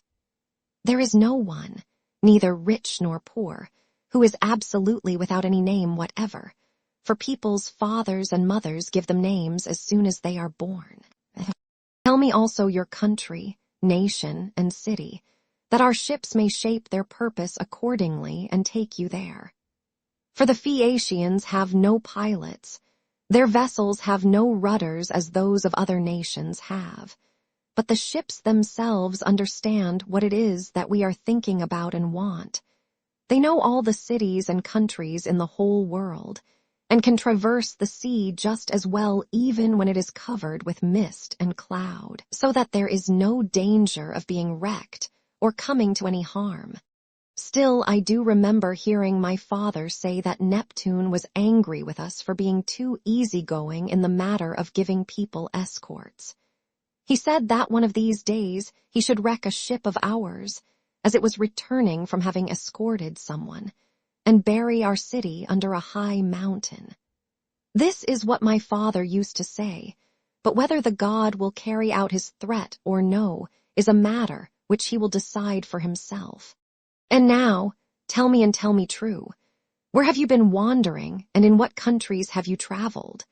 Tell us of the peoples themselves, and of their cities, who were hostile, savage, and uncivilized, and who, on the other hand, hospitable and humane. Tell us also why you are made so unhappy on hearing about the return of the Argive Danons from Troy. The gods arranged all this, and sent them their misfortunes in order that future generations might have something to sing about. Did you lose some brave kinsman of your wife's when you were before Troy? Son-in-law or father-in-law? Which are the nearest relations a man has outside his own flesh and blood? Or was it some brave and kindly-natured comrade? For a good friend is as dear to a man as his own brother. Book 9. Ulysses declares himself and begins his story. The Sicans, Laodophaги and Cyclopes, and Ulysses answered, King Alcinous, it is a good thing to hear a bard with such a divine voice as this man has. There is nothing better or more delightful than when a whole people make merry together, with the guests sitting orderly to listen, while the table is loaded with bread and meats, and the cupbearer draws wine and fills his cup for every man. This is indeed as fair a sight as a man can see. Now, however, since you are inclined to ask the story of my sorrows, and rekindle my own sad memories in respect of them, I do not know how to begin, nor yet how to continue and conclude my tale, for the hand of heaven has been laid heavily upon me. Firstly, then, I will tell you my name that you too may know it, and one day, if I outlive this time of sorrow, may become my guests though I live so far away from all of you. I am Ulysses, son of Laertes, renowned among mankind for all manner of subtlety, so that my fame ascends to heaven. I live in Ithaca, where there is a high mountain called Neritum, covered with forests, and not far from it there is a group of islands very near to one another, Dulichium same, and the wooded island of Zacynthus. It lies squat on the horizon, all highest up in the sea towards the sunset, while the others lie away from it towards dawn. It is a rugged island, but it breeds brave men, and my eyes know none that they better love to look upon. The goddess Calypso kept me with her in her cave, and wanted me to marry her, as did also the cunning Aeaean goddess Circe. But they could neither of them persuade me, for there is nothing dearer to a man than his own country and his parents, and however splendid a home he may have in a foreign country, if it be far from father or mother, he does not care about it. Now, however, I will tell you of the many hazardous adventures which by Jove's will I met with on my return from Troy. When I had set sail, thence the wind took me first to Ismarus, which is the city of the Sicans. There I sacked the town and put the people to the sword. We took their wives and also much booty, which we divided equitably amongst us, so that none might have reason to complain. I then said that we had better make off at once, but my men very foolishly would not obey me, so they stayed there drinking much wine and killing great numbers of sheep and oxen on the seashore. Meanwhile, the Sicans cried out for help to other Sicans who lived inland. These were more in number, and stronger, and they were more skilled in the art of war, for they could fight, either from chariots or on foot as the occasion served. In the morning, therefore, they came as thick as leaves and bloom in summer, and the hand of heaven was against us, so that we were hard pressed. They set the battle in array near the ships, and the hosts aimed their bronze-shod spears at one another. So long as the day waxed and it was still morning, we held our own against them, though they were more in number than we. But as the sun went down, towards the time when men loose their oxen, the Scythians got the better of us, and we lost 6 men from every ship we had. So we got away with those that were left. Thence we sailed onward with sorrow in our hearts, but glad to have escaped death though we had lost our comrades, nor did we leave till we had thrice invoked each one of the poor fellows who had perished by the hands of the Scythians. Then Jove raised the north wind against us till it blew a hurricane, so that land and sky were hidden in thick clouds, and night sprang forth out of the heavens. We let the ships run before the gale, but the force of the wind tore our sails to tatters, so we took them down for fear of shipwreck, and rowed our hardest towards the land. There we lay 2 days and 2 nights, suffering much alike from toil and distress of mind. But on the morning of the 3rd day we again raised our masts, set sail, and took our places, letting the wind and steersmen direct our ship.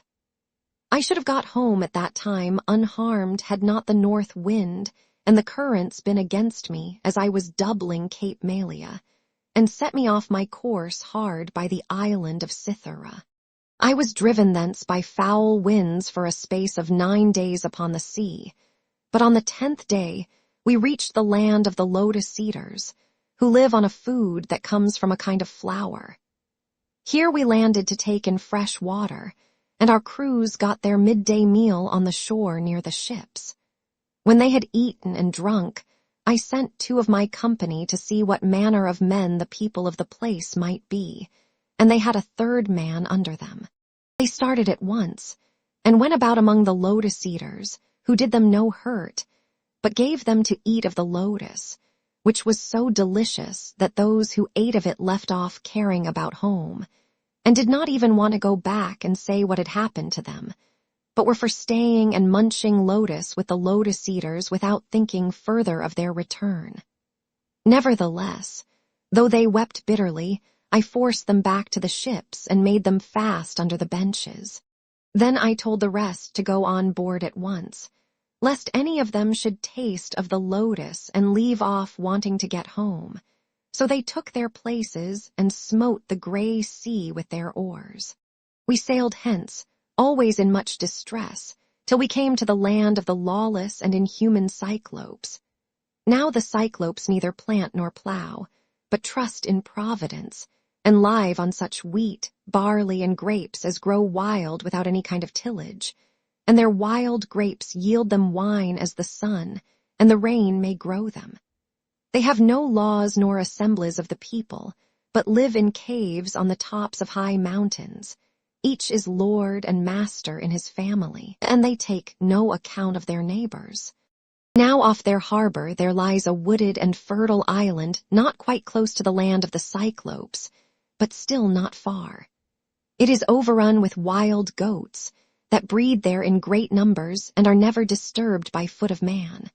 For sportsmen, who as a rule will suffer so much hardship in forest or among mountain precipices, do not go there, nor yet again is it ever plowed or fed down, but it lies a wilderness untilled and unsown from year to year, and has no living thing upon it, but only goats. For the Cyclopes have no ships, nor yet shipwrights who could make ships for them. They cannot therefore go from city to city, or sail over the sea to one another's country as people who have ships can do. If they had had these, they would have colonized the island, for it is a very good one, and would yield everything in due season. There are meadows that in some places come right down to the seashore, well watered and full of luscious grass. Grapes would do there excellently. There is level land for plowing, and it would always yield heavily at harvest time, for the soil is deep. There is a good harbor where no cables are wanted, nor yet anchors, nor need a ship be moored, but all one has to do is to beach one's vessel and stay there till the wind becomes fair for putting out to sea again. At the head of the harbor, there is a spring of clear water coming out of a cave, and there are poplars growing all round it. Here we entered, but so dark was the night that some god must have brought us in, for there was nothing whatever to be seen.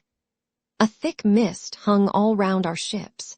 The moon was hidden behind a mass of clouds, so that no one could have seen the island if he had looked for it, nor were there any breakers to tell us we were close inshore before we found ourselves upon the land itself. When, however, we had beached the ships, we took down the sails, went ashore, and camped upon the beach till daybreak. When the child of morning, rosy-fingered dawn appeared, we admired the island and wandered all over it, while the nymphs Jove's daughters roused the wild goats that we might get some meat for our dinner. On this, we fetched our spears and bows and arrows from the ships, and dividing ourselves into 3 bands began to shoot the goats. Heaven sent us excellent sport. I had 12 ships with me, and each ship got 9 goats, while my own ship had 10. Thus through the livelong day to the going down of the sun we ate and drank our fill, and we had plenty of wine left, for each one of us had taken many jars full when we sacked the city of the Sicans, and this had not yet run out. While we were feasting, we kept turning our eyes towards the land of the Cyclopes, which was hard by, and saw the smoke of their stubble fires. We could almost fancy we heard their voices and the bleating of their sheep and goats. But when the sun went down and it came on dark, we camped down upon the beach, and next morning I called a council. "Stay here, my brave fellows," said I, "all the rest of you, while I go with my ship and exploit these people myself. I want to see if they are uncivilized savages or a hospitable and humane race." I went on board, bidding my men to do so also and loose the hawsers. So they took their places and smote the grey sea with their oars. When we got to the land, which was not far, there, on the face of a cliff near the sea, we saw a great cave overhung with laurels. It was a station for a great many sheep and goats, and outside there was a large yard, with a high wall round it made of stones built into the ground and of trees both pine and oak. This was the abode of a huge monster, who was then away from home, shepherding his flocks. He would have nothing to do with other people, but led the life of an outlaw. He was a horrid creature, not like a human being at all, but resembling rather some crag that stands out boldly against the sky on the top of a high mountain. I told my men to draw the ship ashore, and stay where they were, all but the 12 best among them, who were to go along with myself. I also took a goatskin of sweet black wine which had been given me by Marin, son of Euanthes, who was priest of Apollo, the patron god of Ismarus, and lived within the wooded precincts of the temple. When we were sacking the city, we respected him, and spared his life, as also his wife and child. So he made me some presents of great value, 7 talents of fine gold, and a bowl of silver, with 12 jars of sweet wine, unblended and of the most exquisite flavor. Not a man nor maid in the house knew about it, but only himself, his wife, and 1 housekeeper. When he drank it, he mixed 20 parts of water to 1 of wine, and yet the fragrance from the mixing bowl was so exquisite that it was impossible to refrain from drinking. I filled a large skin with this wine, and took a wallet full of provisions with me, for my mind misgave me that I might have to deal with some savage who would be of great strength, and would respect neither right nor law. We soon reached his cave, but he was out shepherding, so we went inside and took stock of all that we could see. His cheese racks were loaded with cheeses, and he had more lambs and kids than his pens could hold. They were kept in separate flocks. First there were the hoggets. then the oldest of the younger lambs, and lastly the very young ones, all kept apart from one another. As for his dairy, all the vessels, bowls, and milk pails into which he milked were swimming with whey. When they saw all this, my men begged me to let them first steal some cheeses and make off with them to the ship. They would then return, drive down the lambs and kids, put them on board, and sail away with them. It would have been indeed better if we had done so, but I would not listen to them, for I wanted to see the owner himself, in the hope that he might give me a present. When, however, we saw him, my poor men found him ill to deal with. We lit a fire, offered some of the cheeses in sacrifice, ate others of them, and then sat waiting till the Cyclops should come in with his sheep. When he came, he brought in with him a huge load of dry firewood to light the fire for his supper, and this he flung with such a noise on to the floor of his cave that we hid ourselves for fear at the far end of the cavern. Meanwhile, he drove all the ewes inside, as well as the she-goats that he was going to milk, leaving the males, both rams and he-goats, outside in the yards. Then he rolled a huge stone to the mouth of the cave, so huge that 22 strong 4-wheeled wagons would not be enough to draw it from its place against the doorway. When he had so done, he sat down and milked his ewes and goats, all in due course, and then let each of them have her own young. He curdled half the milk and set it aside in wicker strainers, but the other half he poured into bowls that he might drink it for his supper. When he had got through with all his work, he lit the fire, and then caught sight of us, whereon he said, "Strangers, who are you? Where do you sail from? Are you traders, or do you sail the sea as rovers, with your hands against every man, and every man's hand against you?"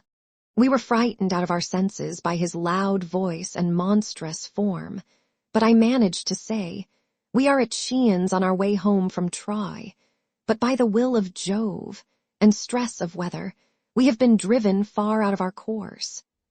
We are the people of Agamemnon, son of Atreus, who has won infinite renown throughout the whole world, by sacking so great a city and killing so many people.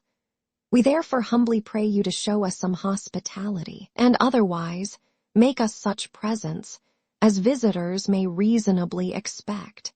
May your excellency fear the wrath of heaven, for we are your suppliants, and Jove takes all respectable travelers under his protection, for he is the avenger of all suppliants and foreigners in distress." To this he gave me but a pitiless answer.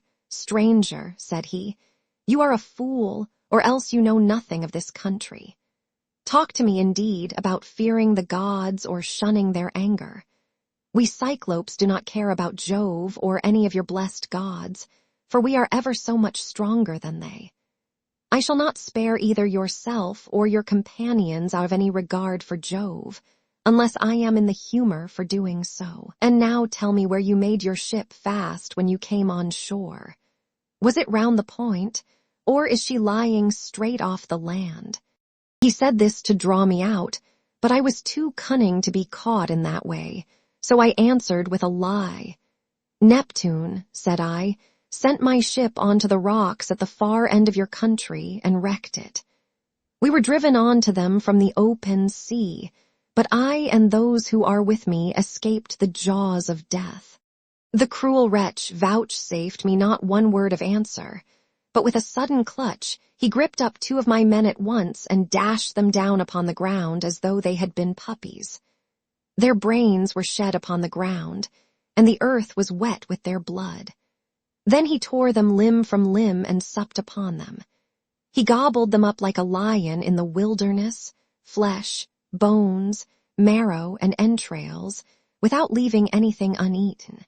As for us, we wept and lifted up our hands to heaven on seeing such a horrid sight, for we did not know what else to do. But when the Cyclops had filled his huge paunch, and had washed down his meal of human flesh with a drink of neat milk, he stretched himself full length upon the ground among his sheep, and went to sleep.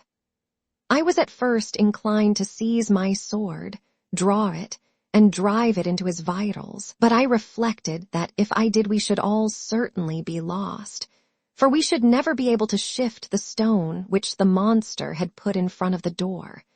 So we stayed sobbing and sighing where we were till morning came. When the child of morning, rosy-fingered Dawn, appeared, he again lit his fire, milked his goats and ewes, all quite rightly, and then let each have her own young one.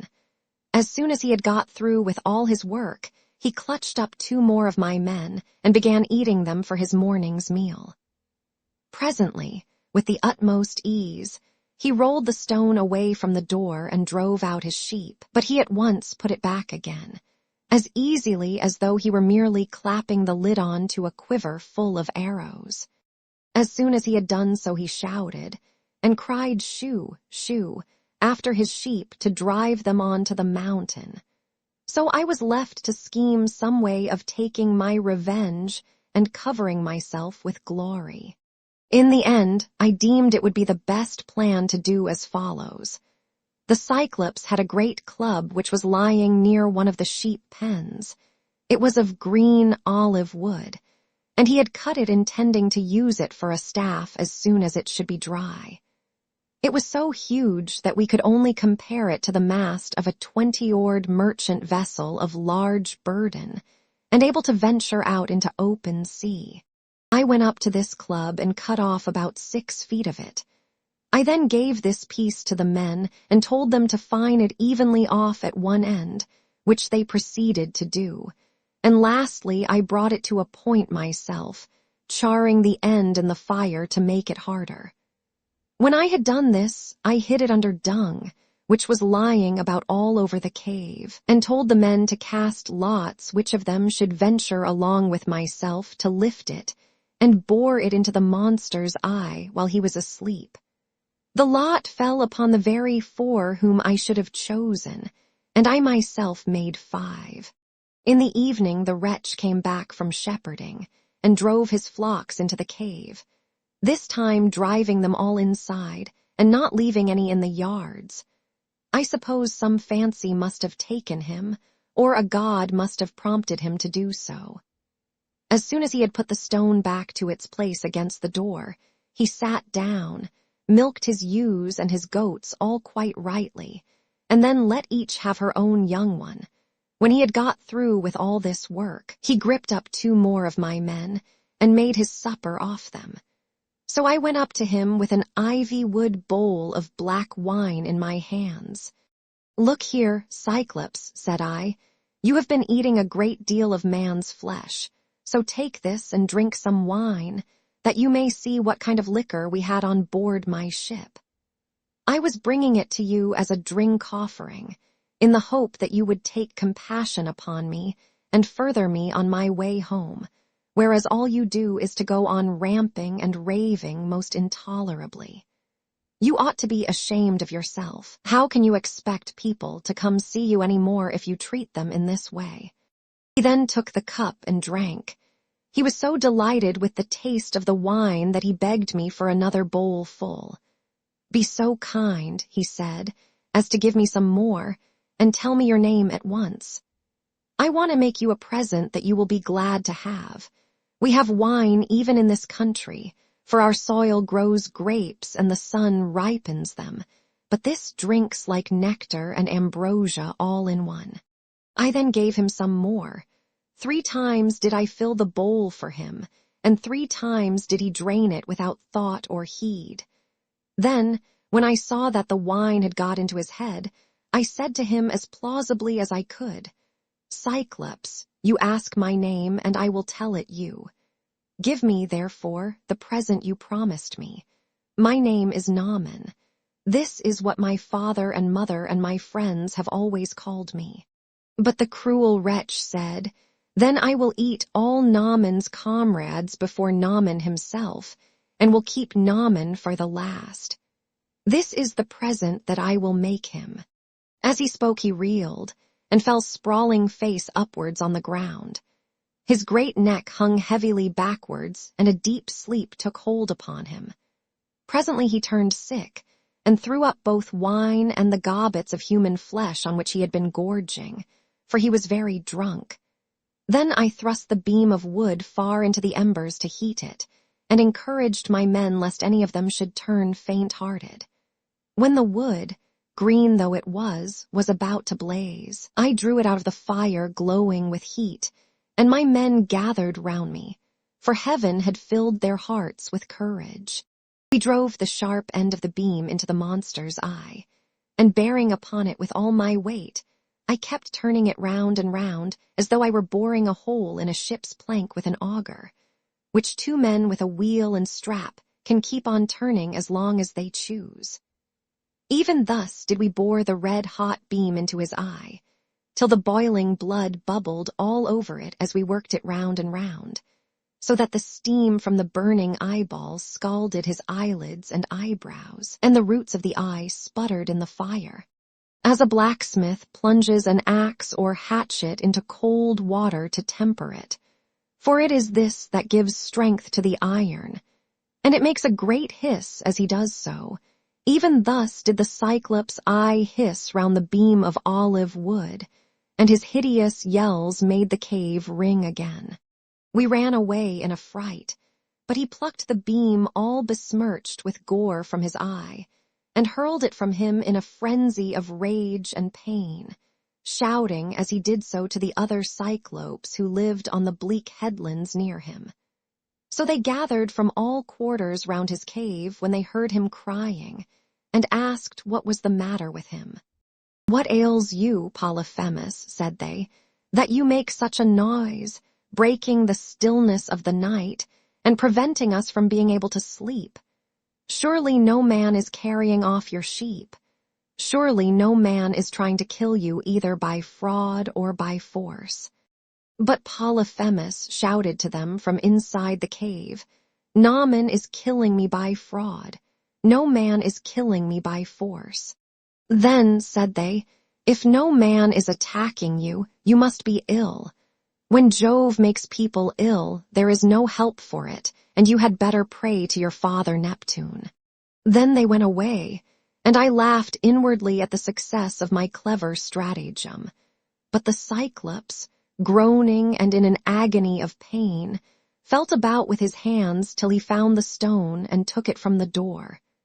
Then he sat in the doorway and stretched his hands in front of it to catch anyone going out with the sheep, for he thought I might be foolish enough to attempt this. As for myself, I kept on puzzling to think how I could best save my own life and those of my companions. I schemed and schemed, as one who knows that his life depends upon it, for the danger was very great. In the end, I deemed that this plan would be the best. The male sheep were well grown, and carried a heavy black fleece, so I bound them noiselessly in 3s together, with some of the withies on which the wicked monster used to sleep. There was to be a man under the middle sheep, and the 2 on either side were to cover him, so that there were 3 sheep to each man.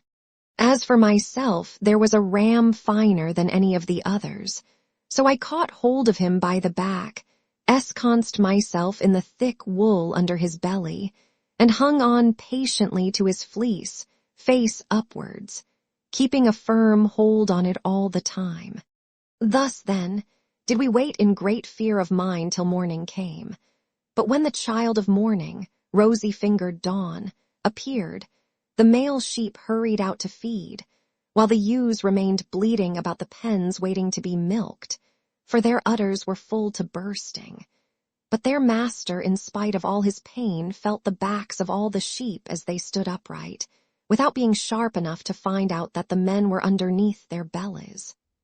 As the ram was going out, last of all, heavy with its fleece, and with the weight of my crafty self, Polyphemus laid hold of it and said, "My good ram, what is it that makes you the last to leave my cave this morning? You are not wont to let the ewes go before you, but lead the mob with a run whether to flowery mead or bubbling fountain, and are the first to come home again at night. But now, you lag last of all. Is it because you know your master has lost his eye, and are sorry because that wicked Naaman and his horrid crew has got him down in his drink and blinded him. But I will have his life yet. If you could understand and talk, you would tell me where the wretch is hiding, and I would dash his brains upon the ground till they flew all over the cave. I should thus have some satisfaction for the harm this no-good Naaman has done me." As he spoke, he drove the ram outside, but when we were a little way out from the cave and yards, I first got from under the ram's belly, and then freed my comrades.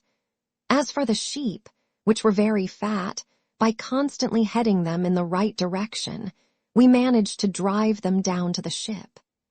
The crew rejoiced greatly at seeing those of us who had escaped death, but wept for the others whom the Cyclops had killed. However, I made signs to them by nodding and frowning that they were to hush their crying, and told them to get all the sheep on board at once and put out to sea. So they went aboard, took their places, and smote the grey sea with their oars. Then, when I had got as far out as my voice would reach, I began to jeer at the Cyclops. "Cyclops," said I, "you should have taken better measure of your man before eating up his comrades in your cave. You wretch, eat up your visitors in your own house. You might have known that your sin would find you out, and now Jove and the other gods have punished you." He got more and more furious as he heard me, so he tore the top from off a high mountain and flung it just in front of my ship so that it was within a little of hitting the end of the rudder. The sea quaked as the rock fell into it, and the wash of the wave it raised carried us back towards the mainland and forced us towards the shore. But I snatched up a long pole and kept the ship off, making signs to my men by nodding my head that they must row for their lives, whereon they laid out with a will. When we had got twice as far as we were before, I was for jeering at the Cyclops again, but the men begged and prayed of me to hold my tongue. "Do not," they exclaimed, "be mad enough to provoke this savage creature further. He has thrown one rock at us already which drove us back again to the mainland, and we made sure it had been the death of us.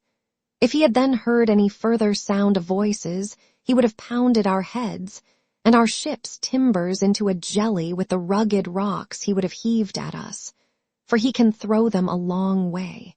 But I would not listen to them, and shouted out to him in my rage, "Cyclops, if anyone asks you who it was that put your eye out and spoiled your beauty, say it was the valiant warrior Ulysses, son of Laertes, who lives in Ithaca." On this he groaned, and cried out, "Alas, alas, then the old prophecy about me is coming true. There was a prophet here, at one time, a man both brave and of great stature, Telemus son of Eurymus, who was an excellent seer, and did all the prophesying for the Cyclops till he grew old. He told me that all this would happen to me some day, and said I should lose my sight by the hand of Ulysses. I have been all along expecting someone of imposing presence and superhuman strength, whereas he turns out to be a little insignificant weakling, who has managed to blind my eye by taking advantage of me in my drink. Come here, then, Ulysses, that I may make you presents to show my hospitality, and urge Neptune to help you forward on your journey, for Neptune and I are father and son. He, if he so will, shall heal me, which no one else, neither God nor man, can do." Then I said, "I wish I could be as sure of killing you outright and sending you down to the house of Hades, as I am that it will take more than Neptune to cure that eye of yours." On this he lifted up his hands to the firmament of heaven and prayed, saying, "Hear me, great Neptune. If I am indeed your own true begotten son, grant that Ulysses may never reach his home alive. Or if he must get back to his friends at last, let him do so late, and in sore plight after losing all his men let him reach his home in another man's ship, and find trouble in his house." Thus did he pray, and Neptune heard his prayer. Then he picked up a rock much larger than the first, swung it aloft, and hurled it with prodigious force. It fell just short of the ship, but was within a little of hitting the end of the rudder. The sea quaked as the rock fell into it, and the wash of the wave it raised drove us onwards on our way towards the shore of the island. When at last we got to the island where we had left the rest of our ships, we found our comrades lamenting us and anxiously awaiting our return. We ran our vessel upon the sands and got out of her on to the seashore. We also landed the Cyclops' sheep and divided them equitably amongst us so that none might have reason to complain. As for the ram, my companions agreed that I should have it as an extra share, so I sacrificed it on the seashore and burned its thigh bones to Jove, who is the Lord of all. But he heeded not my sacrifice, and only thought how he might destroy both my ships and my comrades. Thus, through the livelong day to the going down of the sun, we feasted our fill on meat and drink. But when the sun went down and it came on dark, we camped upon the beach. When the child of morning, rosy-fingered dawn, appeared, I bade my men on board and loose the hawsers. Then they took their places and smote the grey sea with their oars. So we sailed on with sorrow in our hearts, but glad to have escaped death, though we had lost our comrades. Book 10. Aeolus, the Laestrygons, Circe. Thence we went on to the Aeolian island, where lives Aeolus, son of Hippotas, dear to the immortal gods. It is an island that floats, as it were, upon the sea, iron-bound with a wall that girds it. Now, Aeolus has 6 daughters and 6 lusty sons, so he made the sons marry the daughters, and they all live with their dear father and mother, feasting and enjoying every conceivable kind of luxury. All day long the atmosphere of the house is loaded with the savor of roasting meats till it groans again, yard and all. But by night they sleep on their well-made bedsteads, each with his own wife between the blankets. These were the people among whom we had now come.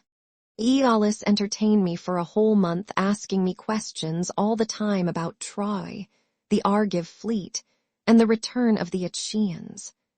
I told him exactly how everything had happened, and when I said I must go, and asked him to further me on my way, he made no sort of difficulty, but set about doing so at once. Moreover, he flayed me a prime ox hide to hold the ways of the roaring winds, which he shut up in the hide, as in a sack, for Jove had made him captain over the winds, and he could stir or still each one of them according to his own pleasure. He put the sack in the ship, and bound the mouth so tightly with a silver thread that not even a breath of a side wind could blow from any quarter. The west wind, which was fair for us, did he alone let blow as it chose. But it all came to nothing, for we were lost through our own folly. 9 days and 9 nights did we sail, and on the 10th day our native land showed on the horizon. We got so close in that we could see the stubble fires burning, and I, being then dead beat, fell into a light sleep, for I had never let the rudder out of my own hands, that we might get home the faster. On this the men fell to talking among themselves, and said I was bringing back gold and silver in the sack that Aeolus had given me. Bless my heart, would one turn to his neighbor, saying, how this man gets honored and makes friends to whatever city or country he may go. See what fine prizes he is taking home from Troy, while we, who have traveled just as far as he has, come back with hands as empty as we set out with, and now Aeolus has given him ever so much more. Quick, let us see what it all is, and how much gold and silver there is in the sack he gave him. Thus they talked, and evil counsels prevailed. They loosed the sack, whereupon the wind flew howling forth and raised a storm that carried us weeping out to sea and away from our own country. Then I awoke, and knew not whether to throw myself into the sea or to live on and make the best of it. but I bore it, covered myself up, and lay down in the ship, while the men lamented bitterly as the fierce winds bore our fleet back to the Aeolian island. When we reached it, we went ashore to take in water, and dined hard by the ships. Immediately after dinner, I took a herald and one of my men and went straight to the house of Aeolus, where I found him feasting with his wife and family. So we sat down as suppliants on the threshold. They were astounded when they saw us, and said, "Ulysses, what brings you here? What god has been ill-treating you? We took great pains to further you on your way home to Ithaca, or wherever it was, that you wanted to go to." Thus did they speak, but I answered sorrowfully, "My men have undone me. They and cruel sleep have ruined me. My friends, mend me this mischief, for you can if you will." I spoke as movingly as I could, but they said nothing, till their father answered, vilest of mankind, "Get you gone at once out of the island. Him whom heaven hates will I in no wise help. Be off, for you come here as one abhorred of heaven." And with these words he sent me sorrowing from his door. Thence we sailed sadly on till the men were worn out with long and fruitless rowing, for there was no longer any wind to help them. 6 days, night and day did we toil, and on the 7th day we reached the rocky stronghold of Lamus, Telepilis, the city of the Laestrygonians, where the shepherd who is driving in his sheep and goats to be milked salutes him, who is driving out his flock to feed in this last answers the salute. In that country, a man who could do without sleep might earn double wages, one as a herdsman of cattle, and another as a shepherd, for they work much the same by night as they do by day. When we reached the harbor, we found it landlocked under steep cliffs, with a narrow entrance between 2 headlands. My captains took all their ships inside, and made them fast close to one another, for there was never so much as a breath of wind inside, but it was always dead calm.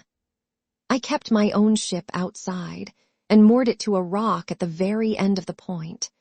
Then I climbed a high rock to reconnoiter, but could see no sign neither of man nor cattle, only some smoke rising from the ground. So I sent 2 of my company with an attendant to find out what sort of people the inhabitants were.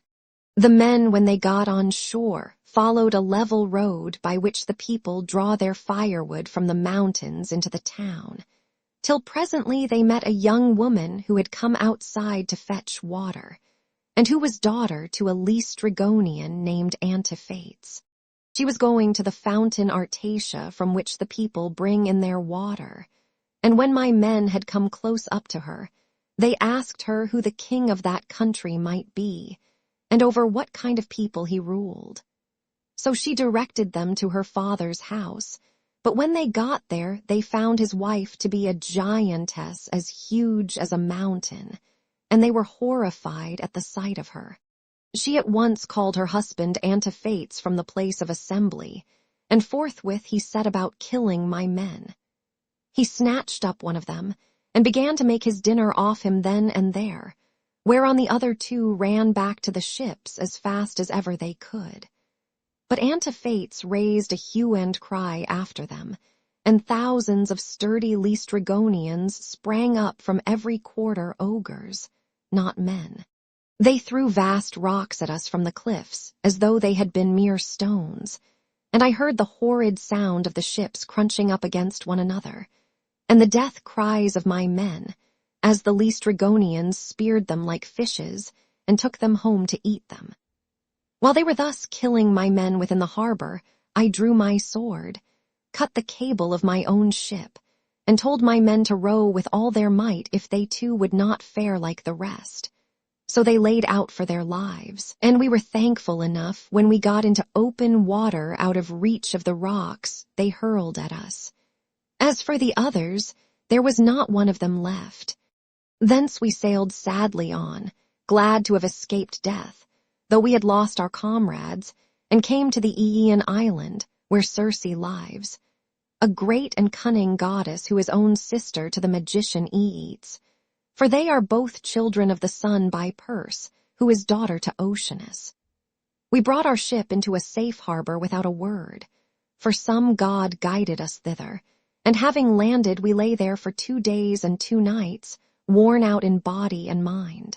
When the morning of the 3rd day came, I took my spear and my sword, and went away from the ship to reconnoiter, and see if I could discover signs of human handiwork, or hear the sound of voices.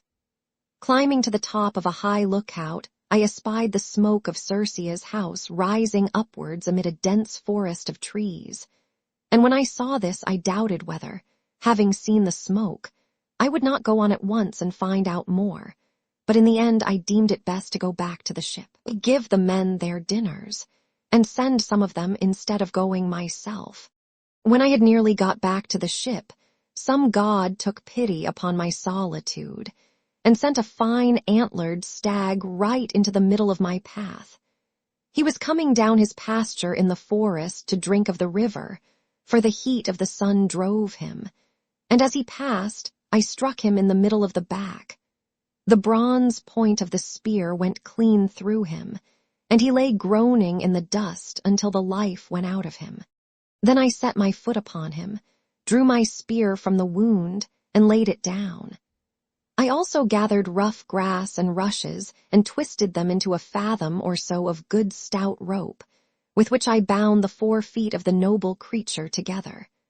Having so done, I hung him round my neck and walked back to the ship leaning upon my spear, for the stag was much too big for me to be able to carry him on my shoulder, steadying him with one hand. As I threw him down in front of the ship, I called the men and spoke cheeringly man by man to each of them. "Look here, my friends," said I, "we are not going to die so much before our time after all, and at any rate we will not starve so long as we have got something to eat and drink on board." On this they uncovered their heads upon the sea-shore and admired the stag, for he was indeed a splendid fellow. Then, when they had feasted their eyes upon him sufficiently, they washed their hands and began to cook him for dinner. Thus through the livelong day to the going down of the sun, we stayed there eating and drinking our fill, but when the sun went down and it came on dark, we camped upon the sea-shore.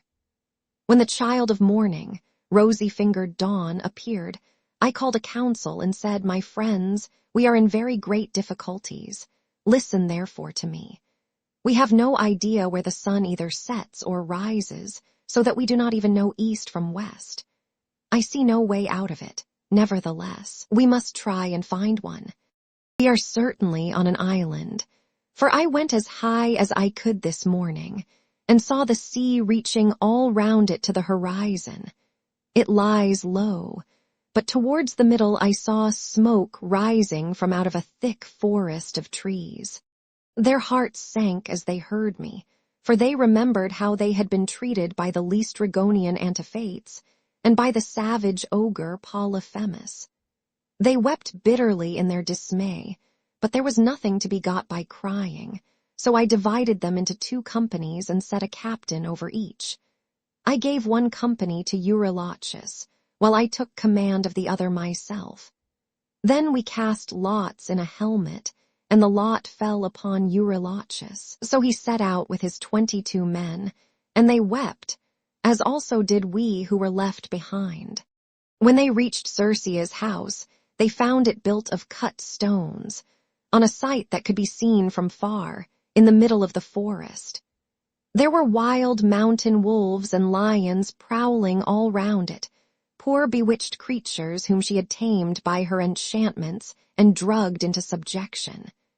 They did not attack my men, but wagged their great tails, fawned upon them, and rubbed their noses lovingly against them, as hounds crowd round their master when they see him coming from dinner, for they know he will bring them something.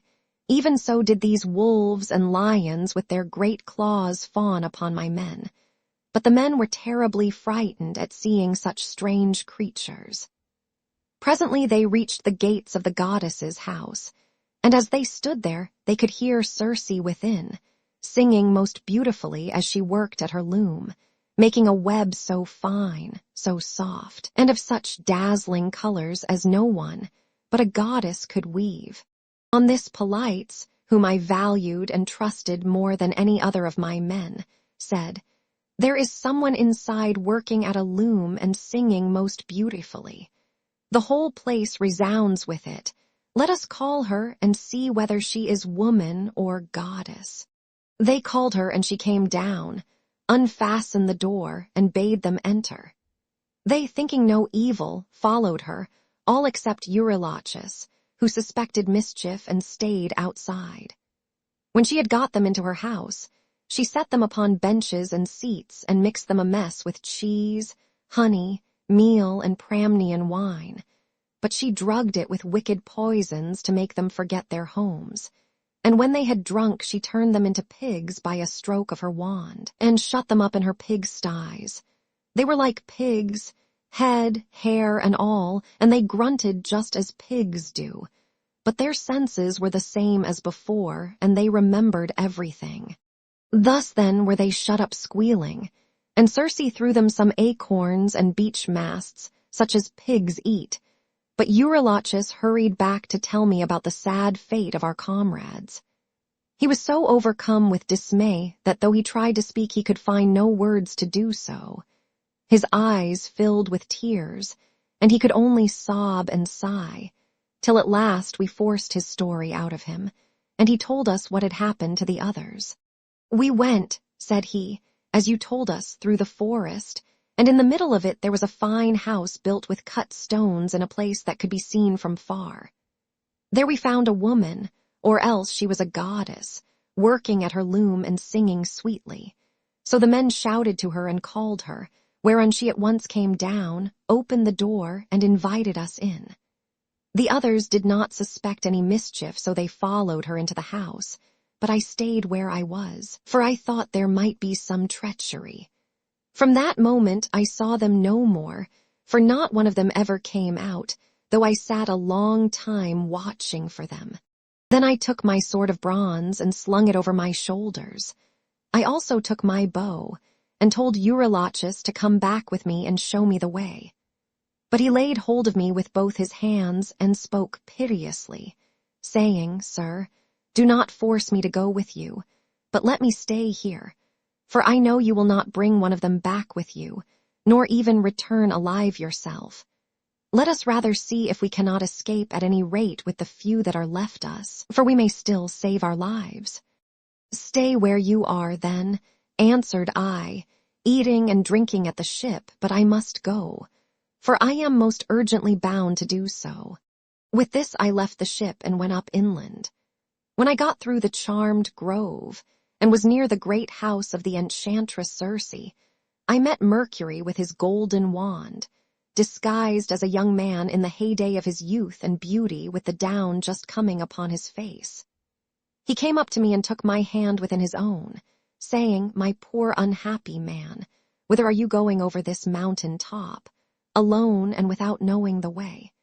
Your men are shut up in Circe's pigsties, like so many wild boars in their lairs. You surely do not fancy that you can set them free. I can tell you that you will never get back and will have to stay there with the rest of them. But never mind, I will protect you and get you out of your difficulty. Take this herb, which is one of great virtue, and keep it about you when you go to Circe's house. It will be a talisman to you against every kind of mischief. And I will tell you of all the wicked witchcraft that Circe will try to practice upon you. She will mix a mess for you to drink, and she will drug the meal with which she makes it, but she will not be able to charm you, for the virtue of the herb that I shall give you will prevent her spells from working. I will tell you all about it. When Circe strikes you with her wand, draw your sword and spring upon her as though you were going to kill her. She will then be frightened, and will desire you to go to bed with her. On this you must not point-blank refuse her, for you want her to set your companions free, and to take good care also of yourself. But you must make her swear solemnly by all the blessed gods that she will plot no further mischief against you. or else when she has got you naked she will unman you and make you fit for nothing." As he spoke, he pulled the herb out of the ground and showed me what it was like. The root was black, while the flower was as white as milk. The gods call it moly, and mortal men cannot uproot it, but the gods can do whatever they like. Then Mercury went back to high Olympus, passing over the wooded island. But I fared onward to the house of Circe, and my heart was clouded with care as I walked along. When I got to the gates, I stood there and called the goddess, and as soon as she heard me, she came down, opened the door, and asked me to come in. So I followed her, much troubled in my mind. She set me on a richly decorated seat inlaid with silver. There was a footstool also under my feet, and she mixed a mess in a golden goblet for me to drink. But she drugged it, for she meant me mischief. When she had given it me, and I had drunk it without its charming me, she struck me with her wand. "There now," she cried, "be off to the pigsty, and make your lair with the rest of them." But I rushed at her with my sword drawn as though I would kill her, whereon she fell with a loud scream, clasped my knees, and spoke piteously, saying, "Who and whence are you? From what place and people have you come? How can it be that my drugs have no power to charm you? Never yet was any man able to stand so much as a taste of the herb I gave you. You must be spell-proof. Surely you can be none other than the bold hero Ulysses, who Mercury always said would come here some day with his ship, while on his way home from Troy. So be it then. Sheathe your sword and let us go to bed, that we may make friends and learn to trust each other." And I answered, "Circe, how can you expect me to be friendly with you when you have just been turning all my men into pigs? And now that you have got me here myself, you mean me mischief when you ask me to go to bed with you, and will unman me and make me fit for nothing. I shall certainly not consent to go to bed with you unless you will first take your solemn oath to plot no further harm against me." So she swore at once as I had told her, and when she had completed her oath, then I went to bed with her. Meanwhile her 4 servants, who are her housemaids, set about their work. They are the children of the groves and fountains, and of the holy waters that run down into the sea. One of them spread a fair purple cloth over a seat, and laid a carpet underneath it. Another brought tables of silver up to the seats, and set them with baskets of gold. A third mixed some sweet wine with water in a silver bowl, and put golden cups upon the tables, while the fourth brought in water, and set it to boil in a large cauldron over a good fire which she had lighted. When the water in the cauldron was boiling, she poured cold into it till it was just as I liked it, and then she set me in a bath and began washing me from the cauldron about the head and shoulders, to take the tire and stiffness out of my limbs. As soon as she had done washing me and anointing me with oil, she arrayed me in a good cloak and shirt, and led me to a richly decorated seat inlaid with silver. There was a footstool also under my feet. A maid-servant then brought me water in a beautiful golden ewer, and poured it into a silver basin for me to wash my hands, and she drew a clean table beside me. An upper servant brought me bread and offered me many things of what there was in the house, and then Circe bade me eat, but I would not, and sat without heeding what was before me, still moody and suspicious. When Circe saw me sitting there without eating, and in great grief, she came to me and said, "Ulysses, why do you sit like that as though you were dumb, gnawing at your own heart and refusing both meat and drink? Is it that you are still suspicious? You ought not to be, for I have already sworn solemnly that I will not hurt you." And I said, "Circe, no man with any sense of what is right can think of either eating or drinking in your house until you have set his friends free and let him see them. If you want me to eat and drink, you must free my men and bring them to me that I may see them with my own eyes." When I had said this, she went straight through the court with her wand in her hand, and opened the pigsty doors. My men came out like so many prime hogs and stood looking at her, but she went about among them and anointed each with a second drug, whereon the bristles that the bad drug had given them fell off, and they became men again, younger than they were before, and much taller and better looking. They knew me at once, seized me each of them by the hand, and wept for joy till the whole house was filled with the sound of their halloa ballowing. And Circe herself was so sorry for them that she came up to me and said, "Ulysses, noble son of Laertes, go back at once to the sea where you have left your ship, and first draw it on to the land. Then hide all your ship's gear and property in some cave, and come back here with your men." I agreed to this, so I went back to the seashore, and found the men at the ship weeping and wailing most piteously. When they saw me, the silly blubbering fellows began frisking round me as calves break out and gambol round their mothers, when they see them coming home to be milked after they have been feeding all day, and the homestead resounds with their lowing. They seemed as glad to see me as though they had got back to their own rugged Ithaca, where they had been born and bred. "Sir," said the affectionate creatures, "we are as glad to see you back as though we had got safe home to Ithaca. But tell us all about the fate of our comrades." I spoke comfortingly to them and said, "We must draw our ship on to the land, and hide the ship's gear with all our property in some cave. Then come with me all of you as fast as you can to Circe's house, where you will find your comrades eating and drinking in the midst of great abundance." On this the men would have come with me at once, but Eurylochus tried to hold them back and said, "Alas, poor wretches that we are, what will become of us? Rush not on your ruin by going to the house of Circe, who will turn us all into pigs or wolves or lions, and we shall have to keep guard over her house. Remember how the Cyclops treated us when our comrades went inside his cave, and Ulysses with them. It was all through his sheer folly that those men lost their lives." When I heard him, I was in two minds whether or no to draw the keen blade that hung by my sturdy thigh and cut his head off in spite of his being a near relation of my own. But the men interceded for him and said, "Sir, if it may so be, let this fellow stay here and mind the ship, but take the rest of us with you to Circe's house."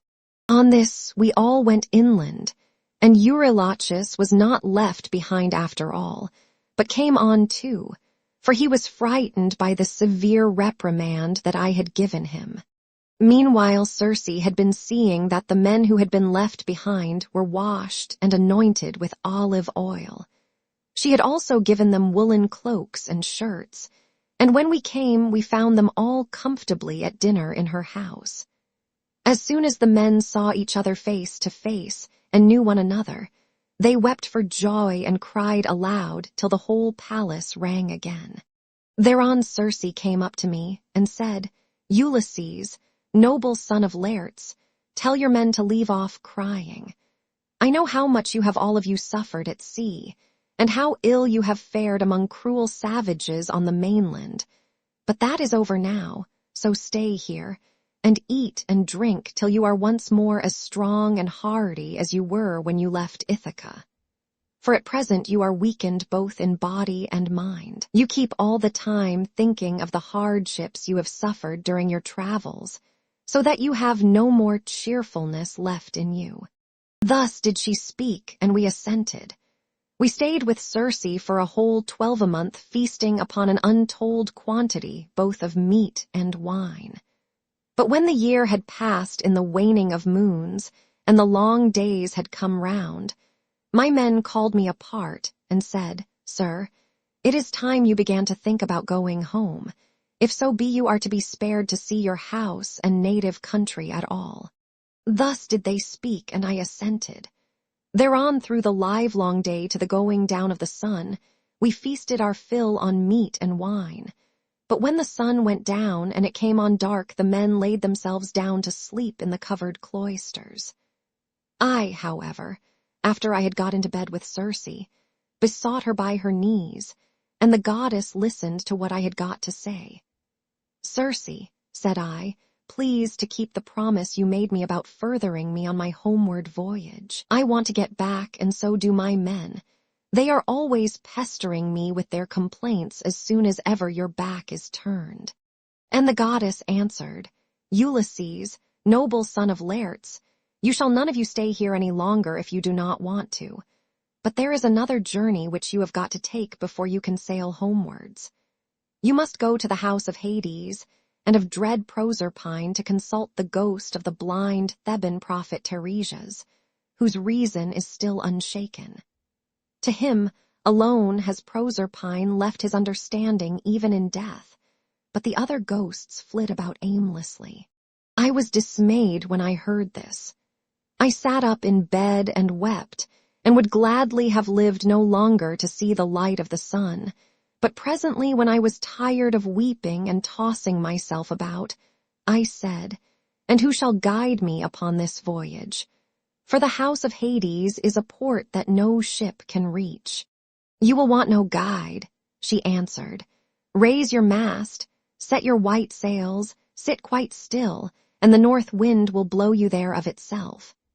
When your ship has traversed the waters of Oceanus, you will reach the fertile shore of Proserpine's country with its groves of tall poplars and willows that shed their fruit untimely. Here beach your ship upon the shore of Oceanus, and go straight on to the dark abode of Hades. You will find it near the place where the rivers Pyriphlegethon and Caceres, which is a branch of the river Styx, flow into Acron, and you will see a rock near it, just where the two roaring rivers run into one another. When you have reached this spot, as I now tell you, dig a trench a cubit or so in length, breadth, and depth, and pour into it as a drink offering to all the dead, first, honey mixed with milk, then wine, and in the third place water, sprinkling white barley meal over the whole. Moreover, you must offer many prayers to the poor feeble ghosts, and promise them that when you get back to Ithaca you will sacrifice a barren heifer to them, the best you have, and will load the pyre with good things. More particularly, you must promise that Tiresias shall have a black sheep all to himself, the finest in all your flocks. When you shall have thus besought the ghosts with your prayers, offer them a ram and a black ewe, bending their heads towards Erebus, but yourself turn away from them as though you would make towards the river. On this, many dead men's ghosts will come to you, and you must tell your men to skin the 2 sheep that you have just killed, and offer them as a burnt sacrifice with prayers to Hades and to Proserpine. Then draw your sword and sit there, so as to prevent any other poor ghost from coming near the spilt blood before Tiresias shall have answered your questions. The seer will presently come to you, and will tell you about your voyage, what stages you are to make, and how you are to sail the sea so as to reach your home." It was daybreak by the time she had done speaking, so she dressed me in my shirt and cloak. As for herself, she threw a beautiful light gossamer fabric over her shoulders, fastening it with a golden girdle round her waist, and she covered her head with a mantle. Then I went about among the men everywhere all over the house, and spoke kindly to each of them man by man. "You must not lie sleeping here any longer," said I to them. "We must be going, for Circe has told me all about it." And on this they did as I bade them. Even so, however, I did not get them away without misadventure. We had with us a certain youth named Elpenor, not very remarkable for sense or courage, who had got drunk and was lying on the housetop away from the rest of the men, to sleep off his liquor in the cool. When he heard the noise of the men bustling about, he jumped up on a sudden and forgot all about coming down by the main staircase, so he tumbled right off the roof and broke his neck, and his soul went down to the house of Hades. When I had got the men together, I said to them, "You think you are about to start home again, but Circe has explained to me that instead of this, we have got to go to the house of Hades and Proserpine to consult the ghost of the Theban prophet Tiresias. The men were broken-hearted as they heard me, and threw themselves on the ground groaning and tearing their hair, but they did not mend matters by crying. When we reached the seashore, weeping and lamenting our fate, Circe brought the ram and the ewe, and we made them fast hard by the ship. She passed through the midst of us without our knowing it, for who can see the comings and goings of a god, if the god does not wish to be seen? Book 11. The Visit to the Dead. Then, when we had got down to the seashore, we drew our ship into the water and got her mast and sails into her. We also put the sheep on board and took our places, weeping and in great distress of mind. Circe, that great and cunning goddess, sent us a fair wind that blew dead aft and stayed steadily with us, keeping our sails all the time well filled. So we did whatever wanted doing to the ship's gear, and let her go as the wind and helmsman headed her. All day long her sails were full as she held her course over the sea. But when the sun went down and darkness was over all the earth, we got into the deep waters of the river Oceanus, where lie the land and city of the Cimmerians who live enshrouded in mist and darkness, which the rays of the sun never pierce neither at his rising nor as he goes down again out of the heavens. But the poor wretches live in one long melancholy night. When we got there, we beached the ship, took the sheep out of her, and went along by the waters of Oceanus till we came to the place of which Circe had told us. Here Paramedes and Eurylochus held the victims, while I drew my sword and dug the trench a cubit each way. I made a drink offering to all the dead, first with honey and milk, then with wine, and thirdly with water, and I sprinkled white barley meal over the whole, praying earnestly to the poor feckless ghosts, and promising them that when I got back to Ithaca I would sacrifice a barren heifer for them, the best I had, and would load the pyre with good things. I also particularly promised that Teiresias should have a black sheep to himself, the best in all my flocks. When I had prayed sufficiently to the dead, I cut the throats of the 2 sheep and let the blood run into the trench, whereon the ghosts came trooping up from Erebus, brides, young bachelors, old men worn out with toil, maids who had been crossed in love, and brave men who had been killed in battle, with their armor still smirched with blood. They came from every quarter and flitted round the trench with a strange kind of screaming sound that made me turn pale with fear. When I saw them coming, I told the men to be quick and flay the carcasses of the 2 dead sheep and make burnt offerings of them, and at the same time to repeat prayers to Hades and to Proserpine. But I sat where I was with my sword drawn, and would not let the poor feckless ghosts come near the blood, till Teiresias should have answered my questions. The first ghost that came was that of my comrade Elpenor, for he had not yet been laid beneath the earth. We had left his body unwaked and unburied in Circe's house, for we had had too much else to do.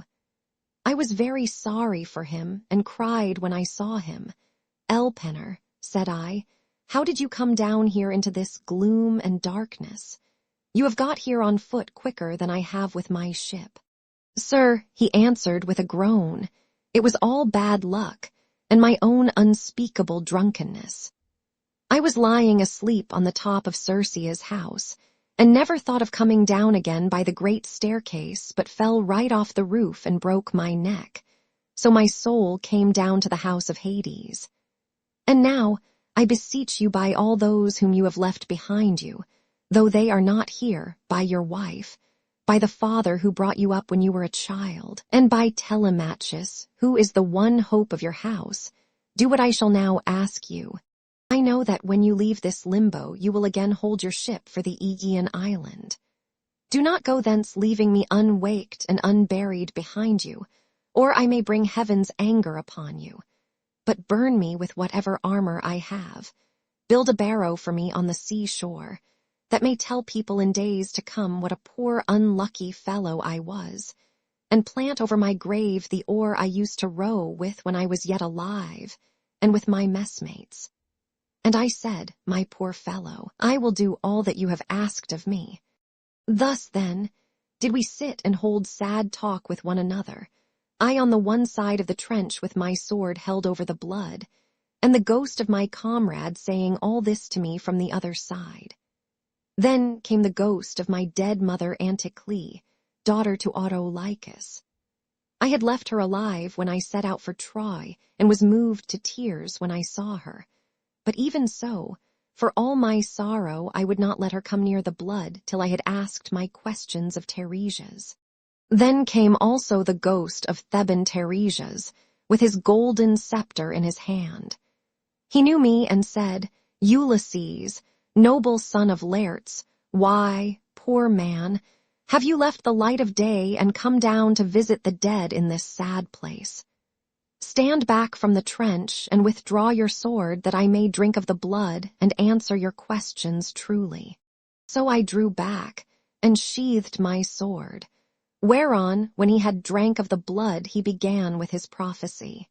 "You want to know," said he, "about your return home, but heaven will make this hard for you. I do not think that you will escape the eye of Neptune, who still nurses his bitter grudge against you for having blinded his son. Still, after much suffering you may get home if you can restrain yourself, and your companions when your ship reaches the Thrinacian island, where you will find the sheep and cattle belonging to the sun, who sees and gives ear to everything. If you leave these flocks unharmed and think of nothing but of getting home, you may yet after much hardship reach Ithaca. But if you harm them, then I forewarn you of the destruction both of your ship and of your men. Even though you may yourself escape, you will return in bad plight after losing all your men in another man's ship, and you will find trouble in your house, which will be overrun by high-handed people who are devouring your substance under the pretext of paying court and making presents to your wife.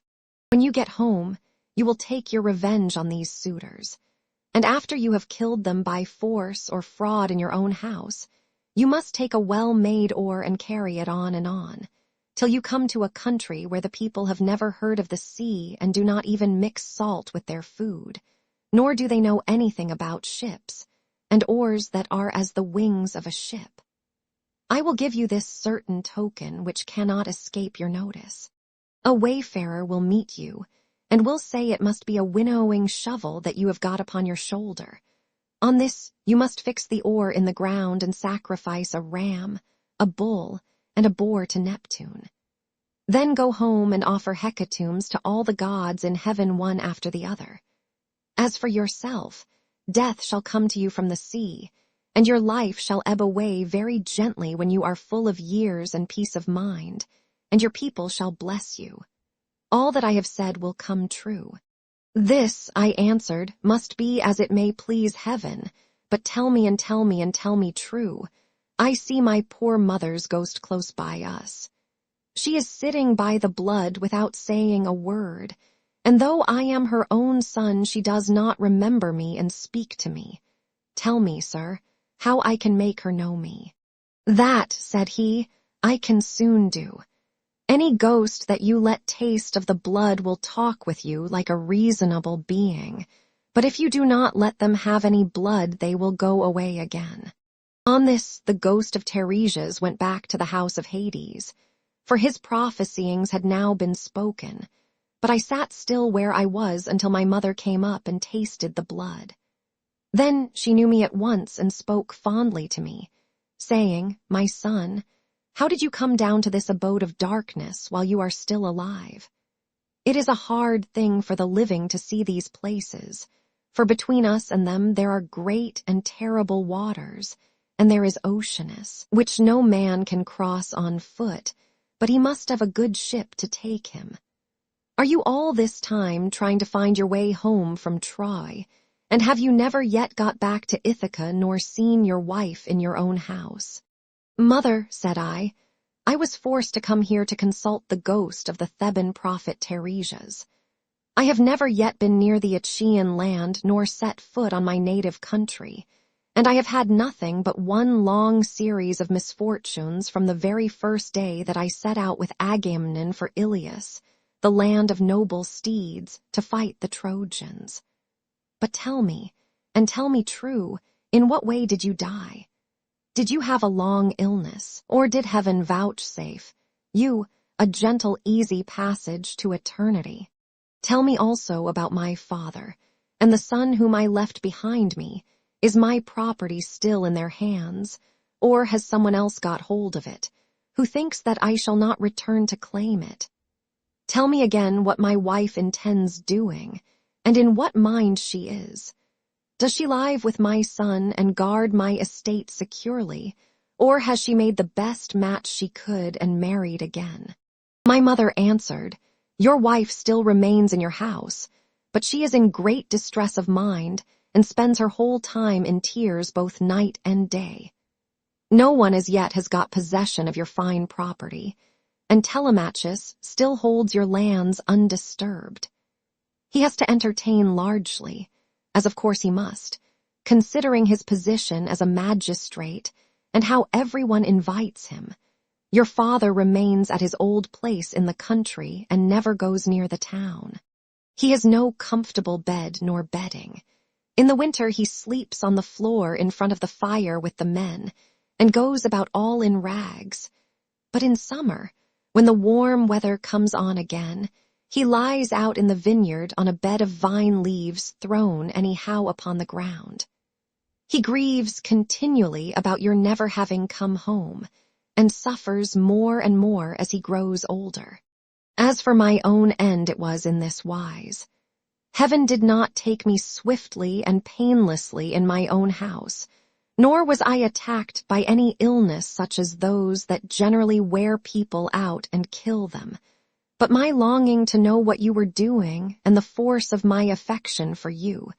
This it was that was the death of me. Then I tried to find some way of embracing my poor mother's ghost. Thrice I sprang towards her and tried to clasp her in my arms, but each time she flitted from my embrace as it were a dream or phantom, and being touched to the quick I said to her, Mother, why do you not stay still when I would embrace you? If we could throw our arms around one another, we might find sad comfort in the sharing of our sorrows even in the house of Hades. Does Proserpine want to lay a still further load of grief upon me, by mocking me with a phantom only? My son, she answered, most ill-fated of all mankind, it is not Proserpine that is beguiling you, but all people are like this when they are dead. The sinews no longer hold the flesh and bones together. These perish in the fierceness of consuming fire as soon as life has left the body, and the soul flits away as though it were a dream. Now, however, go back to the light of day as soon as you can, and note all these things that you may tell them to your wife hereafter. Thus did we converse, and anon Proserpine sent up the ghosts of the wives and daughters of all the most famous men. They gathered in crowds about the blood, and I considered how I might question them severally. In the end, I deemed that it would be best to draw the keen blade that hung by my sturdy thigh, and keep them from all drinking the blood at once. So they came up one after the other, and each one as I questioned her told me her race and lineage. The first I saw was Tyro.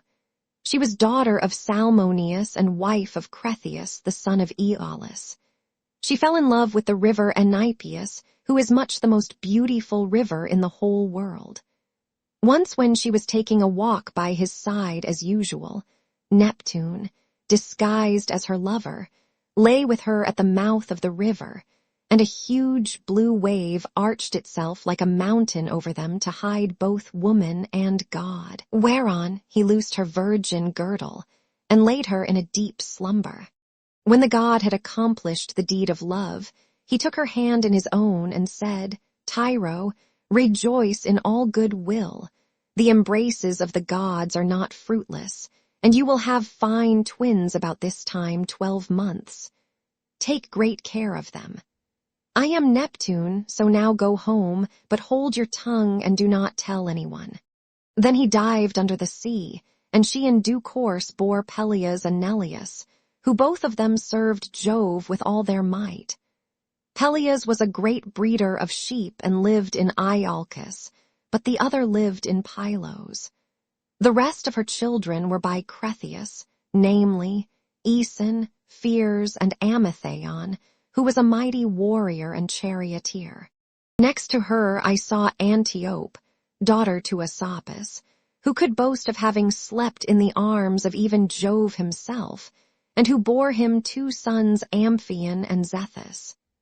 These founded Thebes with its 7 gates, and built a wall all round it, for strong though they were, they could not hold Thebes till they had walled it.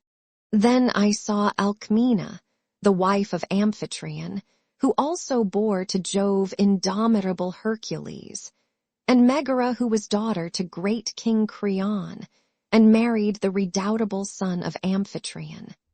I also saw fair Epicaste, mother of King Oedipodes, whose awful lot it was to marry her own son without suspecting it.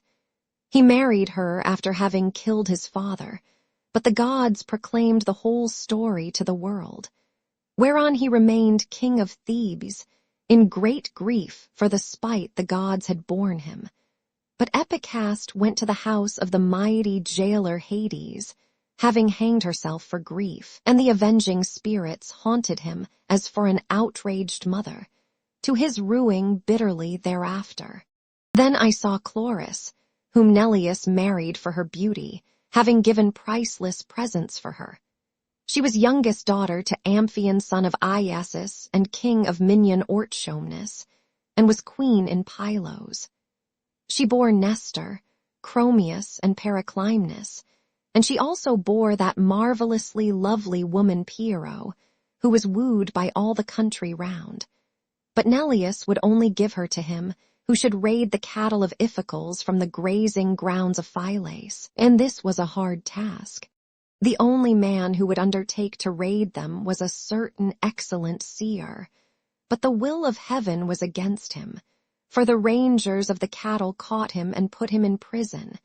Nevertheless, when a full year had passed, and the same season came round again, Iphicles set him at liberty, after he had expounded all the oracles of heaven.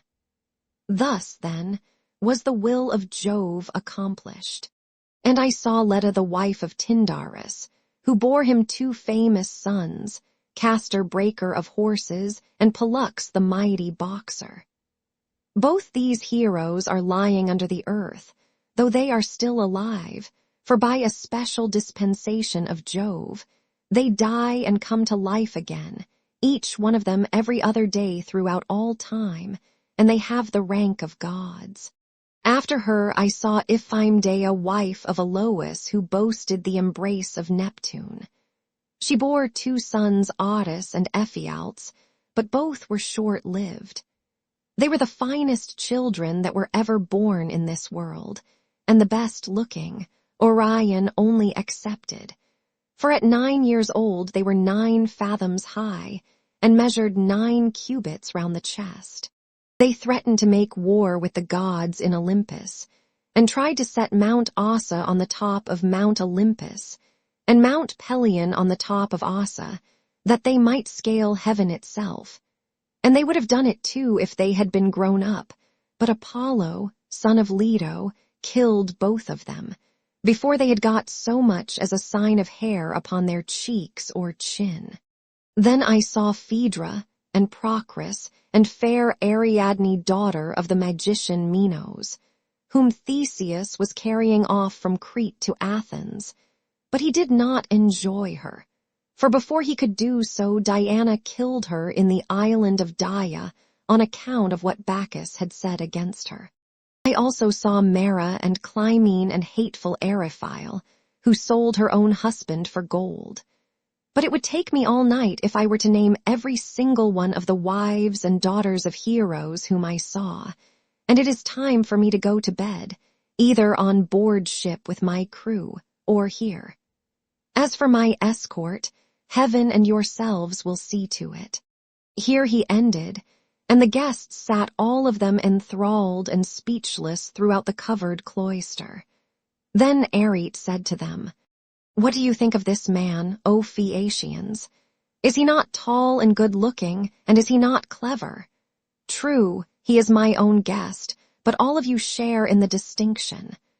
Do not be in a hurry to send him away, nor niggardly in the presents you make to one who is in such great need, for heaven has blessed all of you with great abundance." Then spoke the aged hero Etchenius, who was one of the oldest men among them.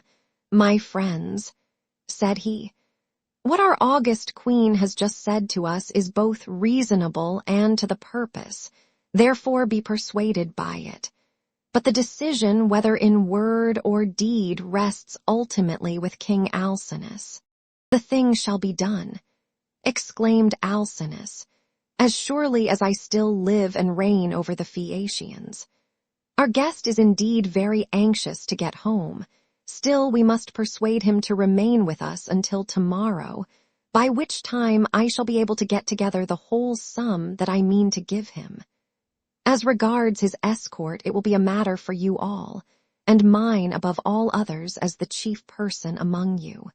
And Ulysses answered, "King Alcinous, if you were to bid me to stay here for a whole 12 months, and then speed me on my way, loaded with your noble gifts, I should obey you gladly, and it would redound greatly to my advantage. For I should return fuller-handed to my own people, and should thus be more respected and beloved by all who see me when I get back to Ithaca."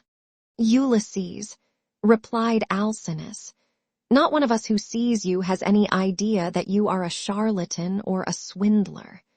I know there are many people going about who tell such plausible stories that it is very hard to see through them, but there is a style about your language which assures me of your good disposition.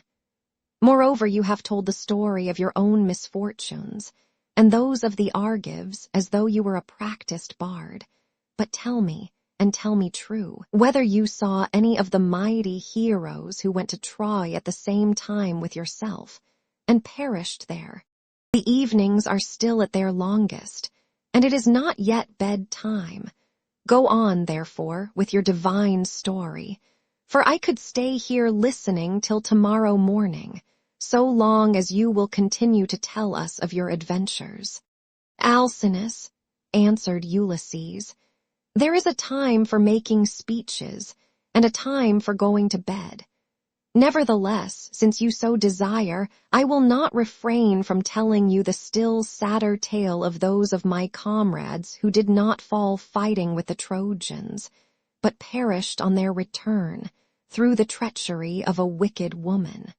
When Proserpine had dismissed the female ghosts in all directions, the ghost of Agamemnon son of Atreus came sadly up to me, surrounded by those who had perished with him in the house of Aegisthus. As soon as he had tasted the blood, he knew me, and weeping bitterly stretched out his arms towards me to embrace me. But he had no strength nor substance any more, and I too wept and pitied him as I beheld him. 'How did you come by your death?' said I, King Agamemnon. 'Did Neptune raise his winds and waves against you when you were at sea?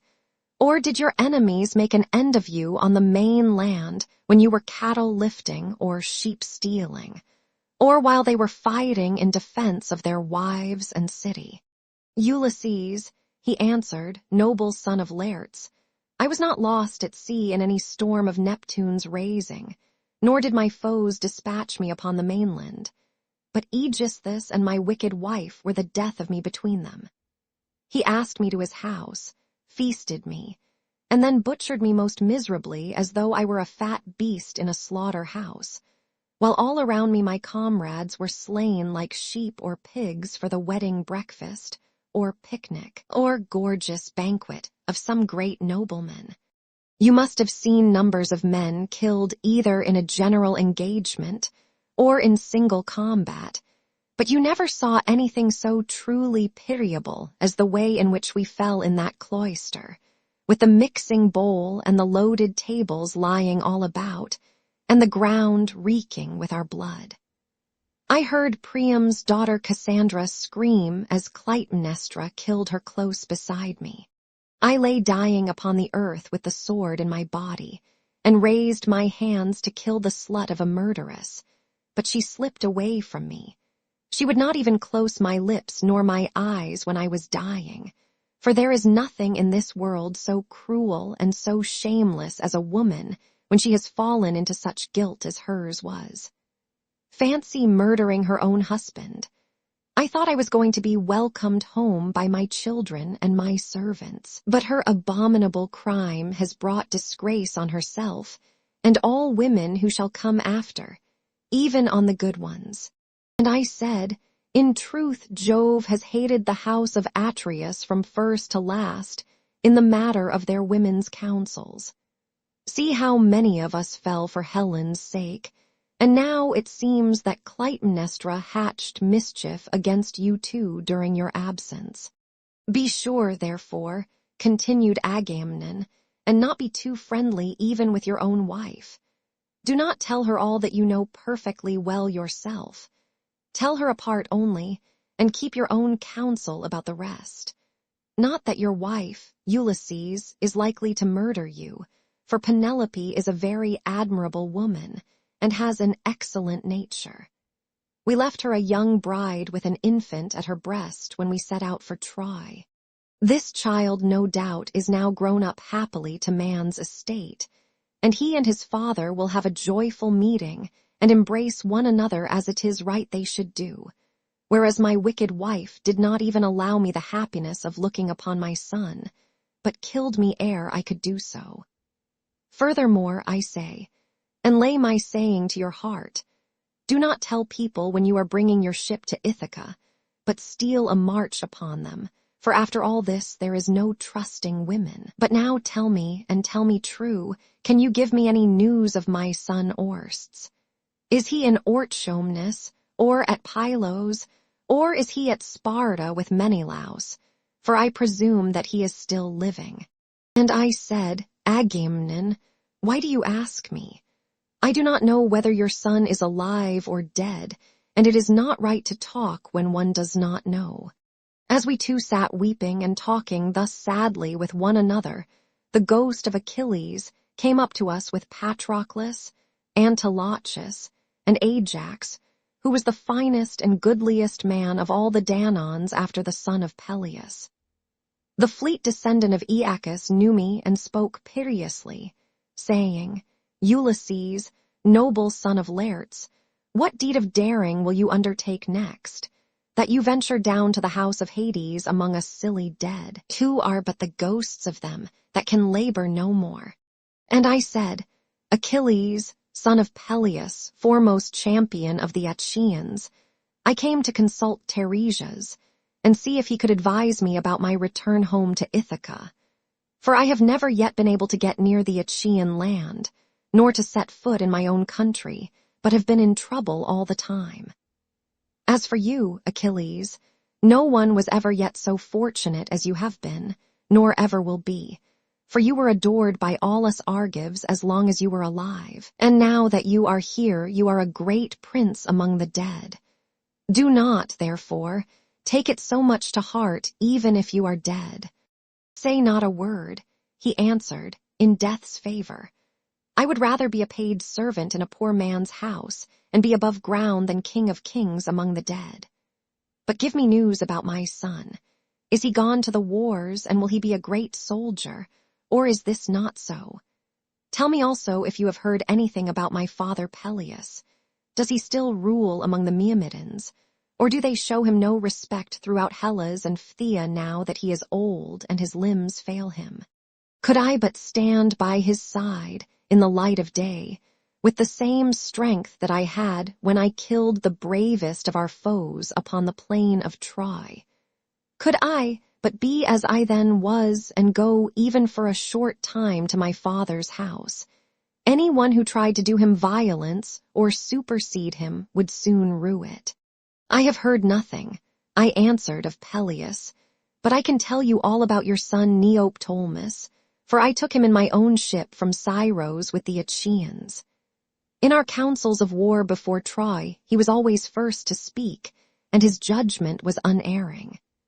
Nestor and I were the only two who could surpass him, and when it came to fighting on the plain of Troy, he would never remain with the body of his men, but would dash on far in front, foremost of them all in valor.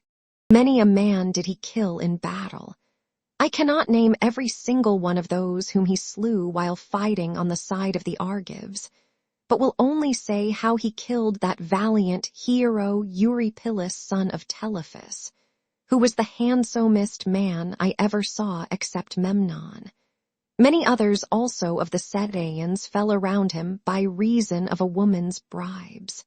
Moreover, when all the bravest of the Argives went inside the horse that Epius had made, and it was left to me to settle when we should either open the door of our ambuscade or close it, though all the other leaders and chief men among the Danons were drying their eyes and quaking in every limb, I never once saw him turn pale nor wipe a tear from his cheek.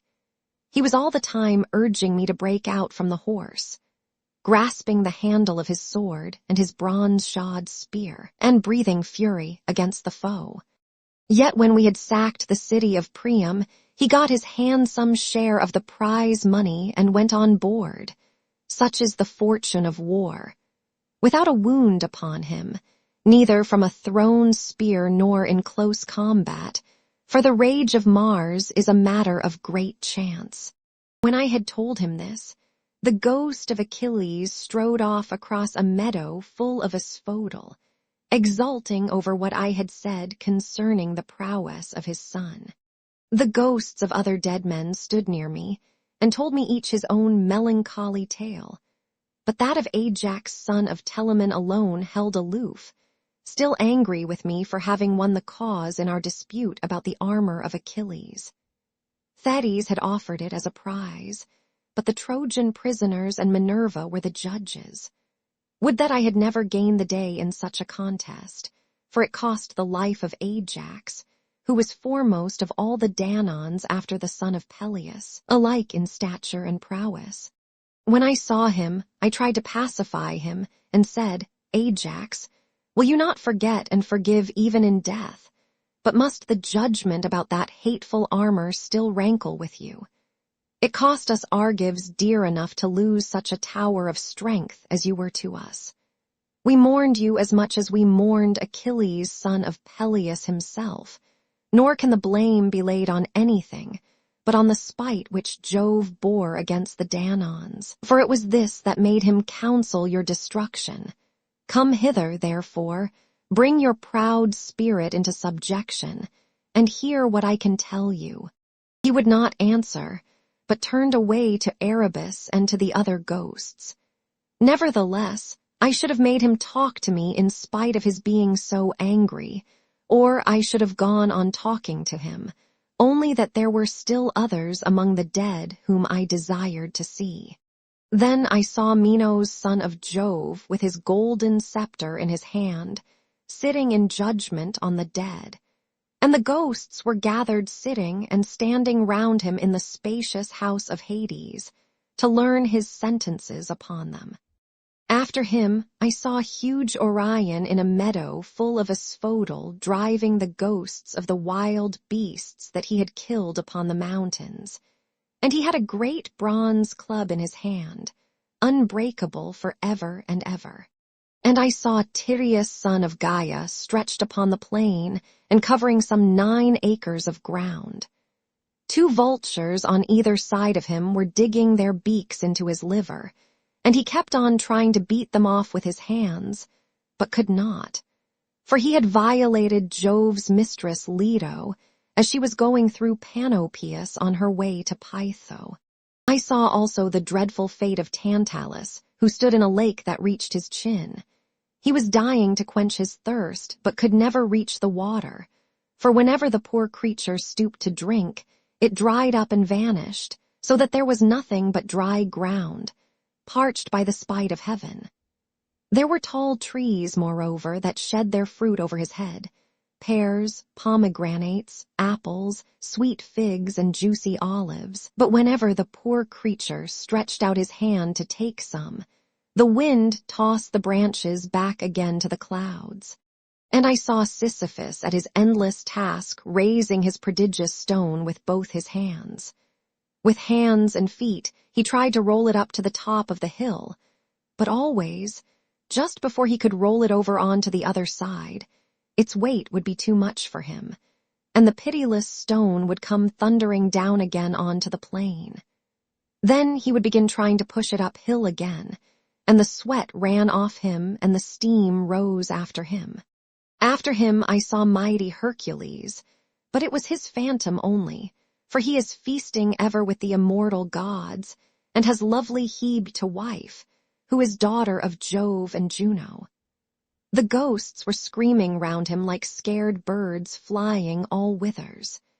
He looked black as night with his bare bow in his hands and his arrow on the string, glaring around as though ever on the point of taking aim. About his breast there was a wondrous golden belt adorned in the most marvelous fashion with bears, wild boars, and lions with gleaming eyes. There was also war, battle, and death. The man who made that belt, do what he might, would never be able to make another like it.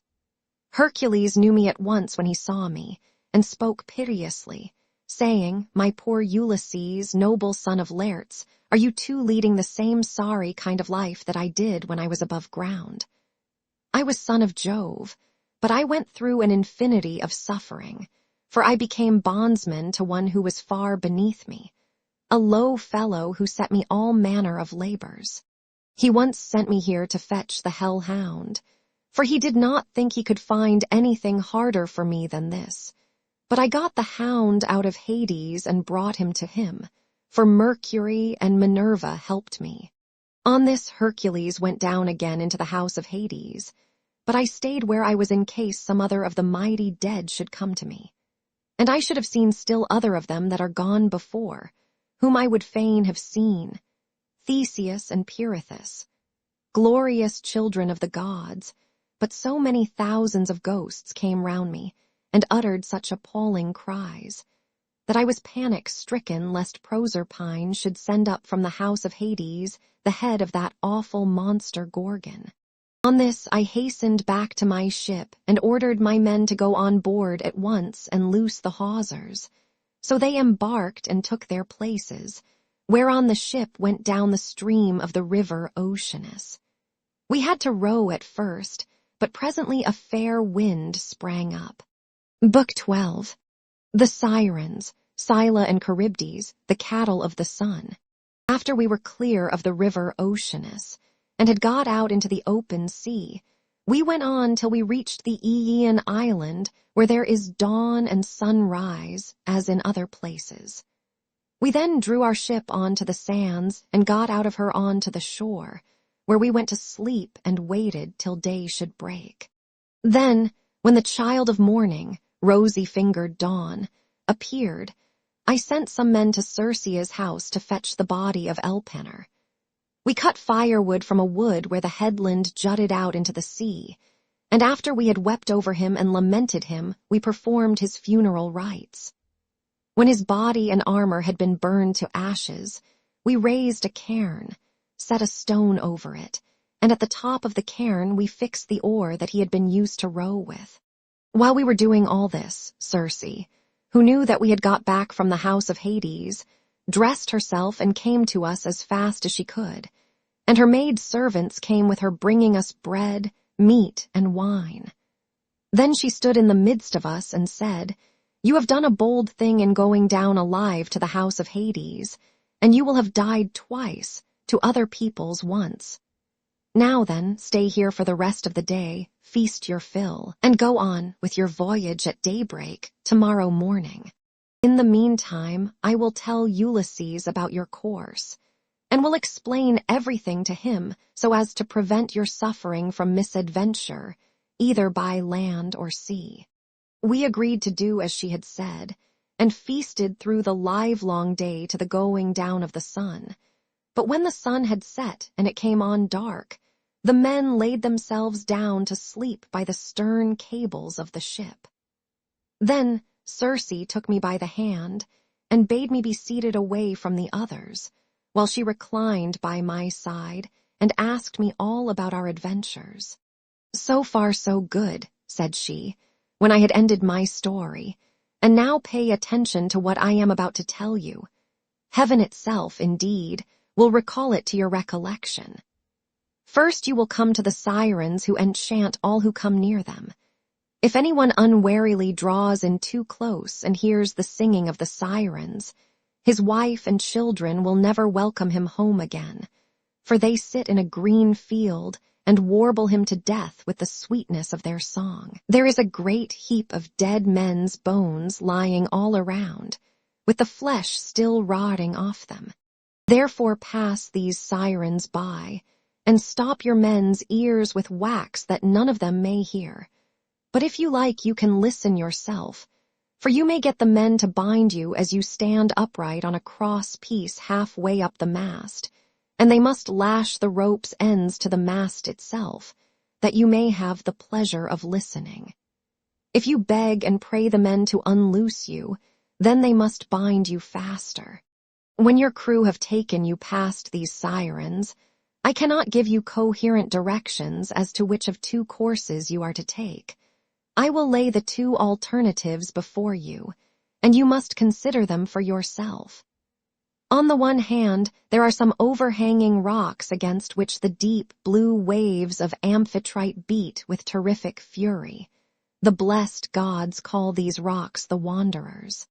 Here not even a bird may pass, no, not even the timid doves that bring ambrosia to Father Jove, but the sheer rock always carries off one of them, and Father Jove has to send another to make up their number. No ship that ever yet came to these rocks has got away again, but the waves and whirlwinds of fire are freighted with wreckage and with the bodies of dead men.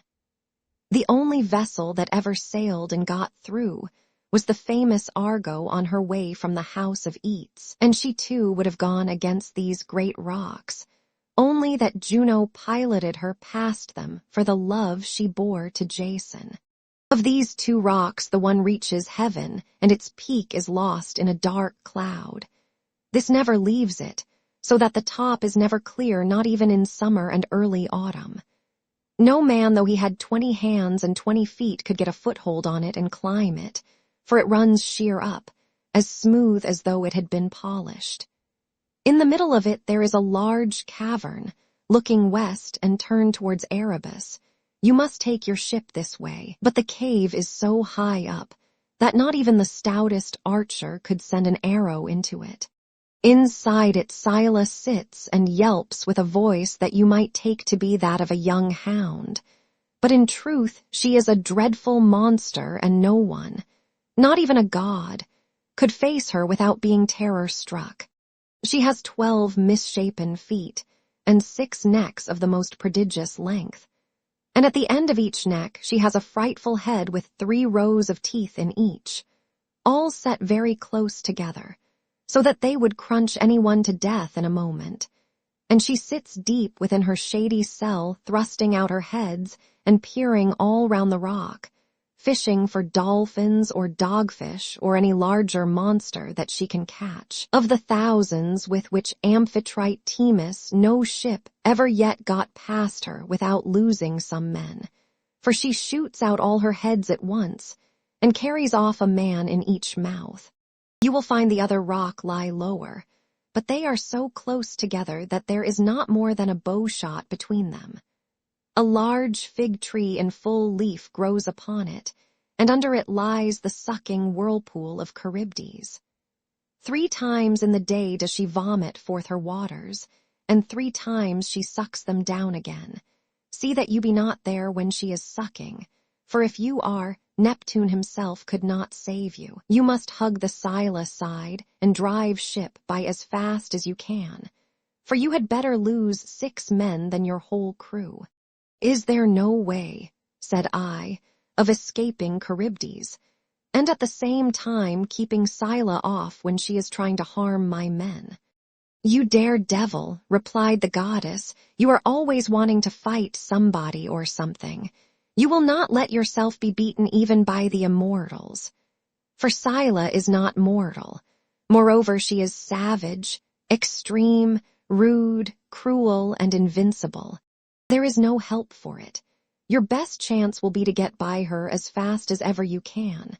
For if you dawdle about her rock while you are putting on your armor, she may catch you with a second cast of her 6 heads, and snap up another 6 of your men. So drive your ship past her at full speed, and roar out lustily to Cradais, who is Scylla's dam. Bad luck to her. She will then stop her from making a second raid upon you.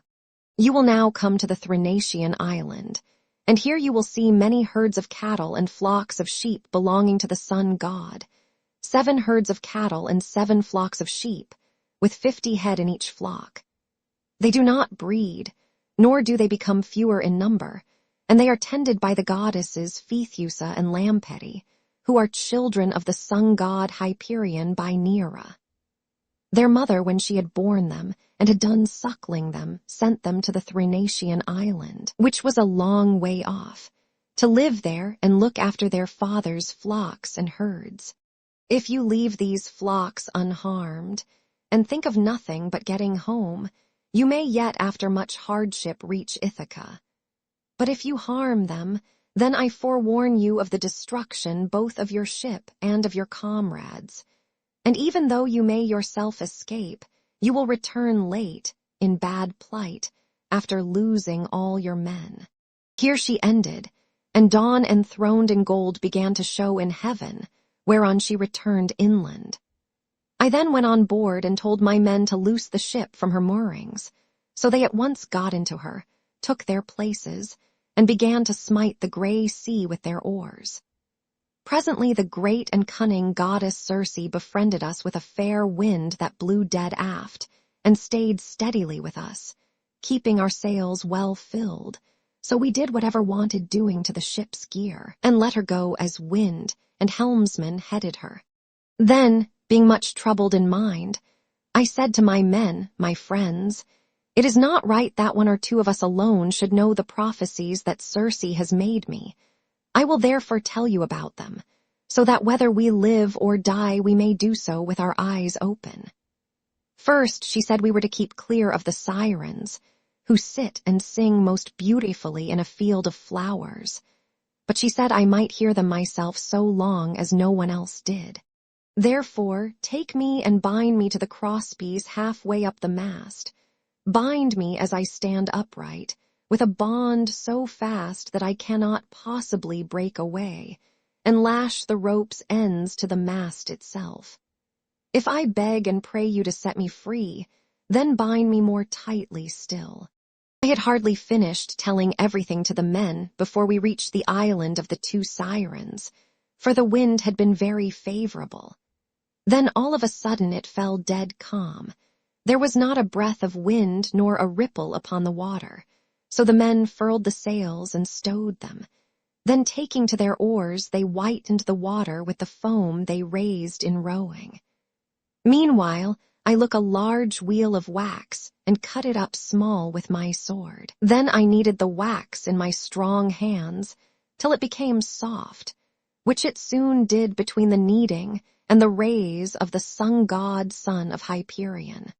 Then I stopped the ears of all my men, and they bound me hands and feet to the mast as I stood upright on the cross piece, but they went on rowing themselves. When we had got within earshot of the land, and the ship was going at a good rate, the sirens saw that we were getting in shore and began with their singing. Come here, they sang, renowned Ulysses, honor to the Achaean name, and listen to our 2 voices. No one ever sailed past us without staying to hear the enchanting sweetness of our song, and he who listens will go on his way not only charmed, but wiser, for we know all the ills that the gods laid upon the Argives and Trojans before Troy, and can tell you everything that is going to happen over the whole world. They sang these words most musically, and as I longed to hear them further, I made signs by frowning to my men that they should set me free.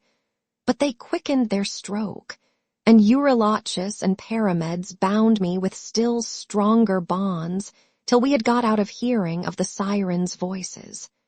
Then my men took the wax from their ears and unbound me. Immediately after we had got past the island, I saw a great wave from which spray was rising, and I heard a loud roaring sound. The men were so frightened that they loosed hold of their oars, for the whole sea resounded with the rushing of the waters. But the ship stayed where it was, for the men had left off rowing. I went round, therefore, and exhorted them man by man not to lose heart. "My friends," said I, "this is not the first time that we have been in danger, and we are in nothing like so bad a case as when the Cyclops shut us up in his cave. Nevertheless, my courage and wise counsel saved us then, and we shall live to look back on all this as well. Now, therefore, let us all do as I say, trust in Jove and row on with might and main. As for you, coxswain, these are your orders. Attend to them, for the ship is in your hands. Turn her head away from these steaming rapids and hug the rock, or she will give you the slip and be over yonder before you know where you are, and you will be the death of us." So they did as I told them, but I said nothing about the awful monster Scylla, for I knew the men would not go on rowing if I did, but would huddle together in the hold. In one thing only did I disobey Circe's strict instructions. I put on my armor. Then seizing 2 strong spears, I took my stand on the ship's bows, for it was there that I expected first to see the monster of the rock, who was to do my men so much harm.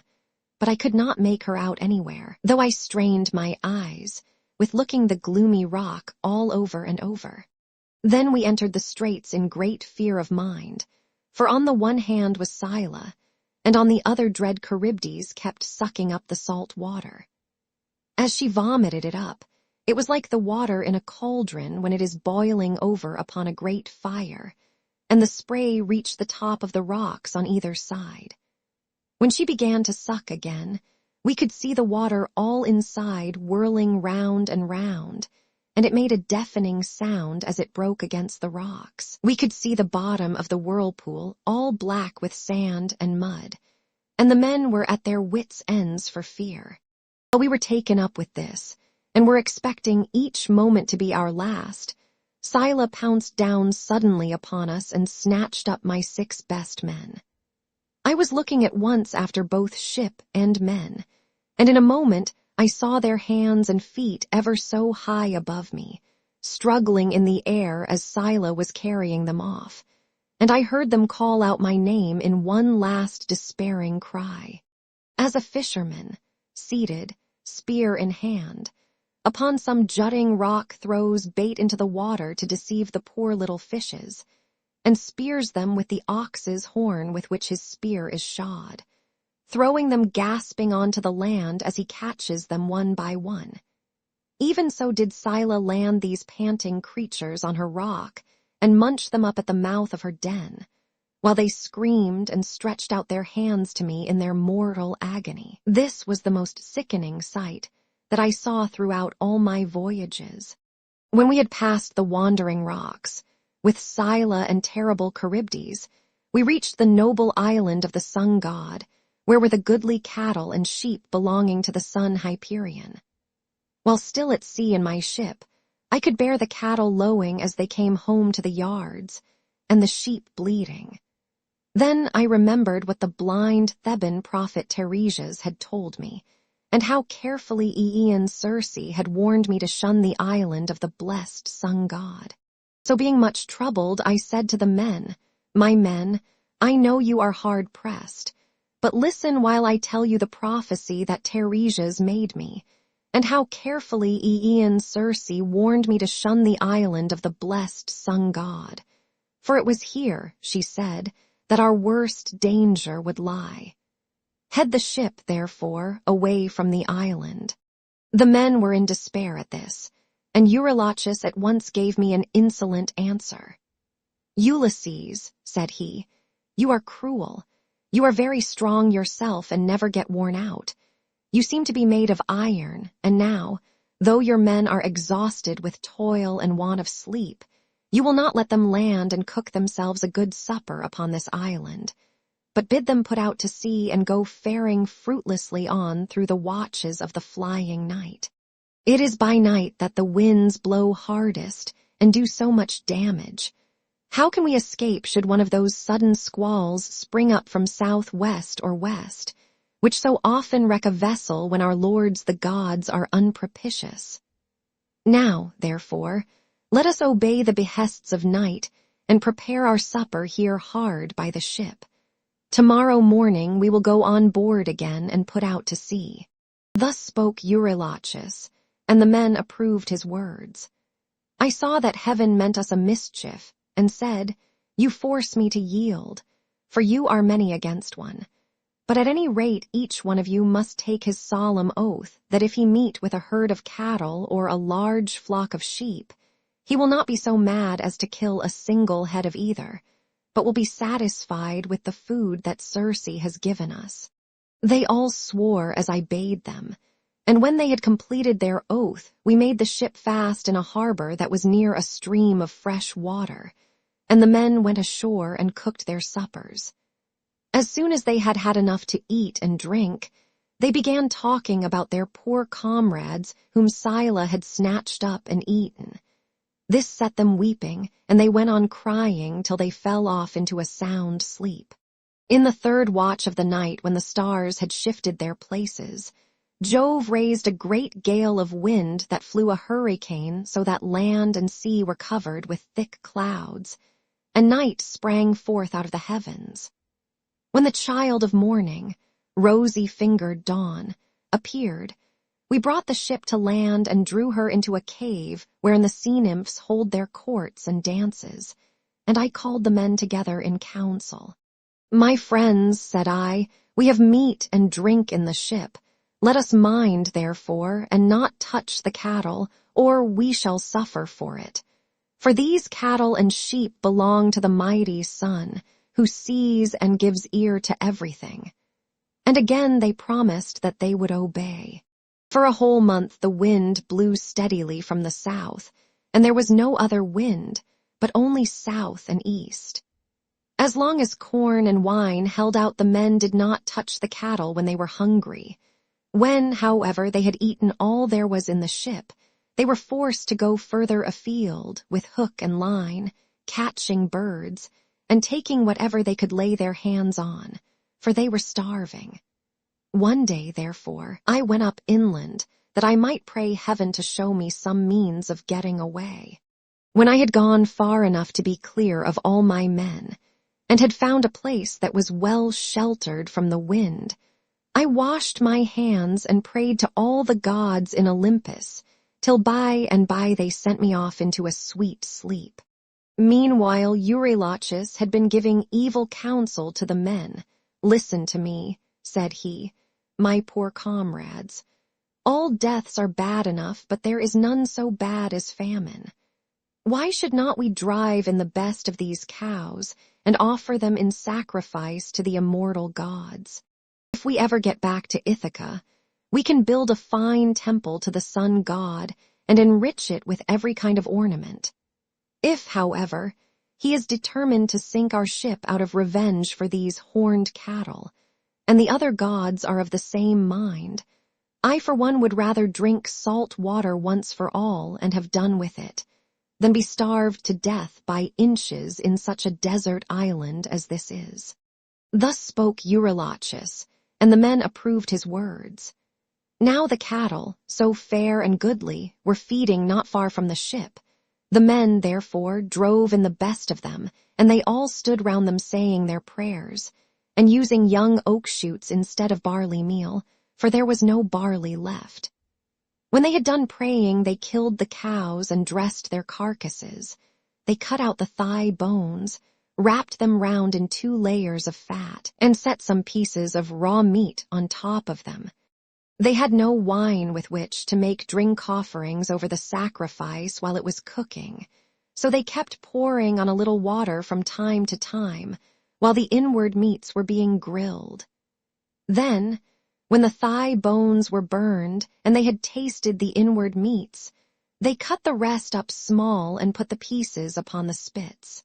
By this time my deep sleep had left me, and I turned back to the ship and to the seashore. As I drew near, I began to smell hot roast meat, so I groaned out a prayer to the immortal gods. "Father Jove," I exclaimed, "and all you other gods who live in everlasting bliss, you have done me a cruel mischief by the sleep into which you have sent me. See what fine work these men of mine have been making in my absence." Meanwhile, Lampetti went straight off to the sun and told him we had been killing his cows, whereon he flew into a great rage, and said to the immortals, Father Jove, and all you other gods who live in everlasting bliss, "I must have vengeance on the crew of Ulysses' ship. They have had the insolence to kill my cows, which were the one thing I loved to look upon, whether I was going up heaven or down again. If they do not square accounts with me about my cows, I will go down to Hades, and shine there among the dead." "Sun," said Jove, "go on shining upon us gods and upon mankind over the fruitful earth. I will shiver their ship into little pieces with a bolt of white lightning as soon as they get out to sea." I was told all this by Calypso, who said she had heard it from the mouth of Mercury. As soon as I got down to my ship and to the seashore, I rebuked each one of the men separately, but we could see no way out of it, for the cows were dead already. And indeed the gods began at once to show signs and wonders among us, for the hides of the cattle crawled about, and the joints upon the spits began to low like cows, and the meat, whether cooked or raw, kept on making a noise just as cows do. For 6 days my men kept driving in the best cows and feasting upon them. But when Jove, the son of Saturn, had added a 7th day, the fury of the gale abated. We therefore went on board, raised our masts, spread sail, and put out to sea. As soon as we were well away from the island, and could see nothing but sky and sea, the son of Saturn raised a black cloud over our ship, and the sea grew dark beneath it. We did not get on much further, for in another moment we were caught by a terrific squall from the west that snapped the forestays of the mast so that it fell aft, while all the ship's gear tumbled about at the bottom of the vessel. The mast fell upon the head of the helmsman in the ship's stern, so that the bones of his head were crushed to pieces, and he fell overboard as though he were diving, with no more life left in him. Then Jove let fly with his thunderbolts, and the ship went round and round, and was filled with fire and brimstone as the lightning struck it. The men all fell into the sea.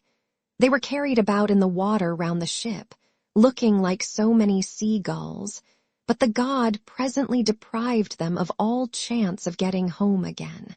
I stuck to the ship till the sea knocked her sides from her keel, which drifted about by itself, and struck the mast out of her in the direction of the keel.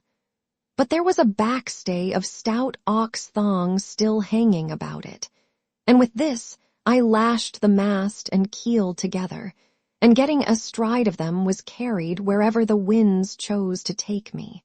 The gale from the west had now spent its force, and the wind got into the south again, which frightened me lest I should be taken back to the terrible whirlpool of Charybdis.